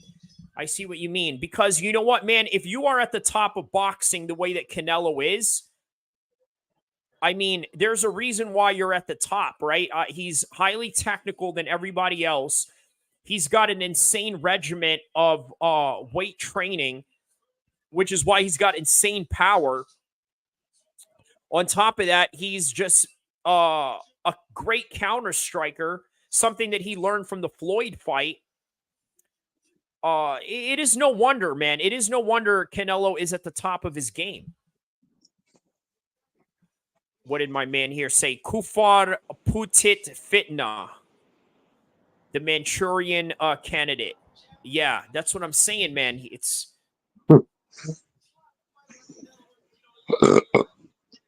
all right. So now we await the decision for Diego Lopez versus Brian Ortega, which I believe Diego Lopez won easily in this one. Here we go. Round number 10 for Canelo versus Ortega. Canelo versus Berlanga. Round number 10.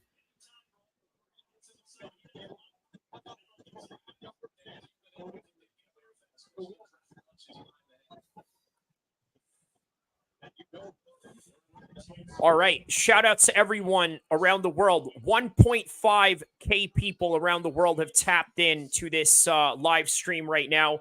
Don't forget to not only like and subscribe to my channel, but also on the description below, Zain Musa Boxing Dosage. He's going to give you guys an analysis of this fight right after Canelo versus Berlanga. Look out for that video in the next coming hours and the next day or so. Thanks, bro. No doubt, man. No doubt. Really enjoying this fight night right here. And just watching the absolute masterful skill of Canelo.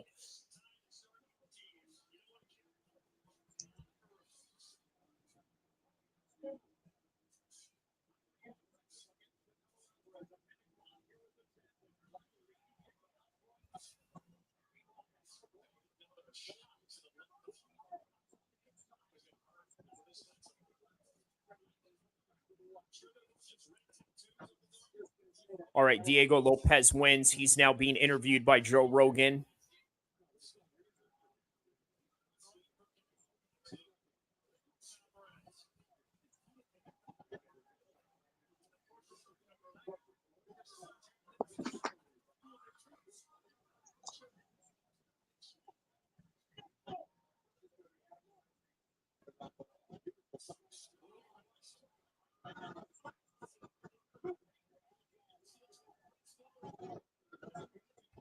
They're asking Diego Lopez who he would like to fight next. Let's see who he says.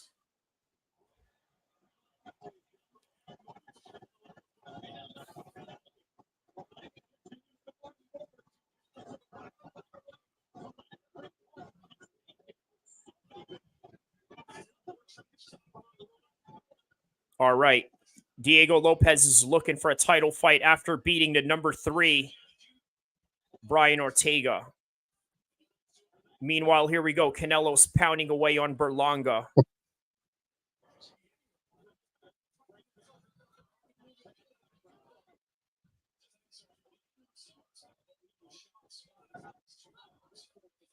There's Andrew Schultz in the front row.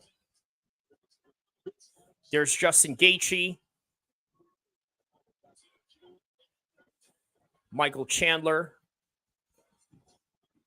There it is, the end of the 10th round.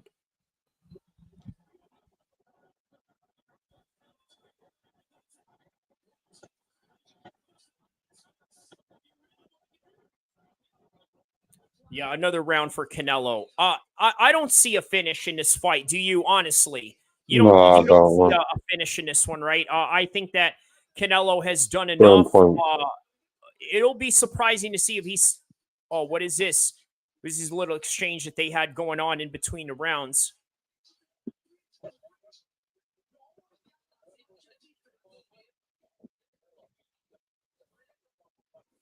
All right, here we go. Alexa Grasso, champion, defending against the legend, Valentina Shevchenko. Valentina tapped. She did in the last fight. Let's see if she does in this one. All right, here we go. 2 more rounds. Here comes round number 11, Canelo versus Berlanga.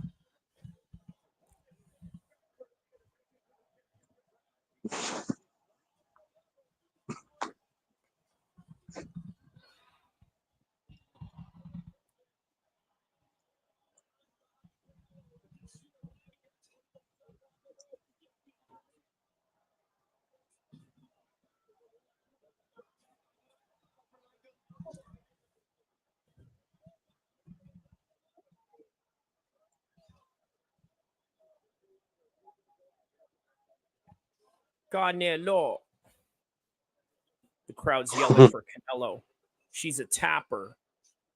He said she's a tapper. It would be nice to see Canelo get the knockout, though, man. This shit is a big ass PowerPoint.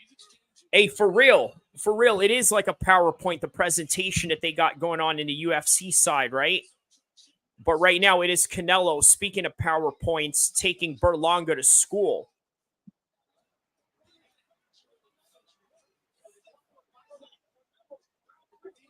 Oh, what is that? A little weird looking hook by Berlanga there. Nice little uppercut attempt by Canelo. Looks like a fake.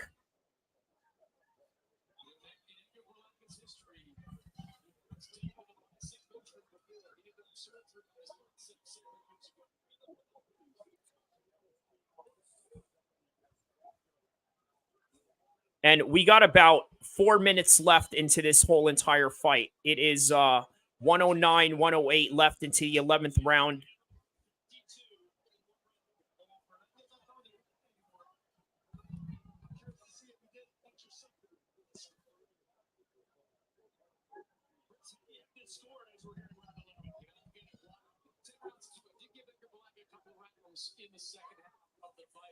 Canelo lost to Floyd. You're right, Savachi Financial.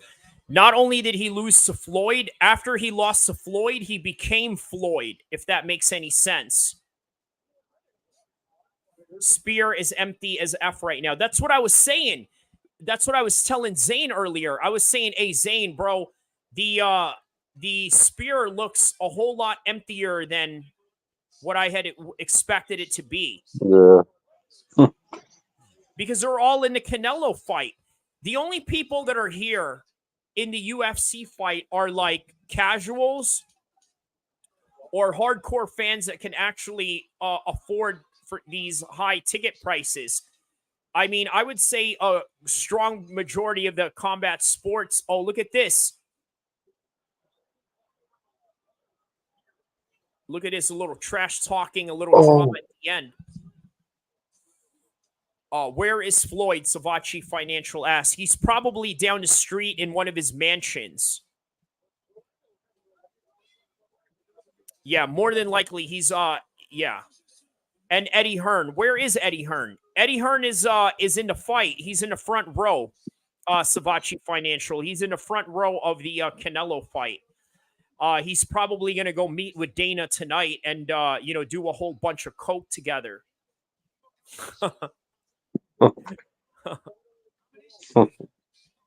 While he's gonna try to invite Dana White to the Joshua fight next week. He's gonna. You know what? You should come out to London next week. While they're all sniffing up. In Dana White's office in the PI Center.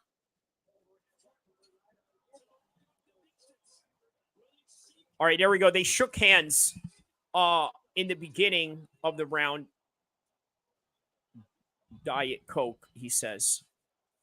All right, here we go. Alexa Grasso and Valentina Shevchenko coming up. Perfect timing, right? Didn't I tell you that this fight was going to be done before the co-main event, right? And here it is. It's a perfect timing.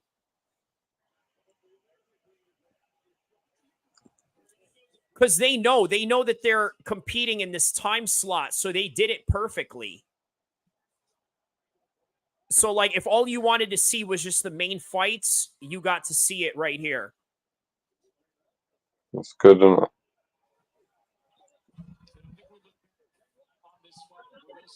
Another PowerPoint. Yep, here we go. Another visual presentation by the UFC as we witness the last 2 minutes of Edgar Berlanga and Canelo. I'm going to try to watch both at the same time right now. I'll react to it. All right, so right now, the UFC's the UFC spear right now in the screen, the giant 1,000-foot screen that they have, has a picture of an angel in the sky. Once again, showing the what is this? They're still showing the ancestors of the Mexican natives and their history, all throughout history, of fighting for justice, fighting invaders, fighting the colonizers, but also translating it into their fighters and boxers. Look at this, Chavez, Sanchez. Who is this?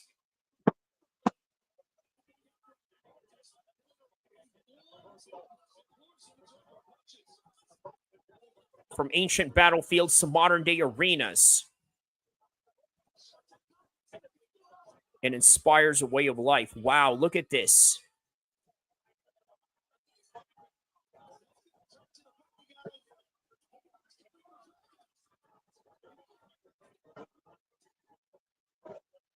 There we go. Last 30 seconds. Edgar Berlanga is going to dare him to...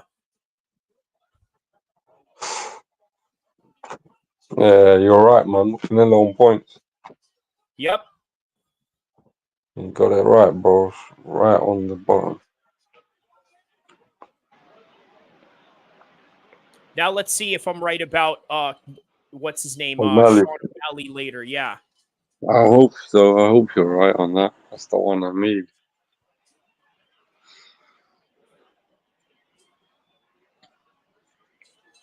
There it is. Whoa, all right. Good sportsmanship at the end. I think Berlanga is just happy. What is this? Okay, they're embracing Happy positivity. to survive. Okay.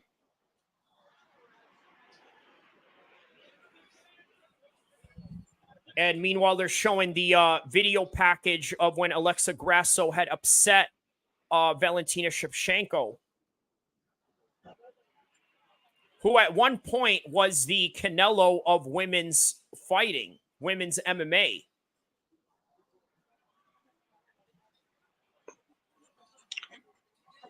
Like good sportsmanship, though. Mm-hmm. Yeah. Great banter in between, but once again, an even better display of sportsmanship at the end. What did my man here say? Canelo and Berlanga about to do the hold each other face and kiss thing. Yeah, man.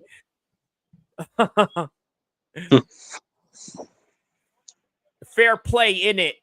Savachi Financial says fair play in it. Yeah. It's such a hard worker. As what they would say if somebody gave a good account of himself. Yeah, he's a hard worker.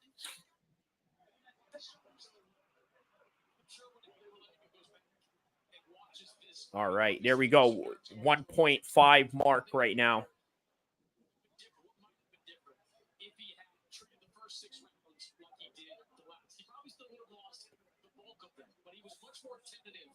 All right, here we go. Now that is the end of the video package for Shevchenko and Grasso. Now Shevchenko is walking out to the cage. Nachos up, let's go. Nachos up, let's go. Do you mean Noche up or nachos? Okay, I think you really mean nachos up. All right. Nachos up, let's go. And here's Valentina Shevchenko now walking out to her Kyrgyzstani music in front of a hostile Mexican crowd. By the way, Valentina Shevchenko played a Latina fighter when she fought Halle Berry in the movie. I forgot the name of the movie, but it was Halle Berry playing an MMA fighter. And Valentina Shevchenko was in it. Shout outs to the original Saudi Noche. Shout outs to the original Saudi Noche. Oh, I know what you're talking about, Savachi Financial. So we had a Saudi homie back in the days, right, Zane? You know, he used to have all the UFC parties in his house. right? Whenever there was a UFC fight, he would invite everybody. And this was before everybody really knew how to like stream illegally, right? Or, you know, or just, you know, you didn't have enough money to like, you know, buy all the pay-per-views back then. So we just went to this dude's house. So he was the original UFC's NOCHE. So that's sort of our little inside joke we got going on here.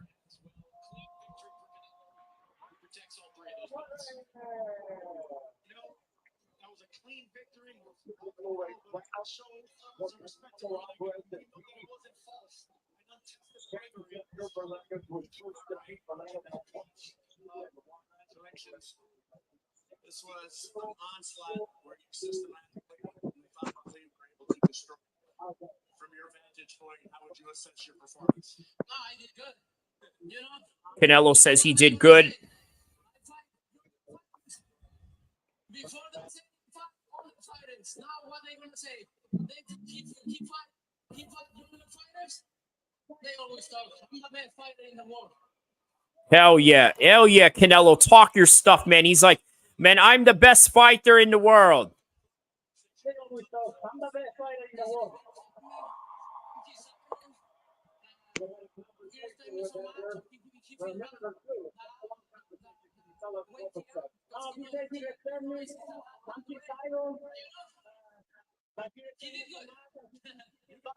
All right. Shout out to that. He's giving him compliments saying he did good. You know, he did. He did a good, you know, he could have done better, bro. But yeah, he did make a good account of himself, though.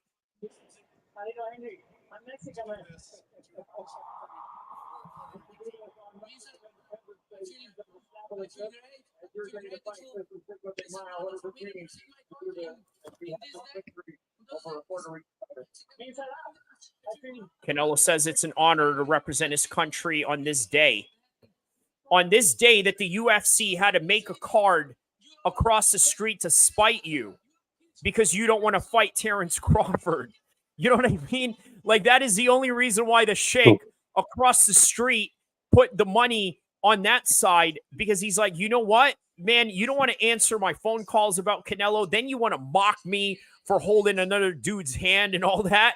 Man, you know, I'm going to mess up your event. You know, but in the end, I think Canelo won also the viewership tonight. Let's just be real about it, right? Now personally, I think just my own humble opinion, I obviously like these main event and co-main event fights better, right? That's just my own you know, biased opinion. But by the end of the day, Canelo has the loyal fan base. You knows me now. Every time I do that kind of things, I'm fighting harder. And, you know, gonna start looking forward. Oh, sorry about that. I had my mic off. This is what I was saying before my mic had gone off. Sorry. What I was saying was that kind of no matter what kind of fancy visual presentation you put, Canelo won by the end of the night against the UFC. He beat Berlanga, but not only did he beat Berlanga, he beat the UFC, and the UFC is still going on right now with the co-main event. Look at that crowd. They got twice as many people in that crowd than they do in the UFC.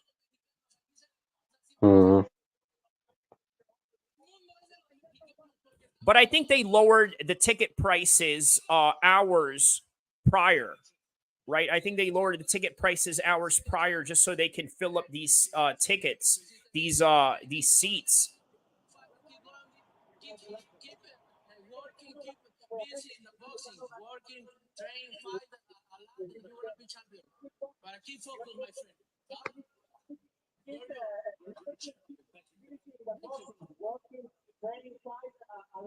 Yeah, that was real classy of Canelo to big up the young man like that.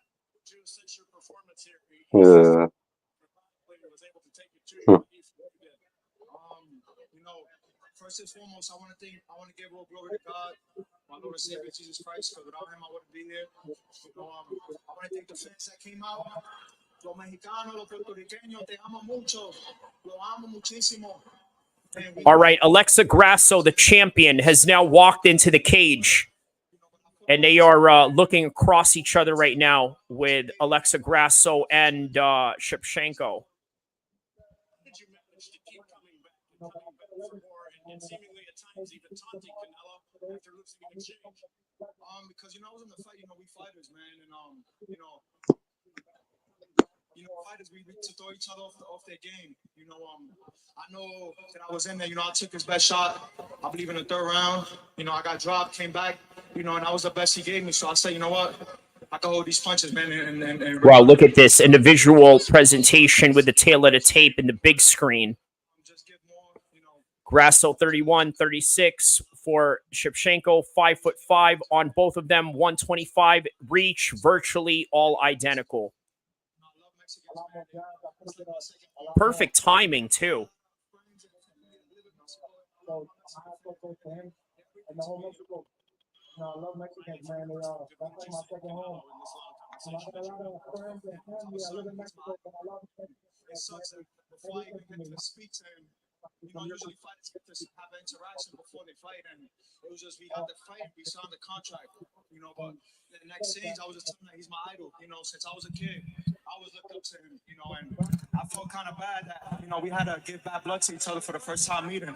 Usually I like to give thanks because I looked up to him, I watched him growing up, when I was an amateur, going into the pros, and I just want to thank him for the opportunity, He's at that level where he could pick and choose his fighters.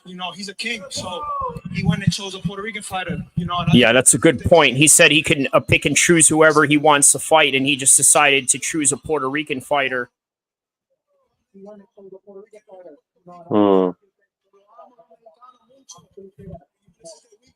All right, here we go. Valentina's being introduced by Bruce Buffer right now as Berlanga is interviewing in the cage or in the ring. I'm a fighter, I always say that. I got a little bit of Mexican in my system, in my blood. Thank you very much. He's a king, so he will give thank you guys. I want to thank my team in Berlanga. Puerto Rican, so I just want to say thank you for the opportunity, man, because he's a king. So he won't give anybody opportunity, he gave me. card after our main event is said and done. All right, and that is the end of the main card for Canelo versus Edgar Berlanga. Now, let us concentrate on the co-main event between Alexa Grasso and Valentina Shevchenko. Alexa Bro, just Grasso gonna is being take a toilet break quickly. I'll be back in 2 go ahead, minutes. brother. Yeah, no problem, brother. I'll be right here. Alright, one second.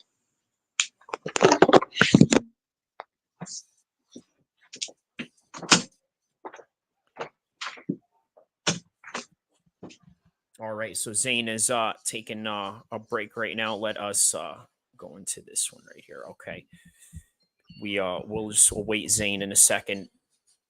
So here we go.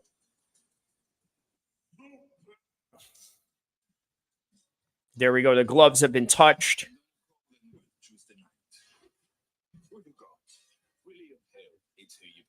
Is Diego Lopez in the corner of Grasso? That's interesting.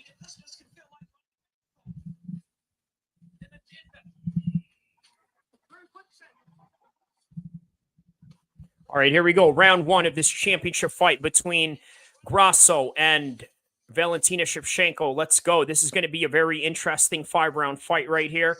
I'm going to predict a 5-round decision by Alexa Grasso. That's what I'm going to go with right now.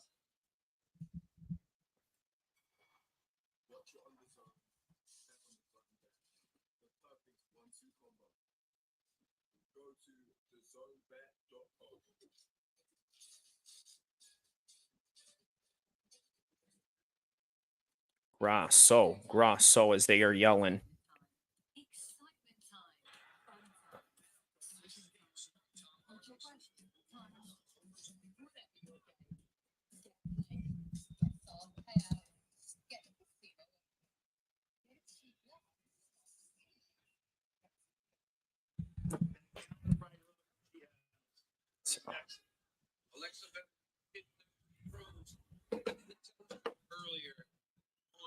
Spoke of how she was entering, landing, and getting back in space. This time she stayed.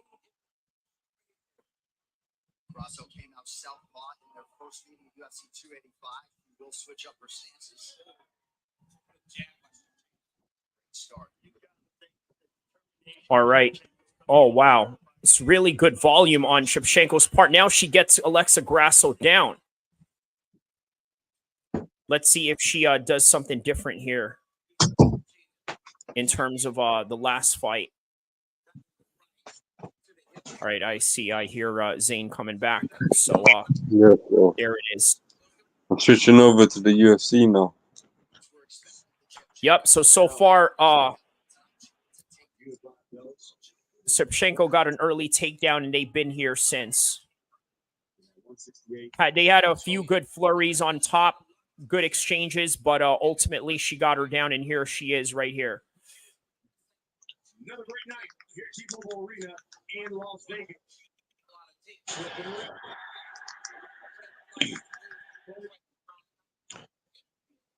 All right, so far the top control position of Shevchenko is very significant in this fight. Alexa Grasso needs to get up or create That's some a kind of woman's fight, submission yeah? threats on the floor. Yep. 125 championship. Is the main event on after this? Yep. Yep, it's Oh, Sean good. O'Malley next and Merab. So here, oh wow, look at this. She's going for a triangle attempt. Looks like she's going for an arm bar.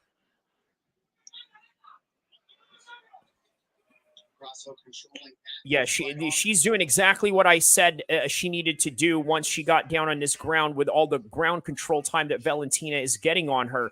She either needs to move and use her hips to get up or threaten her with submission attempts on the bottom, and she did exactly that. So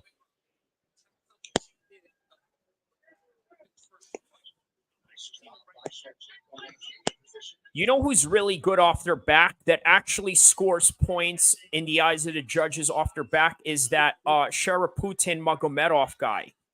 That guy, if you get him on the ground, right, and you're on top of him like this, he's going to rain elbows on you from the bottom, right? Like that guy does not sit still easily down low. Zane, you there?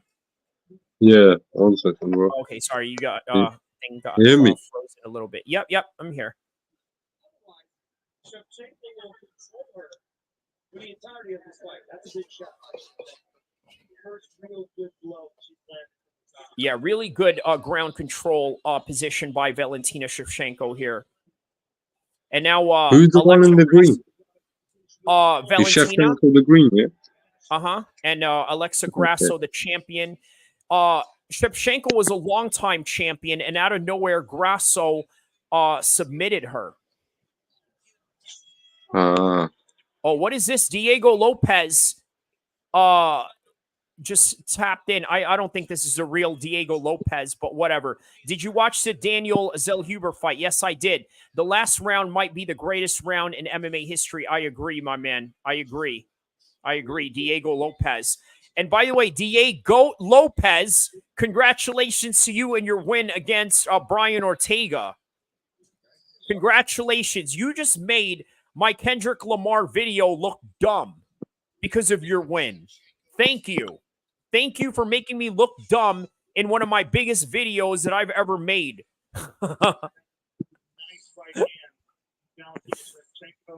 Diego Lopez. Okay, yeah, you know this is a fan page, right? It's Diego and not Diego.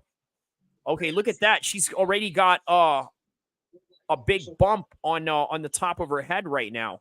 By the way, Diego Lopez is the training partner of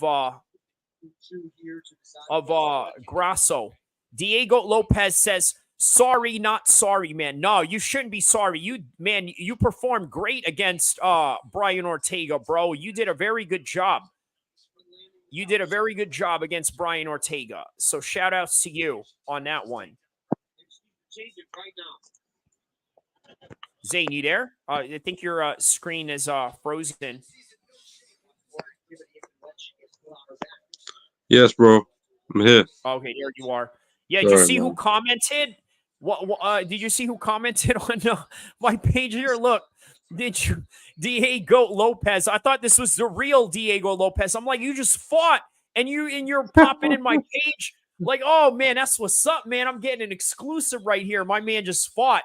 That's So funny. I was like, yo, bro, you just made my Kendrick Lamar video look stupid because I was using that video to like promote LA because you're fighting an LA guy, and you just made that video look dumb. So this is what he said in response to me saying that he made my video look dumb. He said, sorry, not sorry, man.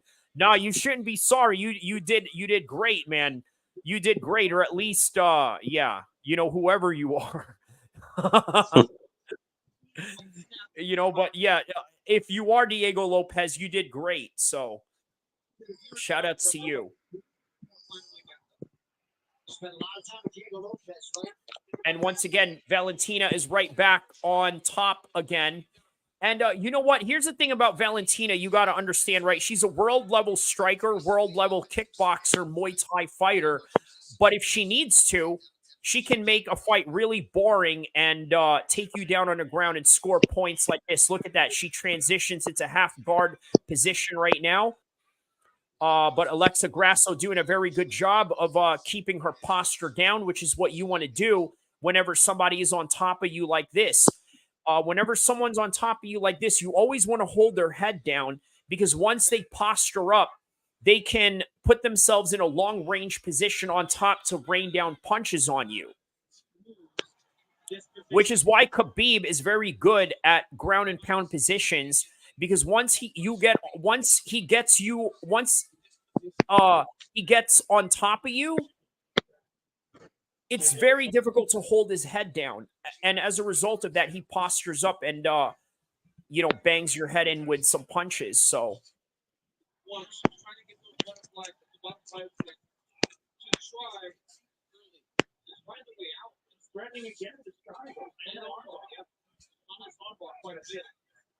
Yeah, this is not a good position for Valentina. Alexa has very strong legs and really good at securing switch. All right, here we go. Looking for an arm bar here.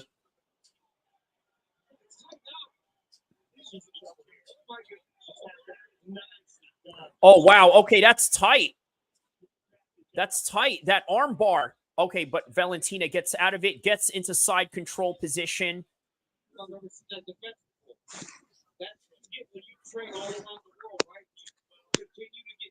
Hey, Diego Lopez. Wait a minute. Hold up. How did you comment on this page when you're supposed to be cornering Alexa Grasso right now? Hey, Zane, this is why Alexa Grasso is looking like this right now. Diego Lopez is supposed to be cornering her in this fight right now. You know, so instead of cornering her, he's over here commenting, and it's the reason why she's looking like this. Yeah, it's a good fight, man. Woman's fight. Yeah. Yeah, and shout out to Diego Lopez. Not only is he commenting on my page, he's cornering her right now in this fight. He's doing a corner work in you know, for Alexa Grasso right now.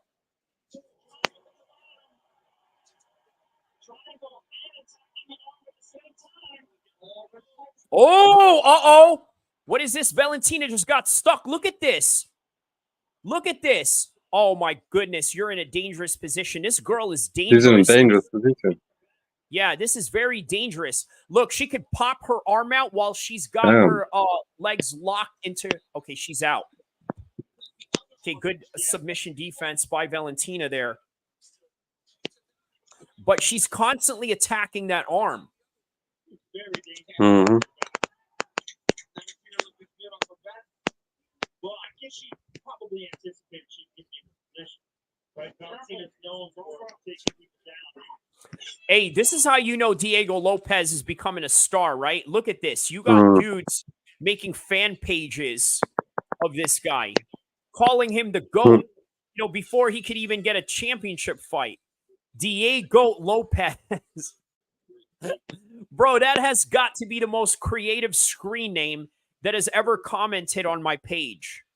Straight up, in the timing of it, too, the fact And the fact that you just see, there he is. He's right there in the corner. Look at him. He's right there. He's right there in the corner, and he's commenting on my page. My man, how about that, right? Multitasking, right? He's cornering a championship fight, just got done with a fight, and then he comments on my page while he's in a fight, while he's cornering a fight. Man, shout out to Diego Lopez, man. Maybe you are the GOAT, bro. Maybe you are the GOAT, bro. Shout outs to you. Shout outs to that guy. Heck yeah, man. Diego Lopez. Diego Lopez, bro, I don't even know if you make videos or not. I'll subscribe to your channel just for the heck of it. You know what I mean? Just because I like your screen name so much, I'm going to subscribe to your channel, whether you make videos or not. If you do, great. I'll watch all of them. If you don't, well, you know, start making videos, because I think you're onto something with this, you know, Diego Lopez page.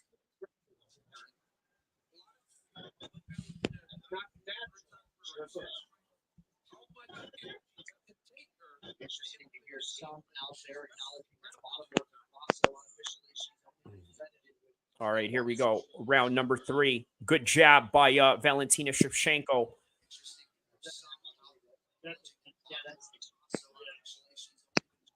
Alexa Grasso moving very elusively. And Valentina Shevchenko is sort of flat-footed in a traditional Muay Thai stance.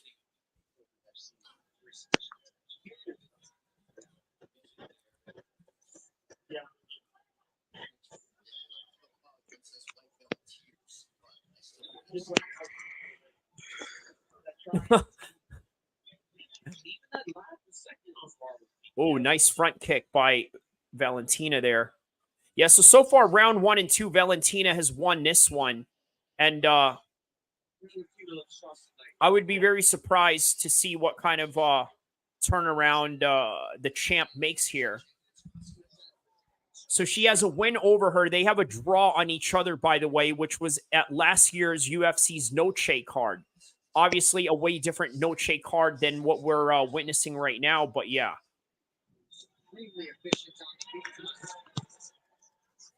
By the way, shout out to everyone across the world. We are now at 1.6K views for this live stream.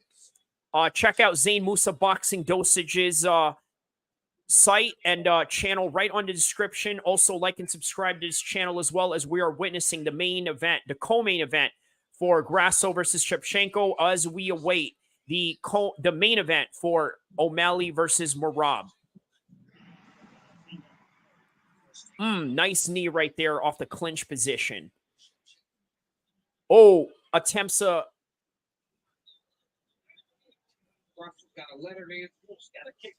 There might be 4 fights. Quadrology, you mean that? Okay, because this is their rubber match. So this is their 3rd match. So yeah, I see what you mean. Yeah. Some people just need to fight 4 times, right? And then some people don't. Obviously, Manny Pacquiao took on that fight with Manuel Marquez, which ultimately got him knocked out cold, right? And he never got that one back. Obviously, he's had wins over Marquez, but that last one he never got back, unfortunately. So, yeah, man, quadruples are interesting, to say the least.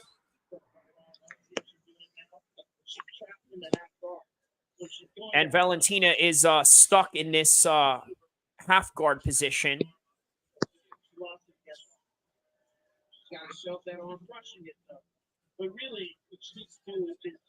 She seems comfortable in this half guard position.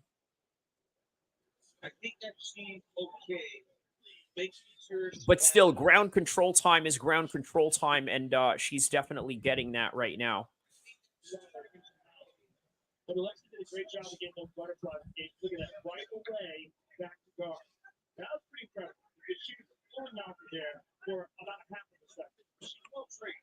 Alexa well trained to very fight. I just think that she's Holy hell.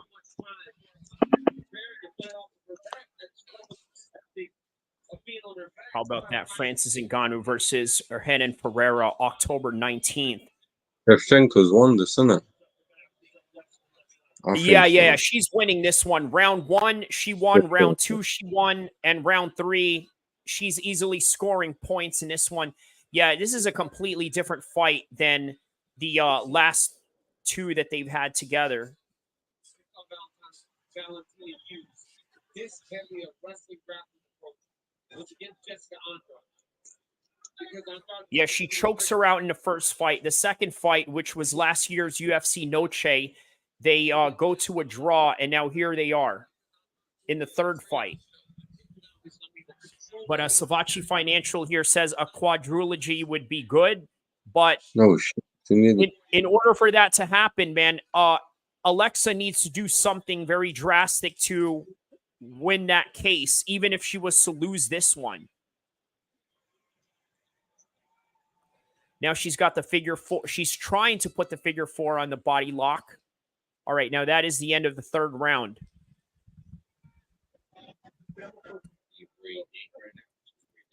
Is it a 5-round fight, this one? Yep, championship fights. And there it is. One of my fans on the page right there, Diego Lopez. Diego Lopez, there he is right there. All right, so he's not commenting on the page anymore. I think he's worried. You know, he's like, you know what, man? I'm not going to comment on this dude's page while I'm in the middle of this fight. I need to give this girl some solid advice.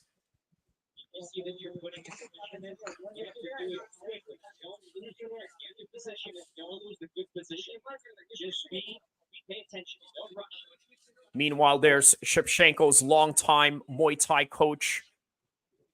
It looks nice there, though. I like it is quite packed as well. Oh, what, the crowd in this one? Yeah.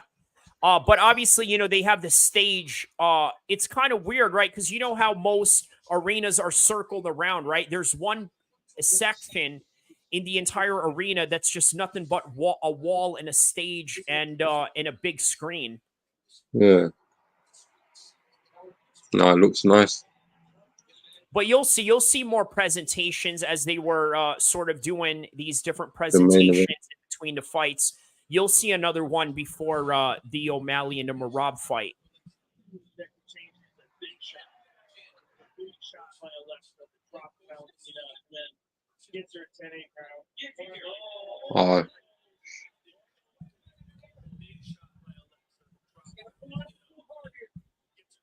Good single leg attempt right there. Oh, wow. But with that single leg, Alexa gets a guillotine choke.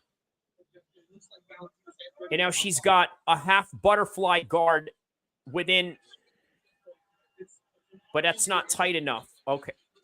It's not tight enough. Oh, it might be. It would depend where her other hand is at. Oh, wow. Okay.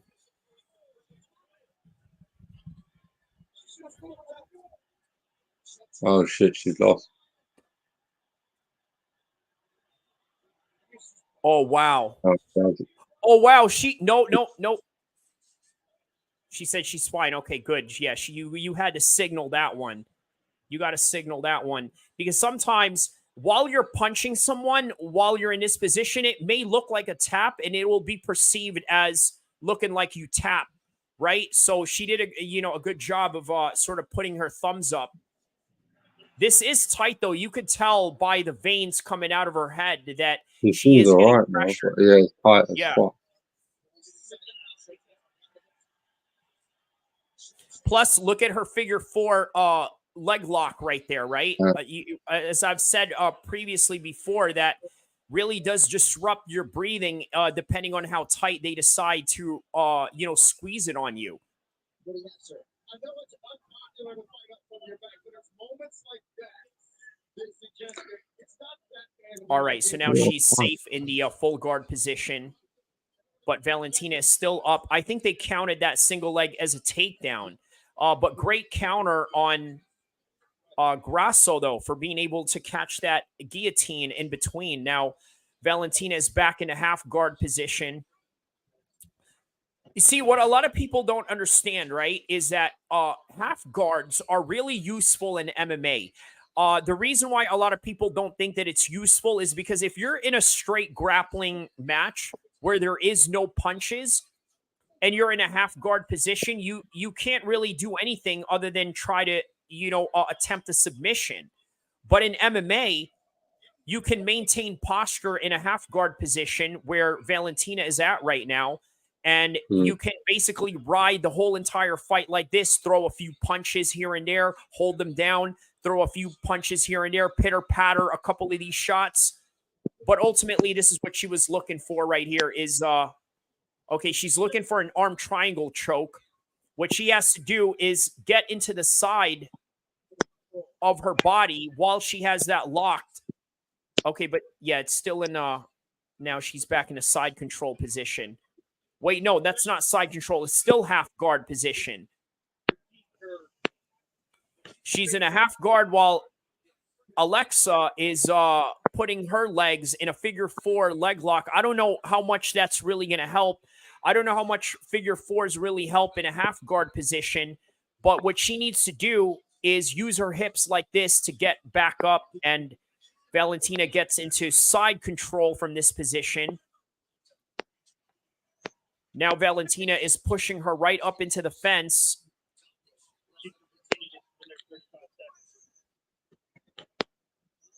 And once again, I think she wins. I think she's won all 3 rounds, including this 4th round right here. Grasso needs to do something different.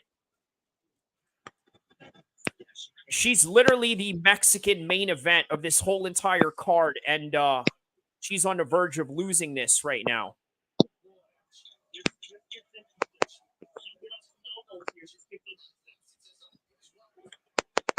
There we go, right into the crucifix position. You can rain punches from this position, but with only 8 to 7 seconds left, there's only very little time to work. And I think Alexa's going to survive this one. There it is. One more round. Yeah, Grasso definitely looks frustrated in this one.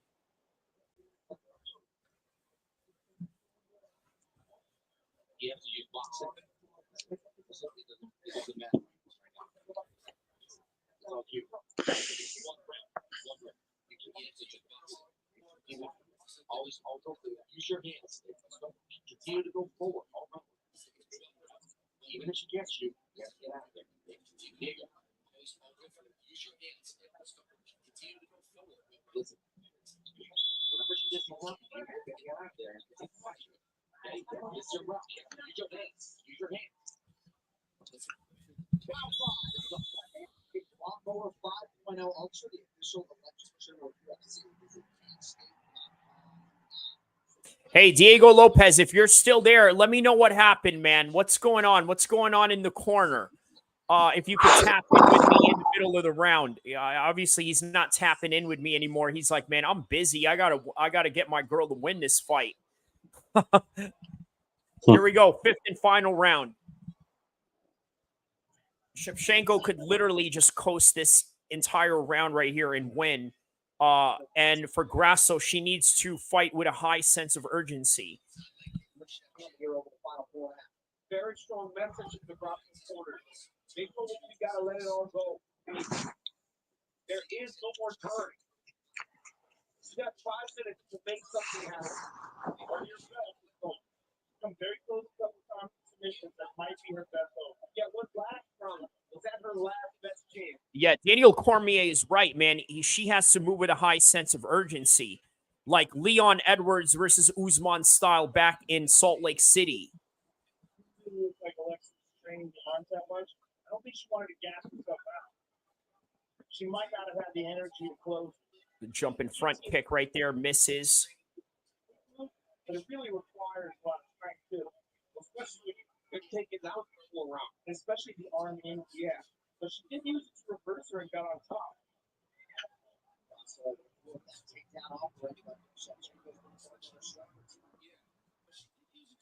That number you said, Grasso was 11. She's 13 of 100.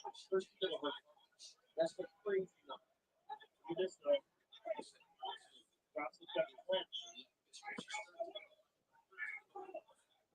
All right, here we go. Grasso's looking to do something here. I think what Grasso is trying to do just by this takedown attempt alone is that she is trying to take her down and score a submission. This is what she's trying to do because this, look at this. The sense of urgency got her into a mount position, but Valentina scrambles out brilliantly. Ooh, now she takes her down. All right. That won that fight right there for Valentina. Valentina won this one. Look, and there's Turkey El-Sheikh right there in the front row. You see him? Yeah, I see him.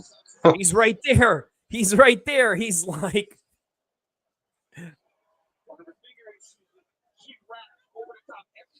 Shit, man. This woman's fight's good, though. Oh, Quite yeah. entertaining.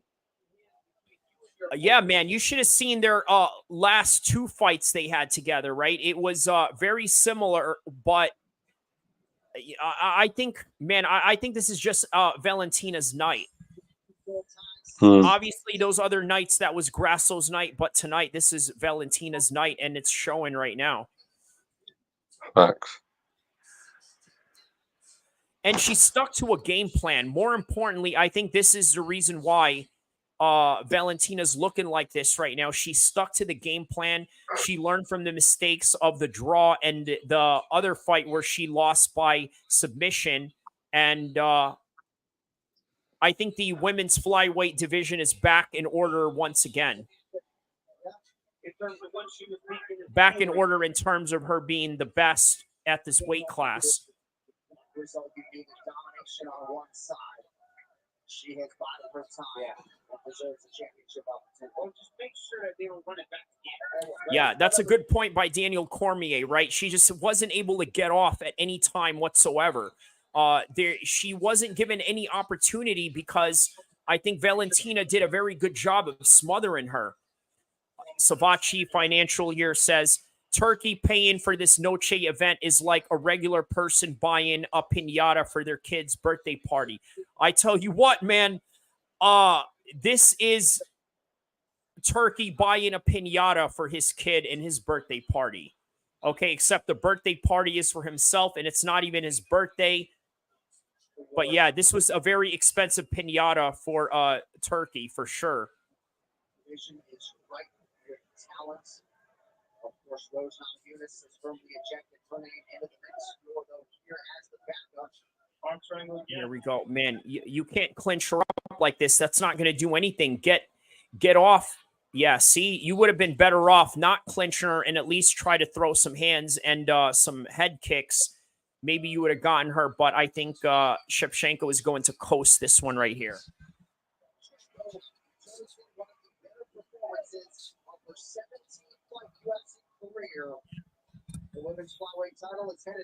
And here we go. Valentina's going to try to finish it off. I don't think she has enough time, but she won this one easily. Coasted this whole entire fight. There it is. You got it. You got the title again. I mean, this is the fight. The entirety of the fight was Valentina Shevchenko in control early. It was the striking. Her counter ability was back. In fight one, Alexa Grasso did not counter. This fight, she got countered. And when she did, she got taken down.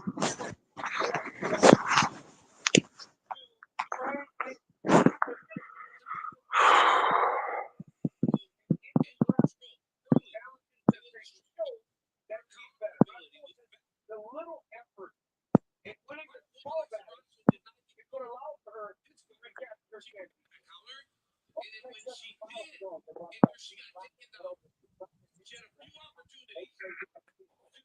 All right, yeah.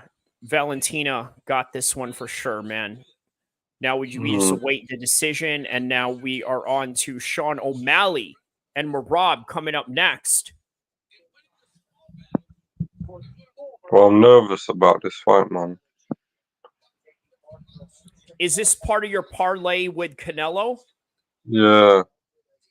Okay. So it was Canelo, and who else did you put it on? Canelo and O'Malley. Oh, that's it. So okay, so only Yeah. these two. Okay. Yeah. Okay, so they're connected. All right, got it. Got it.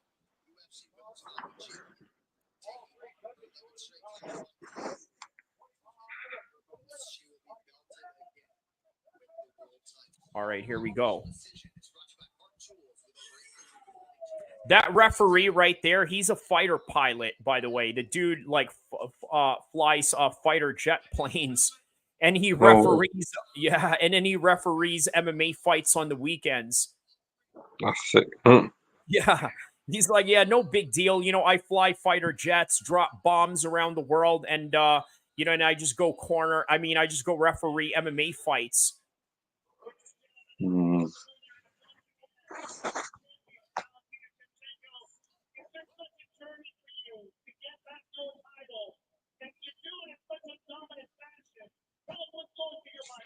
Do you think O'Malley's gonna win, bro? Yeah, I have full confidence that he's going to win this one.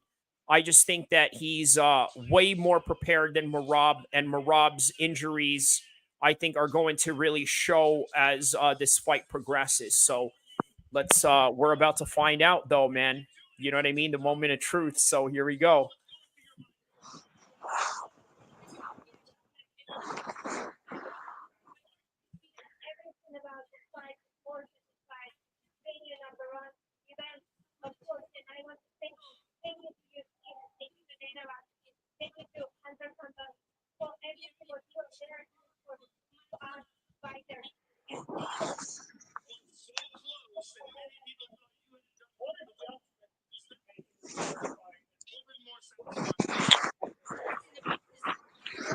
Yeah, so that is their trilogy right there.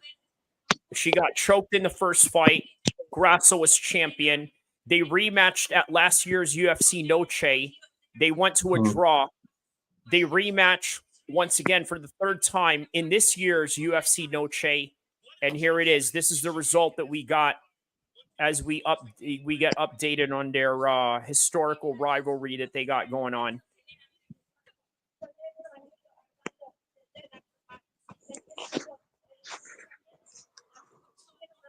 Oh, wow. Look at this.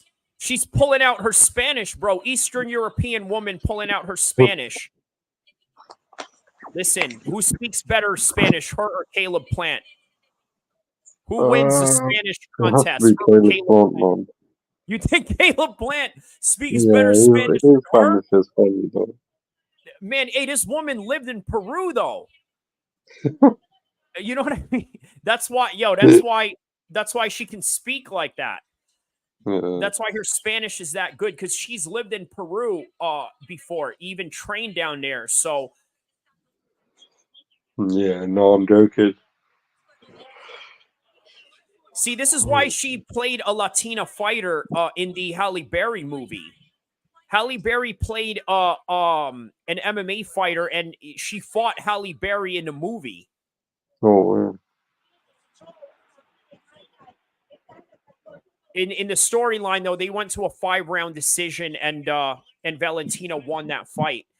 You know, Valentina was like, listen, I don't care if you're Halle Berry. I'm not losing to a fake fight to you on screen.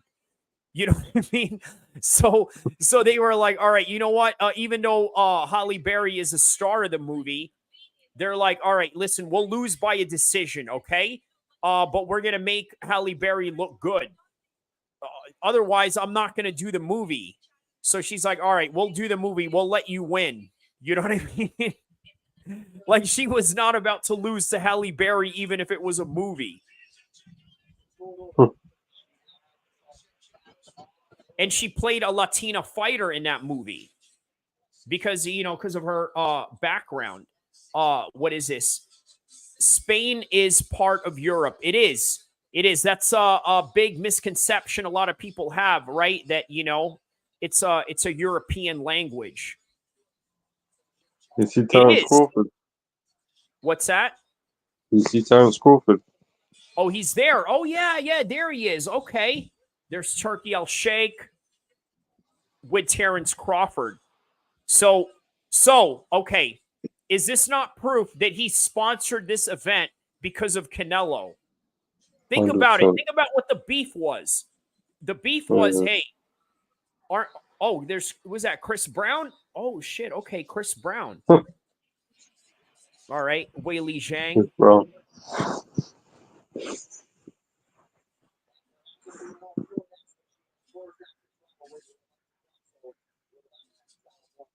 There's Alex Pereira. He looks different when he grows his hair out. Like, you know, he obviously has like, okay, what did Savachi Financial here say? They were colonized. That's why they speak Spanish. That's facts. Same reason why we speak English. We are not English. Yeah, that's facts too. Spanish is a European language. For real. Spain is not an American language. Okay, yes, correct. Correct.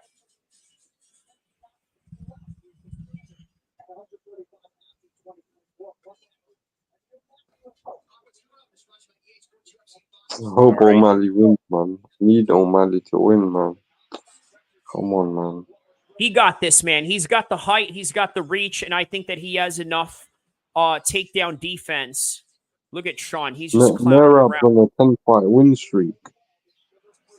He is, man. But you know what? I think Sean O'Malley has proved enough to me over the years that he that he got this. He can use the height advantage to his advantage.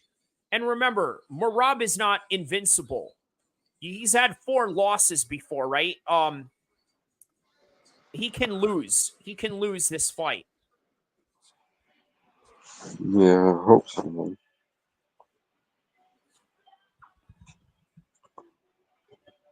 All right, check this out. They're what are they doing here? They're showing the spear.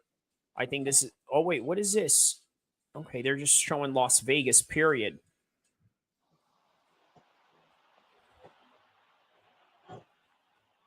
Oh wait, no. Oh, there's Anthony Joshua right there. Okay, they're doing the Riyadh season. Okay, yeah, Riyadh season. All right. Here we go. The John Jones is John Jones is gonna fight. What did Savachi here say? It's closer to Valentina's language. Valentina is European. Yeah, but you know, Valentina is Eastern European though, Savachi Financial. But I see what you're saying though. I see what you're saying. She learned Spanish when she was down in Peru. Okay, and then there's Stipe. Yeah, so it's gonna be Stipe and hey, did you hear what Aspinall said to John Jones? He said, listen, I'm going to sit front row in this fight, and when you're done beating up Stipe, I want you to hand me the belt. That's what he said. He said, I want you to hand me the belt.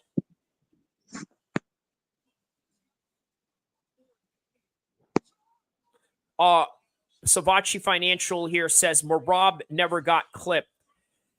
Yeah, but you know what? You said that Merab got this? Okay, check this out. I get what you're saying, bro. I know he never got clipped, but guess what? Oh, look, there's John Jones right there dressed in Mexican style. Look at him. He's dressed like a straight Mexican cowboy from New Mexico. Look at him doing a little mariachi dance.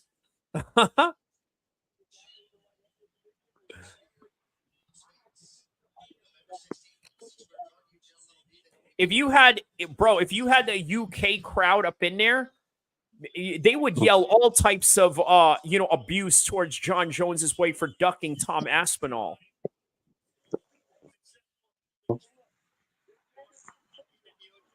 Right? If they had a UK crowd up in there, they would have been yelling at John Jones right now.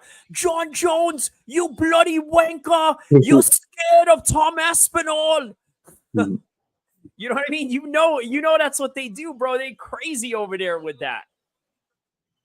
But bro, how about this, right? If I was Turkey, I'll shake. This is my plan, right? Check this out.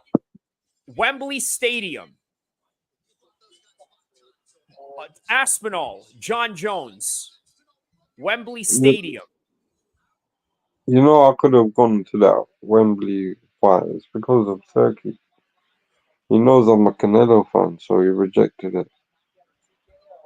Which one? Oh, which one? Next week? Yeah, next week, bro. I was meant to beat it. You think that's what it is, bro? Listen, 100%, he's bro. upset at Canelo right now. I could buy that. He's not very happy with Canelo right now. You know, and Yeah, sitting next bro. to It's Terrence got something to Crawford, do. sitting next to Terrence Crawford at a UFC event says it all. Yeah, 100%. You know, he's trying to pull his punk card. Yeah. What did he's the cartel's biggest customer. Mhm. Or you're talking about I'm sorry, Turkey. Turkey is the biggest customer for the cartel. Hey, bro, I saw this documentary the other day, right? It was about this Saudi back in the 1980s, right? He had a Colombian girlfriend who was connected to some drug lords down in Colombia. And so they used him to fly the planes around the world to basically sell coke. Oh, Yeah, it is a crazy documentary. So, here we go. Check out this video package right there. He better mariachi that all looks that quite coke. cool, man. Looks quite cool, man. Oh, yeah. Look at this. Oh, wow. Can you imagine what it's like to be there live in that theater form? I mean, it was probably like mind Crazy, blowing. yeah. Like for sure, Joe Rogan must have smoked like some real good weed before, seeing this. He probably had to go in the back somewhere. He's like, hey, listen, I'm going to go take a break. You know what I mean? And then he gets sit down back into the commentator booth and look at this. Look at this is like some straight Marvel Comics type of stuff right here. Yeah.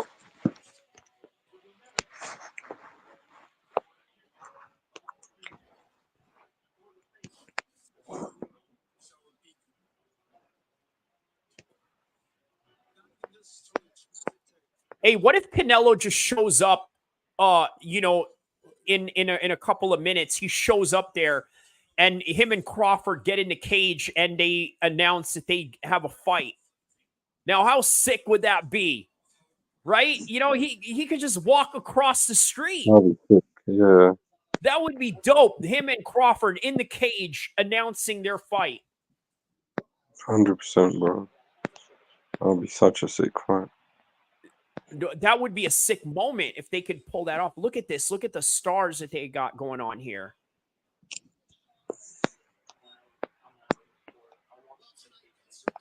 Wow, that's absolute epic proportional stuff right there.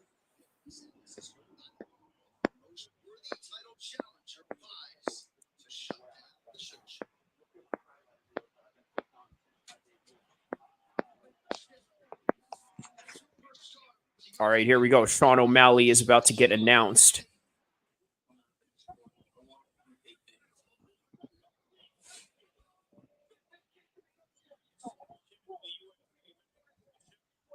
There it is. See, Snoop right there predicted it. Yeah. Crazy, you know.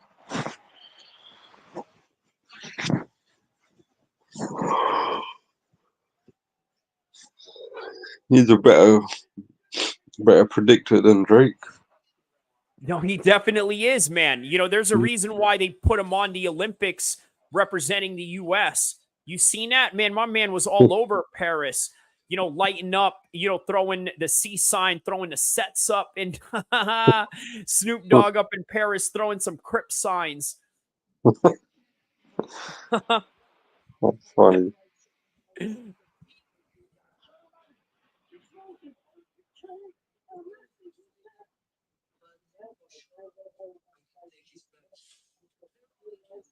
I hope Sean O'Malley wins, bro. Yeah, man. Yeah, we're gonna find out, man. We're bracing for for a big fight in front of us right now.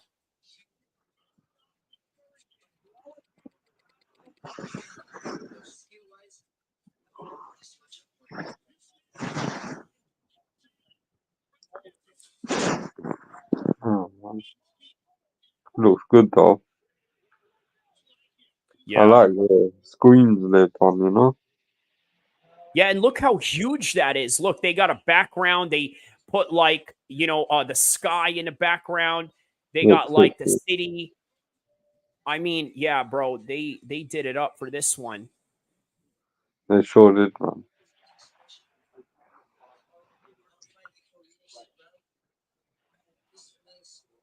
Honestly, who do you think wins though? I think O'Malley got this one, man. There's I think no doubts over upset.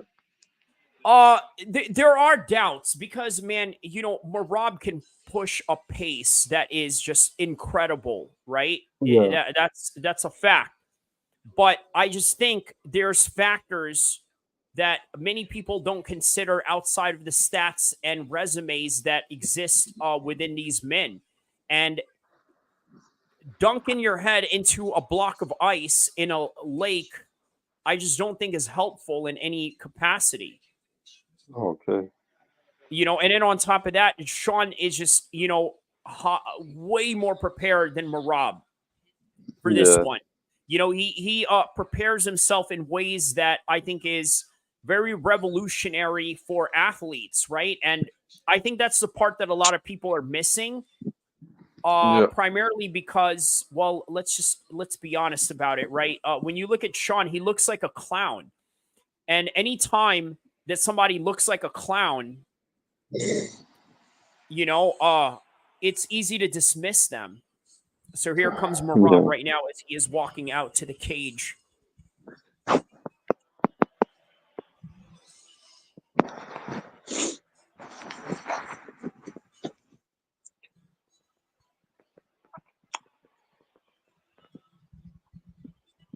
I hope you're right about this pick, man. I really need this one. Yeah.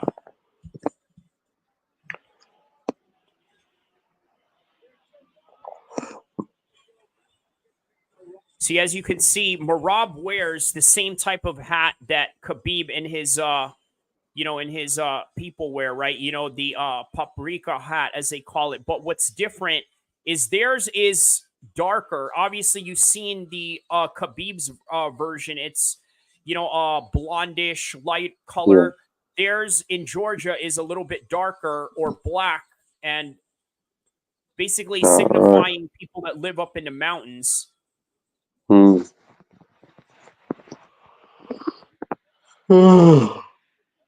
man. And Savachi Financial says Merab round 3. That is his official prediction. What? Yeah. So no way. Savachi Financial. Yeah, he says Merab round 3 by stoppage. Or you're saying that you can see Merab stopping him by the 3rd round?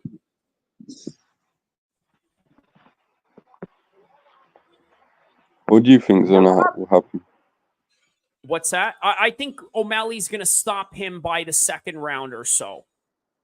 I think he's gonna get clipped somewhere in between that. And you know what? He did the same thing to his teammate Aljo, right? And I think that they both make the same amount of mistakes in terms of the striking. And right now, Sean is the best striker in MMA, at least in his division, to be exact. But more so, I'm going to tell you, I want Sean to win because I want Omar to have a bigger name as a champion to fight against. Ultimately, that's what I want. Sean is a bigger name. He's a celebrity fighter in some kind of way.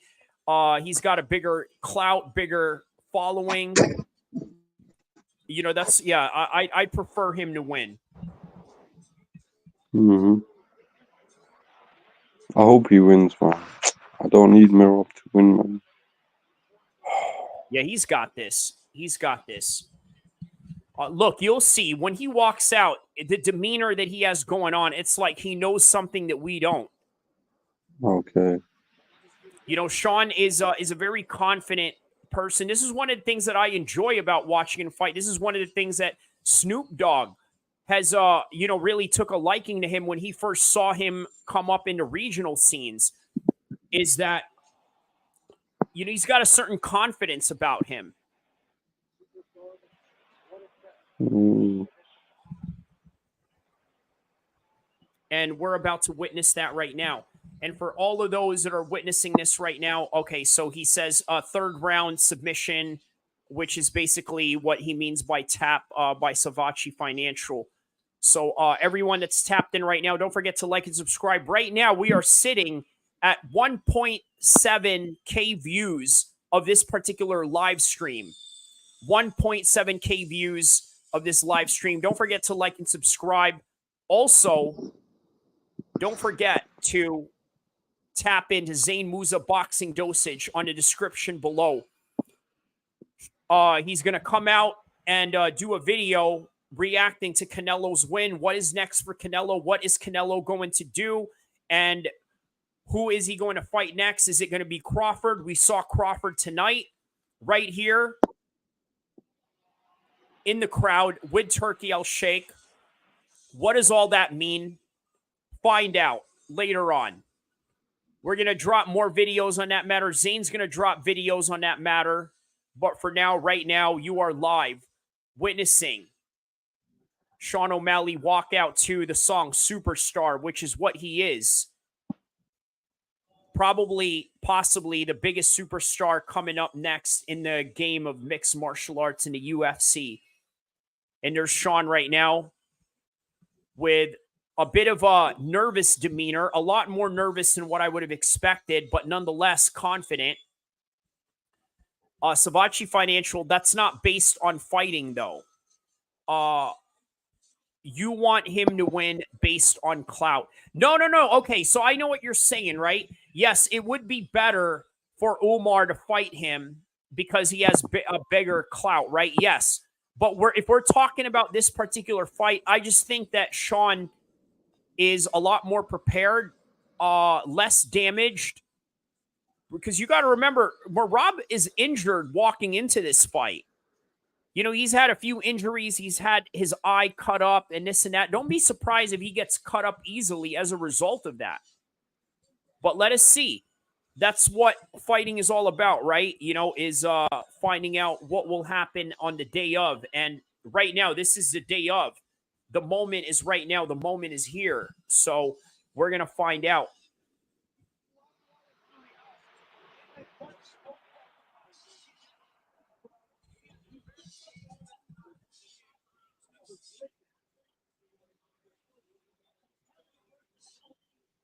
Yeah, so the way they set up the spear, it looks like a stage, right?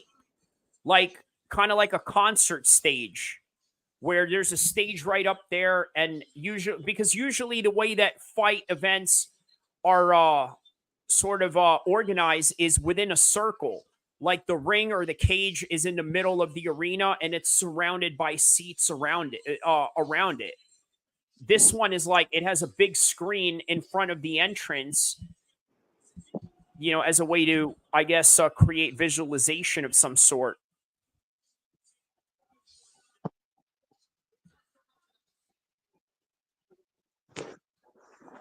Come on, O'Malley. Don't let me down, man, please.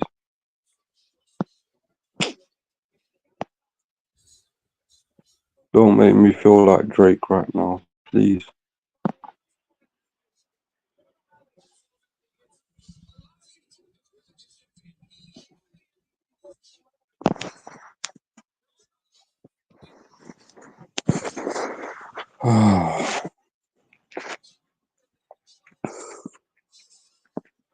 Round one is going to indicate it all.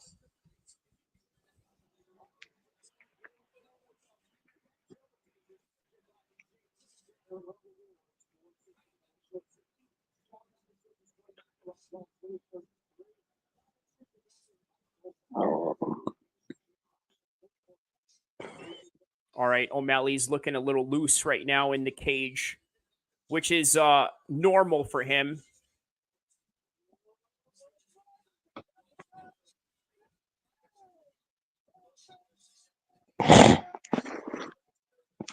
Yeah, O'Malley's a tall 135er, man. At 5'11", that's like that's a tall 135er. Here we go, main event.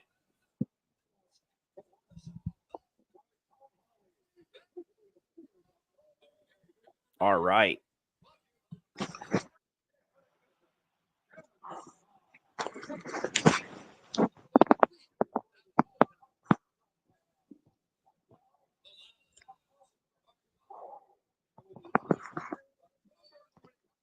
All right, that movie's going to be hard. Venom with Tom Hardy. Hey, what part of the UK is Tom Hardy from? Not sure, you know. But not a northern guy, right? He's obviously like probably from the south, right? Just judging by his accent, I'm assuming. Yeah, probably. Not sure though, bro.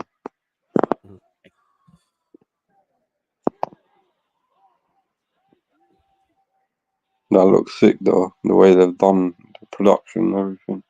Oh yeah. Yeah, they pulled out for this one for sure, man.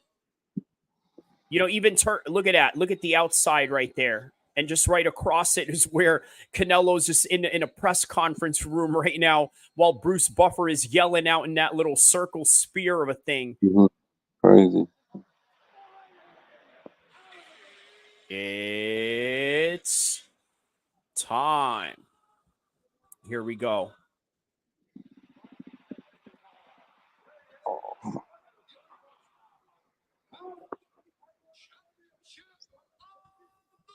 Of the world. Here we go. Introducing first, fighting out of the blue corner.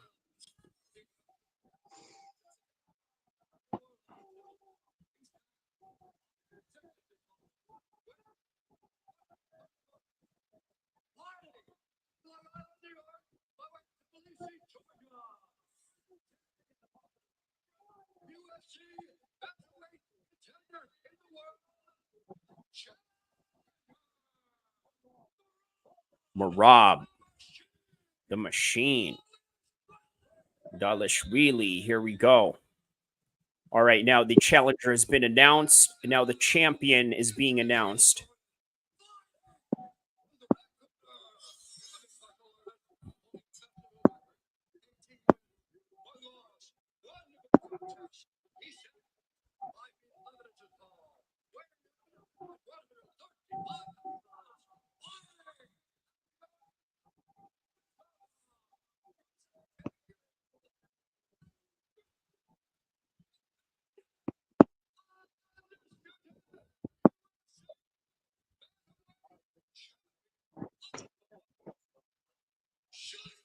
Sugar, Sean O'Malley. Here we go. Now Sean O'Malley has been announced. The two fighters are going to meet in the octagon for instructions.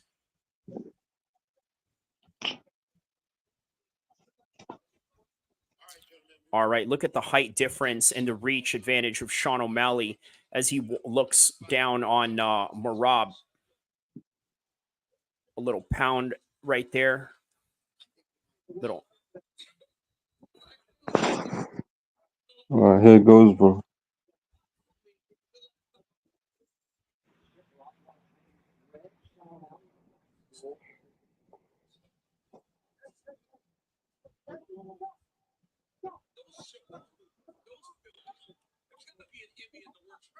What the hell? Here we go, round one. Remember, you're a little ahead, a few seconds ahead. So just curb your enthusiasm if something enthusiastic happens. What is that?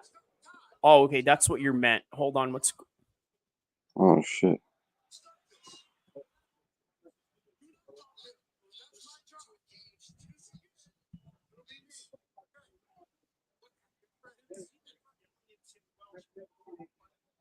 Oh, because he was yelling at Tim Welsh. Okay. What is that about?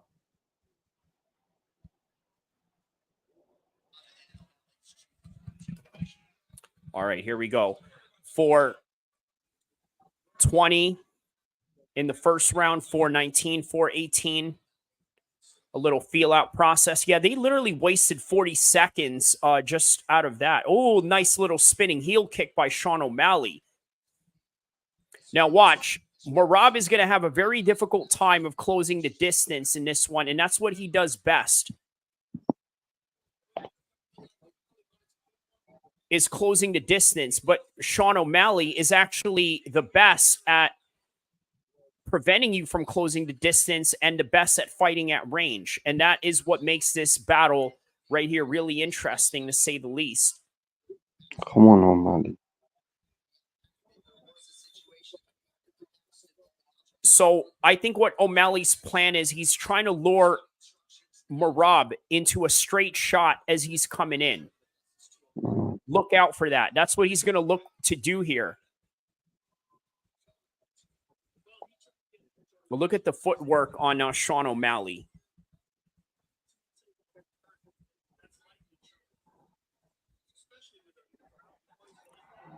Oh, nice kick by Merab there. Nice front kick to follow by Sean. Come on, O'Malley. Yes, O'Malley. There we go. Good jab. Good jab. Yes, O'Malley. Come on. Good.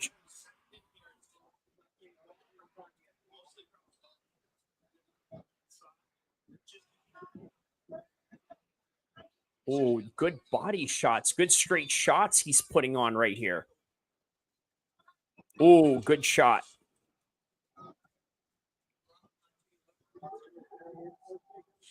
Shit. You got to take down. Yep, just what I expected. You know what I mean? That's what's going to happen. But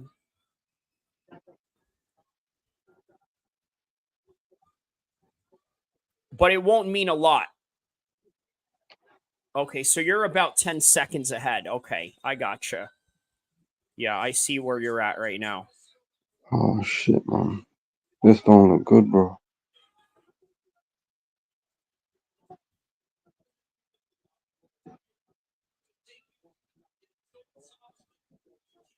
Yeah, this is the exhausting part of Merab's style right here. Oh, yeah. Oh, these are vicious knees, man. Yeah, Sean has to respond to that before he dehabilitates his kicking ability. And not only his kicking ability, his ability to be on his wheels and his footwork.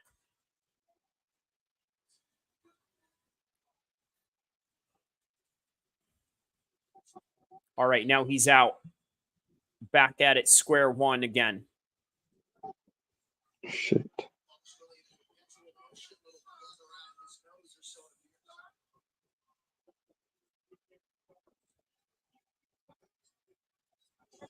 Sean O'Malley's bleeding already? Oh, my God. He's going to go for a rinse and repeat again. Oh, my God. No, please don't, man. Oh, no. Oh, no. Get out of there, Sean.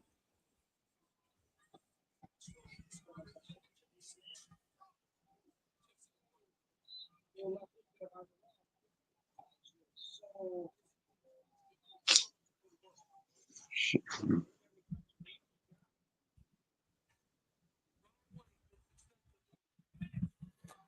Yeah, that's true. That is exactly what he's trying to do, right? Is grind out Sean O'Malley, and he's doing exactly that. Look, he's pointing at Sean O'Malley, taunting him.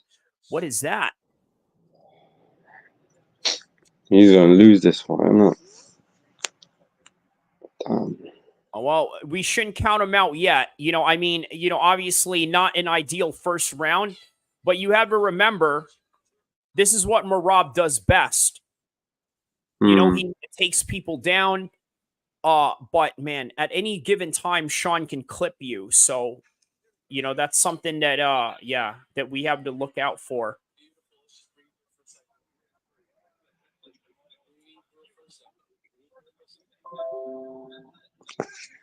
You see that 6'9" tattoo on his shoulder?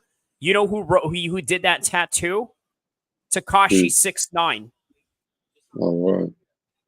For real, Tekashi 6ix9ine wrote that on him. Like I remember seeing a video of it. Yes, so you know, so he literally had Tekashi 6ix9ine brand him, which is kind of weird. You know what I mean? Like, Hmm.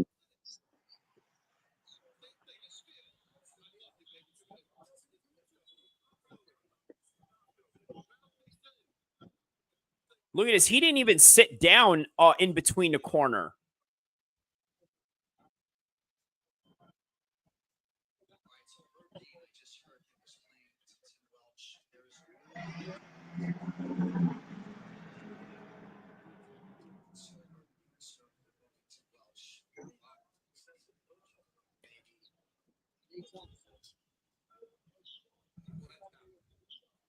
Okay, so that's what that whole controversy was in the beginning of the round, was excessive coaching that Merab was complaining about.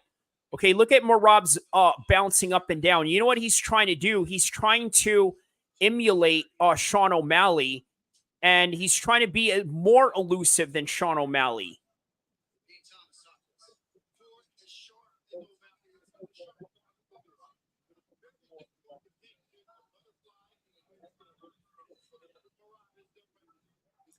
Wow. Okay, so that's what it is, huh? That's a good point by Dean Thomas. A butterfly in a windstorm. That is what he is, huh? That's an interesting point there.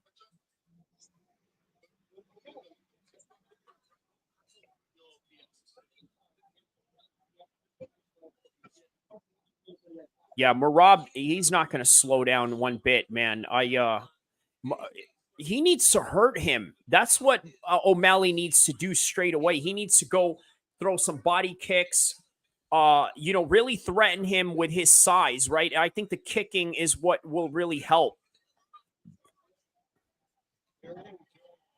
Oh, for fuck's sake, man.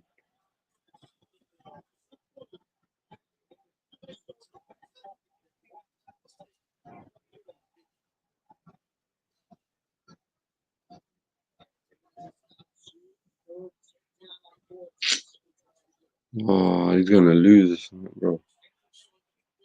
Yeah, man, Merab, man, shout out to Savachi Financial. He saw what he were seeing right now. Yeah, there's another takedown right there by Merab, obviously.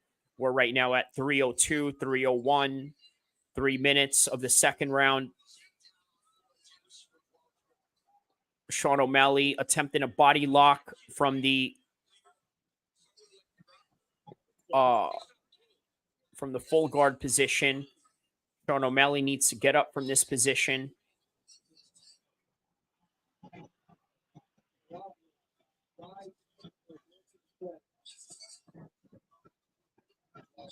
He can't hang out down here too long, but he's doing a good job of throwing submission attempts, really trying to move his hips out. But Joe Rogan is right about that. Yeah, this is definitely Merab's game plan, because this is where he can wear you out.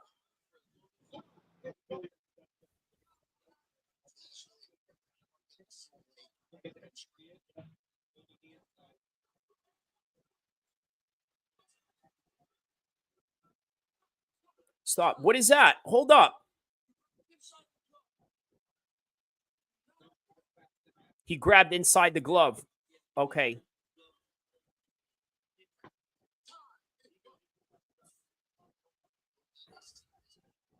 There we go. Yeah. He grabbed his glove. You know what? McGregor grabbed the glove of Khabib as well during their fight. And I think that was straight out of frustration based on what we're seeing right now. Same thing as what Khabib was doing to McGregor, unfortunately.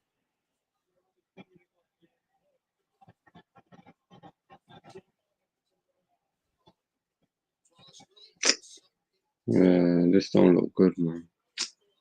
Shit.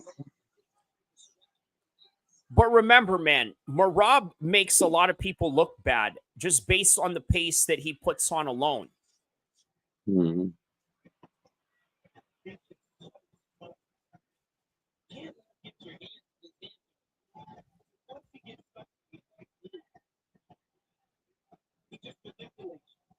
It's good wrist control right there by Merab as he is grabbing onto Sean O'Malley's left wrist as he is transitioning on the ground.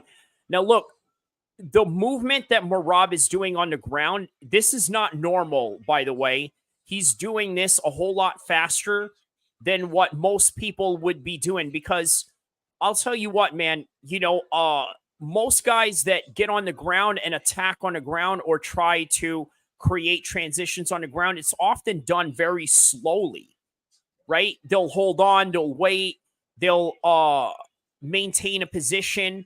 Merab is constantly either attacking or constantly transitioning, or like what he's doing right now, throwing submission attempts in the last 7 seconds of the second round right now.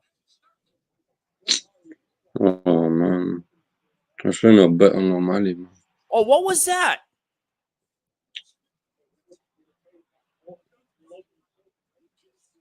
Oh, Herb Dean warned him for kissing him. So we got excessive coaching. We got kissing. We're learning things that's not allowed in fighting, bro. So you can't excessive coach. Bro, we're learning something new just within this fight. You can't excessive coach. I still don't understand what that means, right? Look, he kissed him. Look. He's trying to kiss him. Look at this. Oh, man. Read this comment right here. Merab graping this clown. Bro. Bro, he kissed him, bro. What is that? That's why O'Malley was, he straight up cucked the clown. Yo, homie. Oh, man.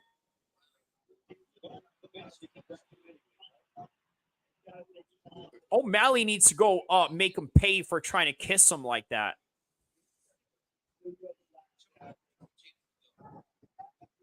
Yeah, DC is right. He has to take some chances. Look, he has to throw a high kick somewhere.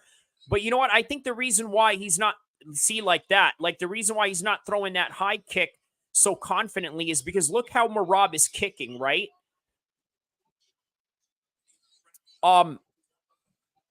This is a good strategy if you're taking on a kicker. Because when I competed at an amateur Muay Thai event, right, one of the best ways I used footwork to prevent people from kicking was basically just constant movement like this, right? It's hard to time a kick when somebody is constantly moving like this. Because when you throw a real hard kick, you got to plant your feet down a little bit, right? Which is, look, that's what Sean's doing. He's trying to plant his feet down so that he can throw a kick. But it's hard to measure that with the constant sporadic movements of Merab right now. And that makes it very difficult for Sean to time his shots the way that he normally would against somebody like Aljo or somebody like Cheeto Vera.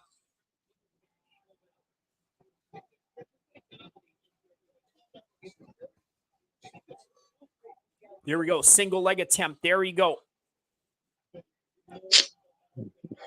Oh, that's a good knee right there by Merab. Merab going for, he's going for a Darce choke right here.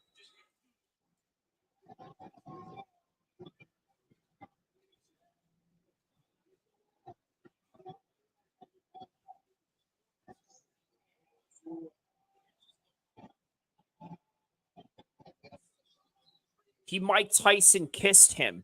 Has Mike Tyson ever kissed anybody in a fight before? Savachi Financial, let me know.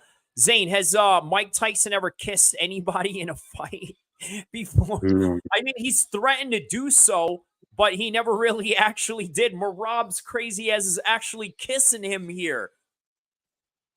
He can't lose to a circus freak. Who's the circus freak? You mean O'Malley? Yeah, but you know what, man? I can't help but think, man, Omar would have done kissed by a real man. Oh, man, come on, bro. I feel like Omar would have absolutely done the same exact thing to O'Malley right now. Rainbow got kissed. Yeah, and you know what? He wasn't too happy about that either. You know, he felt like he was being treated like a bitch, and that's why he, you know, threw the shot at him even when Herb Dean was trying to warn him, was trying to warn Merab. Oh, okay, there we go. He needed to connect on that knee right there. Watch, if he gets a knockout right here, O'Malley, I bet you they're going to try to get a rematch.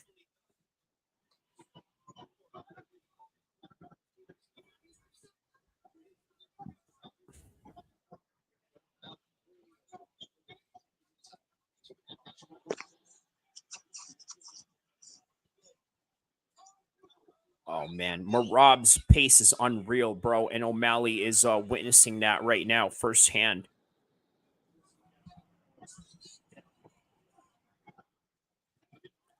Okay, nice. Okay, so he's stuffing these takedowns right now, which is a good sign, but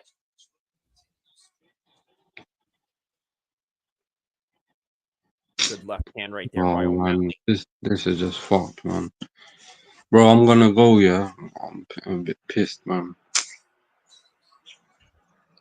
Well, you know, it's not over yet, bro. You know, yeah, man. Oh, what is that? He just rocked Merab right there. You see, you never know when it's over. Oh, he just rocked him again. Omar versus Merab is a better fight for sure. For sure, Savachi Financial. I agree with you on that. It is a better fight, especially based on what we're seeing right now. It's just that I thought this would have been better for Omar's career if he has a fight against Sean. Okay, but Sean is coming back maybe a little too late right here, threatening him with some shots, but really nothing to avail. So 2 more rounds of this. But yeah, Savachi Financial, I agree. It is a better fight, and Merab is dominating. You're definitely right about that.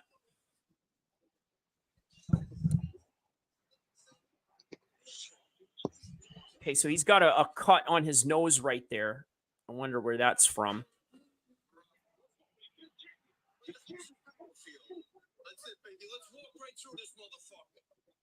Look at Longo right there. He's like, well, let's walk through this motherfucker.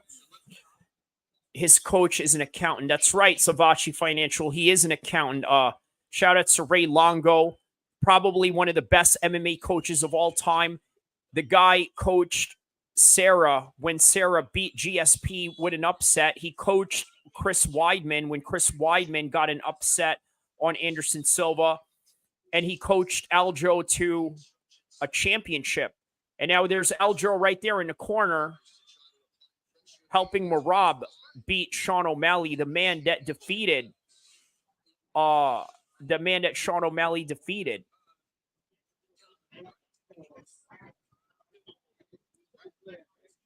He checked this Rainbow, he said.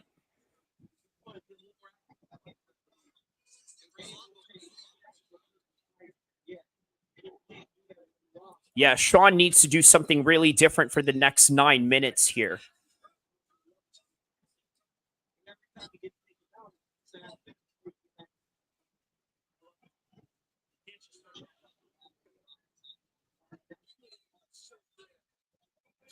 Yeah, Joe Rogan made a good point there. You can't just flow state this way into a victory. You have to really search for it. And yeah, he needs to I go don't in. want to see this, bro.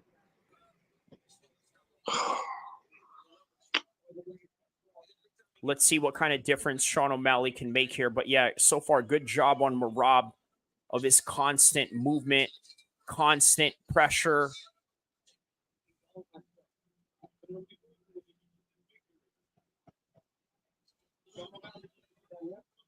Again, with another takedown by Merab.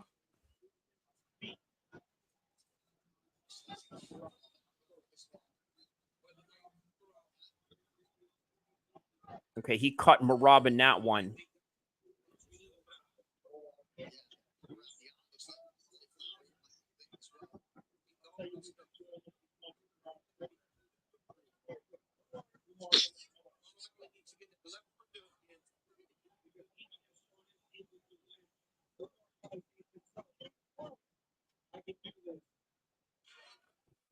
He's the real accountant. No Ben Affleck. Haha. Shout out to Ben Affleck on the movie The Accountant.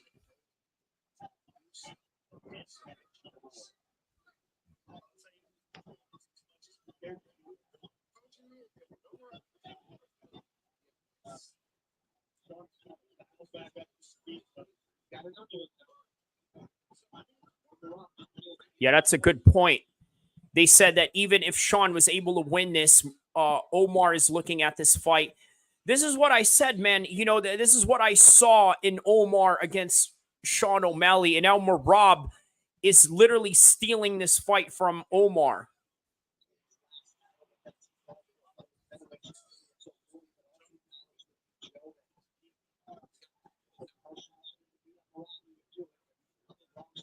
But Sean's doing a good job of his hip movements right here to try to get up, but he's just not getting up because Merab is doing a very good job of holding him down. Now he's got him in a half guard position, trying to transition either into a side control or probably move up to full mount.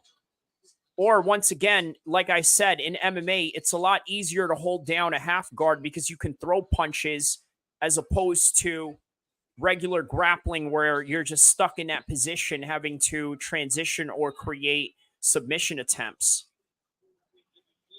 Cocky versus calculated, Savachi Financial says.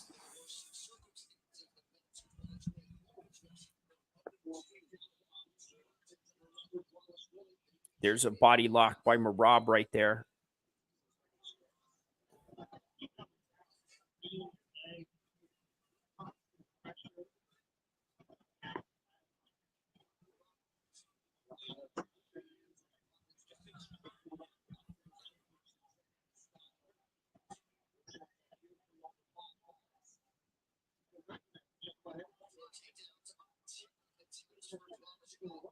Wow, straight domination. This some kickboxer revenge shit. Yo, brother, remember. He said, kick the clown. Yeah, this is sort of like you're right, Savachi Financial. This is sort of the storyline in Kickboxer, right? Van Damme's brother gets his butt whooped by Tong Po. Then he goes and trains to beat Tong Po. Because Merab is the Jean-Claude Van Damme here. And yeah, Aljo plays as sort of like the brother in this. So, wow, there's a flurry of punches right there. Fourth round. Look at Sean just swinging for the fences. 20 minutes in, 5 minutes left. Very little time. Sean needs to pull something out of here.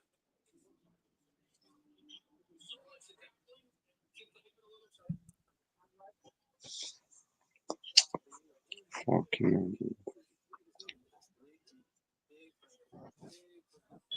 Look at that 6'9" tattoo right there.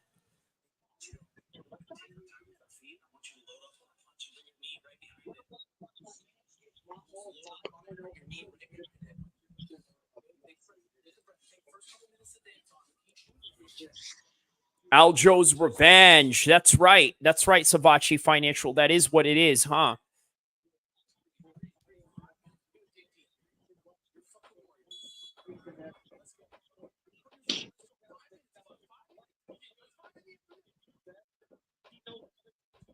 So, Jiu-Jitsu Canelo is telling him to hit straight down the middle, right? So, in other words, when Merab comes in for a single or double leg attempt, he's going to throw a knee.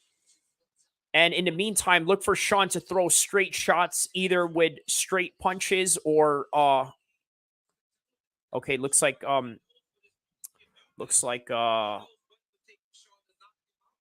what's his name? He may have left us right now. Yeah.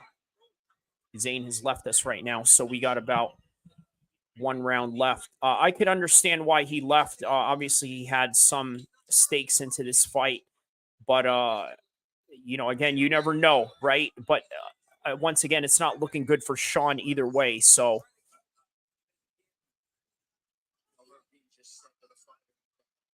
but if you are Dvalishvili, you better manage this. Yeah. That's right. They work. This is how the fight is playing out. Yeah, Marab did a very good job on this one.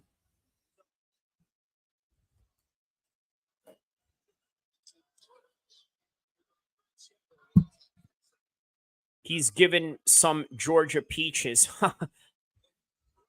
F69 is a snitch. Yeah, for real. And he had the guy tat 6'9" on his shoulder. Oh, okay. That solidified it right there.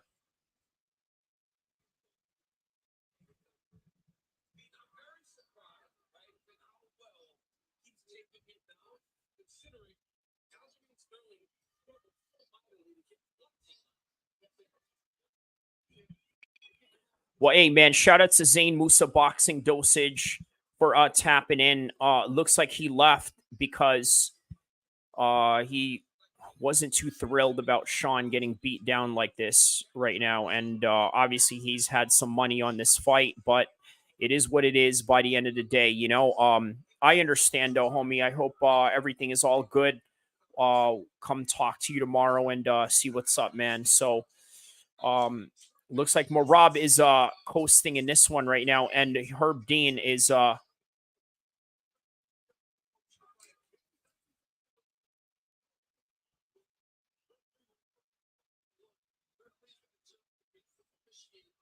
that's true, right? You know, Herb Dean should not have been telling him to work like that, but who knows, man? Who knows what if O'Malley comes off with a victory here out of nowhere?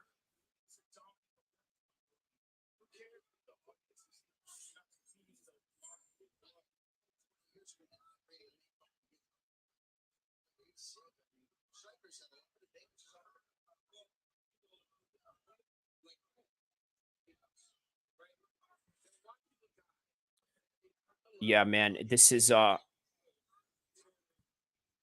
tune in to Savachi Picks every Friday, my man. Yeah, bro. Yeah. You definitely you came off with the pick on this one.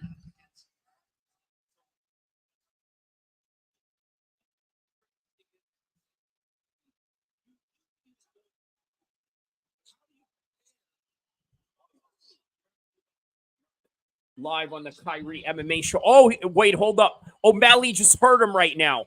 O'Malley just hurt him right now. O'Malley needs to go forward, bro. You can't just be hesitating like that. You got to keep moving forward on him after you hurt him like that. There you go. You got to do it again, man. Do it again. Do it again. Do it again, Sean. Do it again, Sean. You got a minute left. Come on, Sean. Do it again. Do it again. Do it again. Do it again. Do it again. Oh, man.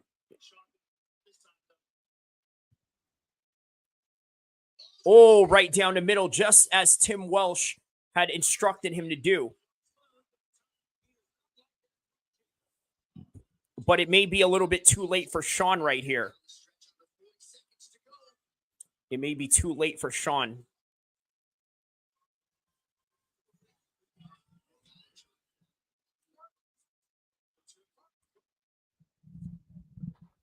Oh, man.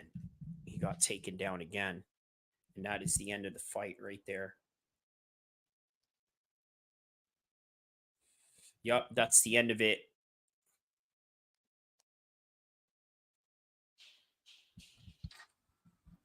That is the end of it. He got taken down, and that was it. That was it, man. That was it.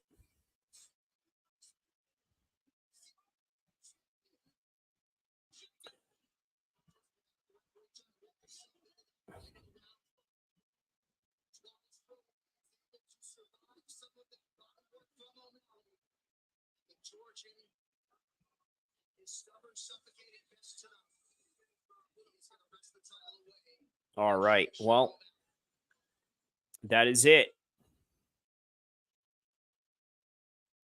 If you are what you say you are. I tell you what, I wanted Sean O'Malley to win because I wanted to see Omar Nurmagomedov fight Sean for clout, right? But by the end of the day, it is really all about who is the best in the world. And Merab showed that he is the best in the world. And what better way to see a great fight between two great guys like Merab and Omar. So that's what we got going on. That's what we got next. And yeah.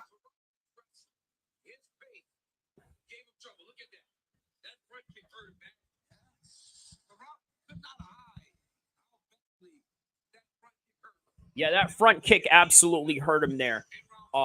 Sean had no answers for Merab. Sean had no answers for Merab. No rematch necessary. Merab and Omar is the fight to make. Correct. Correct. That is true, man. That is the fight to make for sure. But stylistically, a lot of people felt Merab Dvalishvili could potentially give him fits, and give him fits he did. All right, official decision is in. It's brought to you by Heart Tools, with over 800 quality tools to maintain your home car. One final time tonight. Here's Bruce Bowman. Dana is mad. For sure he is. For sure he is. He obviously was not too thrilled about Merab. So 48-47. Wow.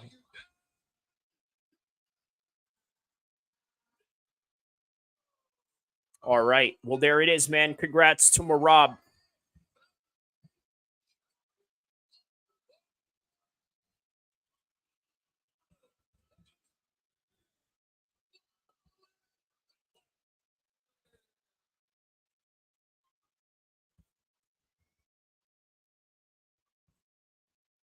Ladies and gentlemen, Thank you for everything. Coach, please, thank you. Thank you, Ray Loco. You are always with me. Thank you for ladies and gentlemen, I'm here with the winner. Bantamweight champion of the world, Merab Dvalishvili. Wow. The new bantamweight champion of the world. It's supposed to be the best versus the best is better. Correct. The wrestling neutralizes SP. It will be boxing. Yeah. UFC belt. But that's what I do every day. Twice a day. I work hard. The hard part was make weight. Always my stomach hurts because I'm hungry. But today was a normal day for me. As you see, I don't spend my energy.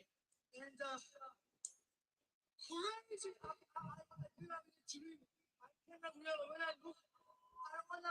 Before I don't wanna think over and about belt. I just wanna go.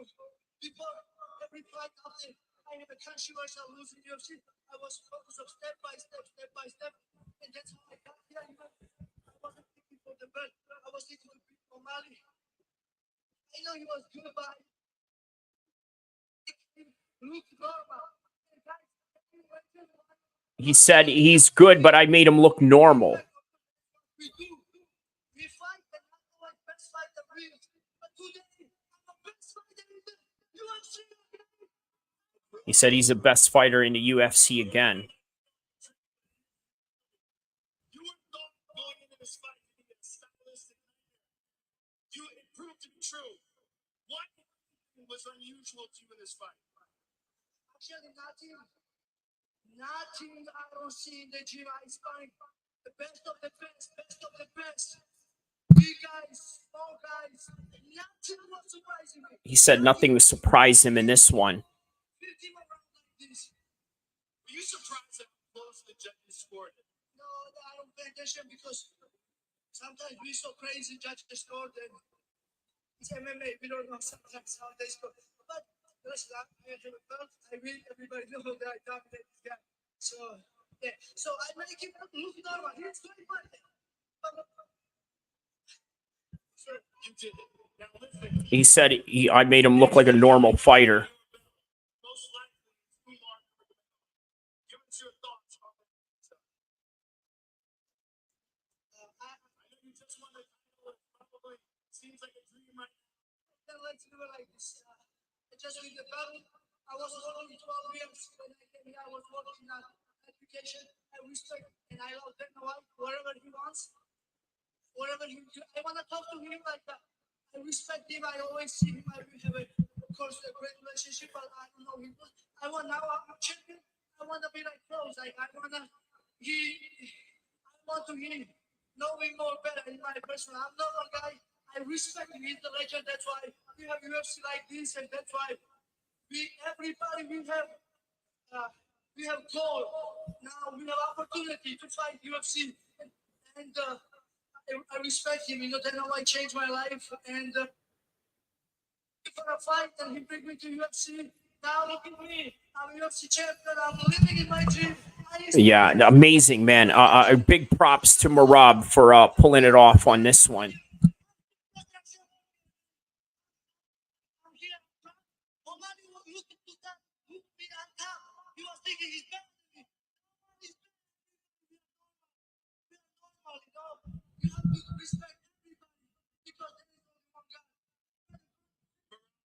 Enjoy.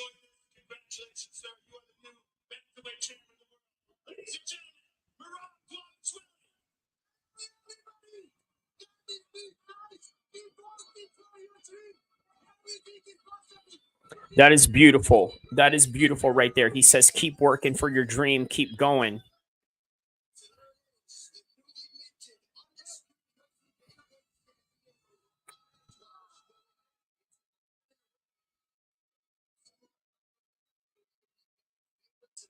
Wow. Amazing, amazing, amazing, amazing, amazing. Great night of fights, ladies and gentlemen. Well, there it is. That right there is the entire fight of the night right there.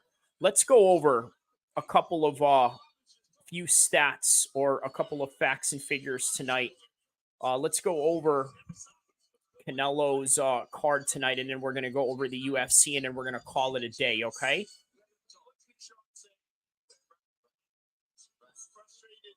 Berlanga.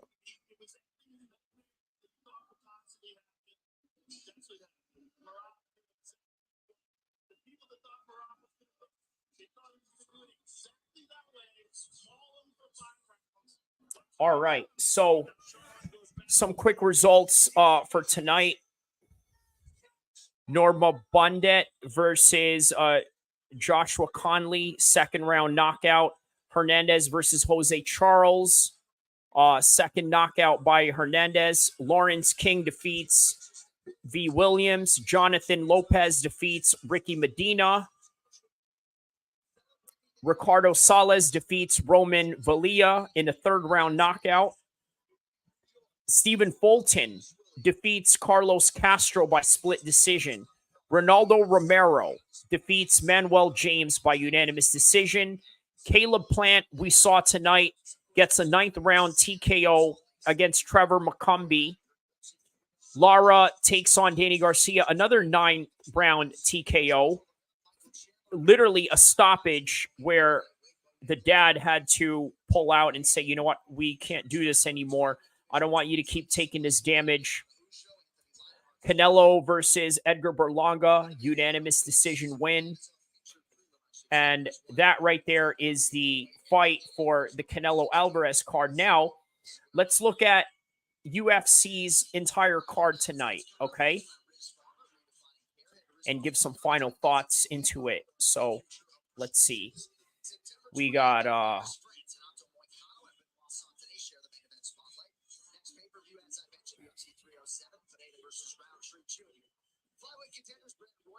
so let's see here. Raul Rojas Jr., unanimous decision over the Mongolian murderer. Joshua Van gets a decision win over Edgar Chairaz. Caitlin Souza defeats Yasmin by first round submission. Bahamondes gets a devastating knockout against Torres in the first round. Norma Dumont gets a unanimous decision over Irene Aldana, although I thought Irene Aldana had won that fight, but anyways. Rodriguez gets a win over Adi Osborne, unanimous decision. I thought Adi Osborne won that one. Brikovic gets a decision, split decision over Zellhuber. I thought Zellhuber won that fight, but that's neither here or there. Brian Ortega loses by unanimous decision against Diego Lopez. I knew that it was going to be a unanimous decision. I had Brian Ortega winning that fight going into it, but as a result, Diego Lopez won that fight. Coming right after, Alexa Grasso being cornered by Diego Lopez loses by unanimous decision against Valentina Shevchenko. And Merab basically beats Sean O'Malley in the same fashion.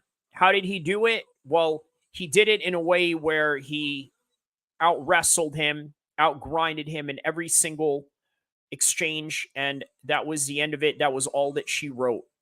So that is all the fights that we have for tonight. What do we have here? Georgia, no Atlanta. Amon versus Merab. My man. Amon versus Arab. Yeah. All right. So I think that is all that we have for tonight's fights. I want to thank you for everyone who has tapped in with me for 6 hours and 30 minutes of this stream. Don't forget to like and subscribe. I hope you guys enjoyed this one. And you know what? What a great way to sort of cap this off, right? Let me give you guys some final thoughts on this particular matter at hand, right? So Merab, I got to be honest with you, really showed that anything is possible. I know that's cliche to say, but he showed it. In his post-fight speech, he said something to the effect of, never give up on your dreams. And he never gave up on his dreams. I know that that may motivate some people. Some people may not care. Some people may look at that as some cliche cringe statement. But for me, I take that as a motivation in whatever I wish to do in life, especially go and try and dominate the YouTube scene in the MMA space. Inshallah. Like and subscribe. Hope you guys like this one. And I will see you guys in the next content, in the next video, the next live stream. I will be here for a long time. And I'm also here for a good time. Inshallah. See you guys in the next stream.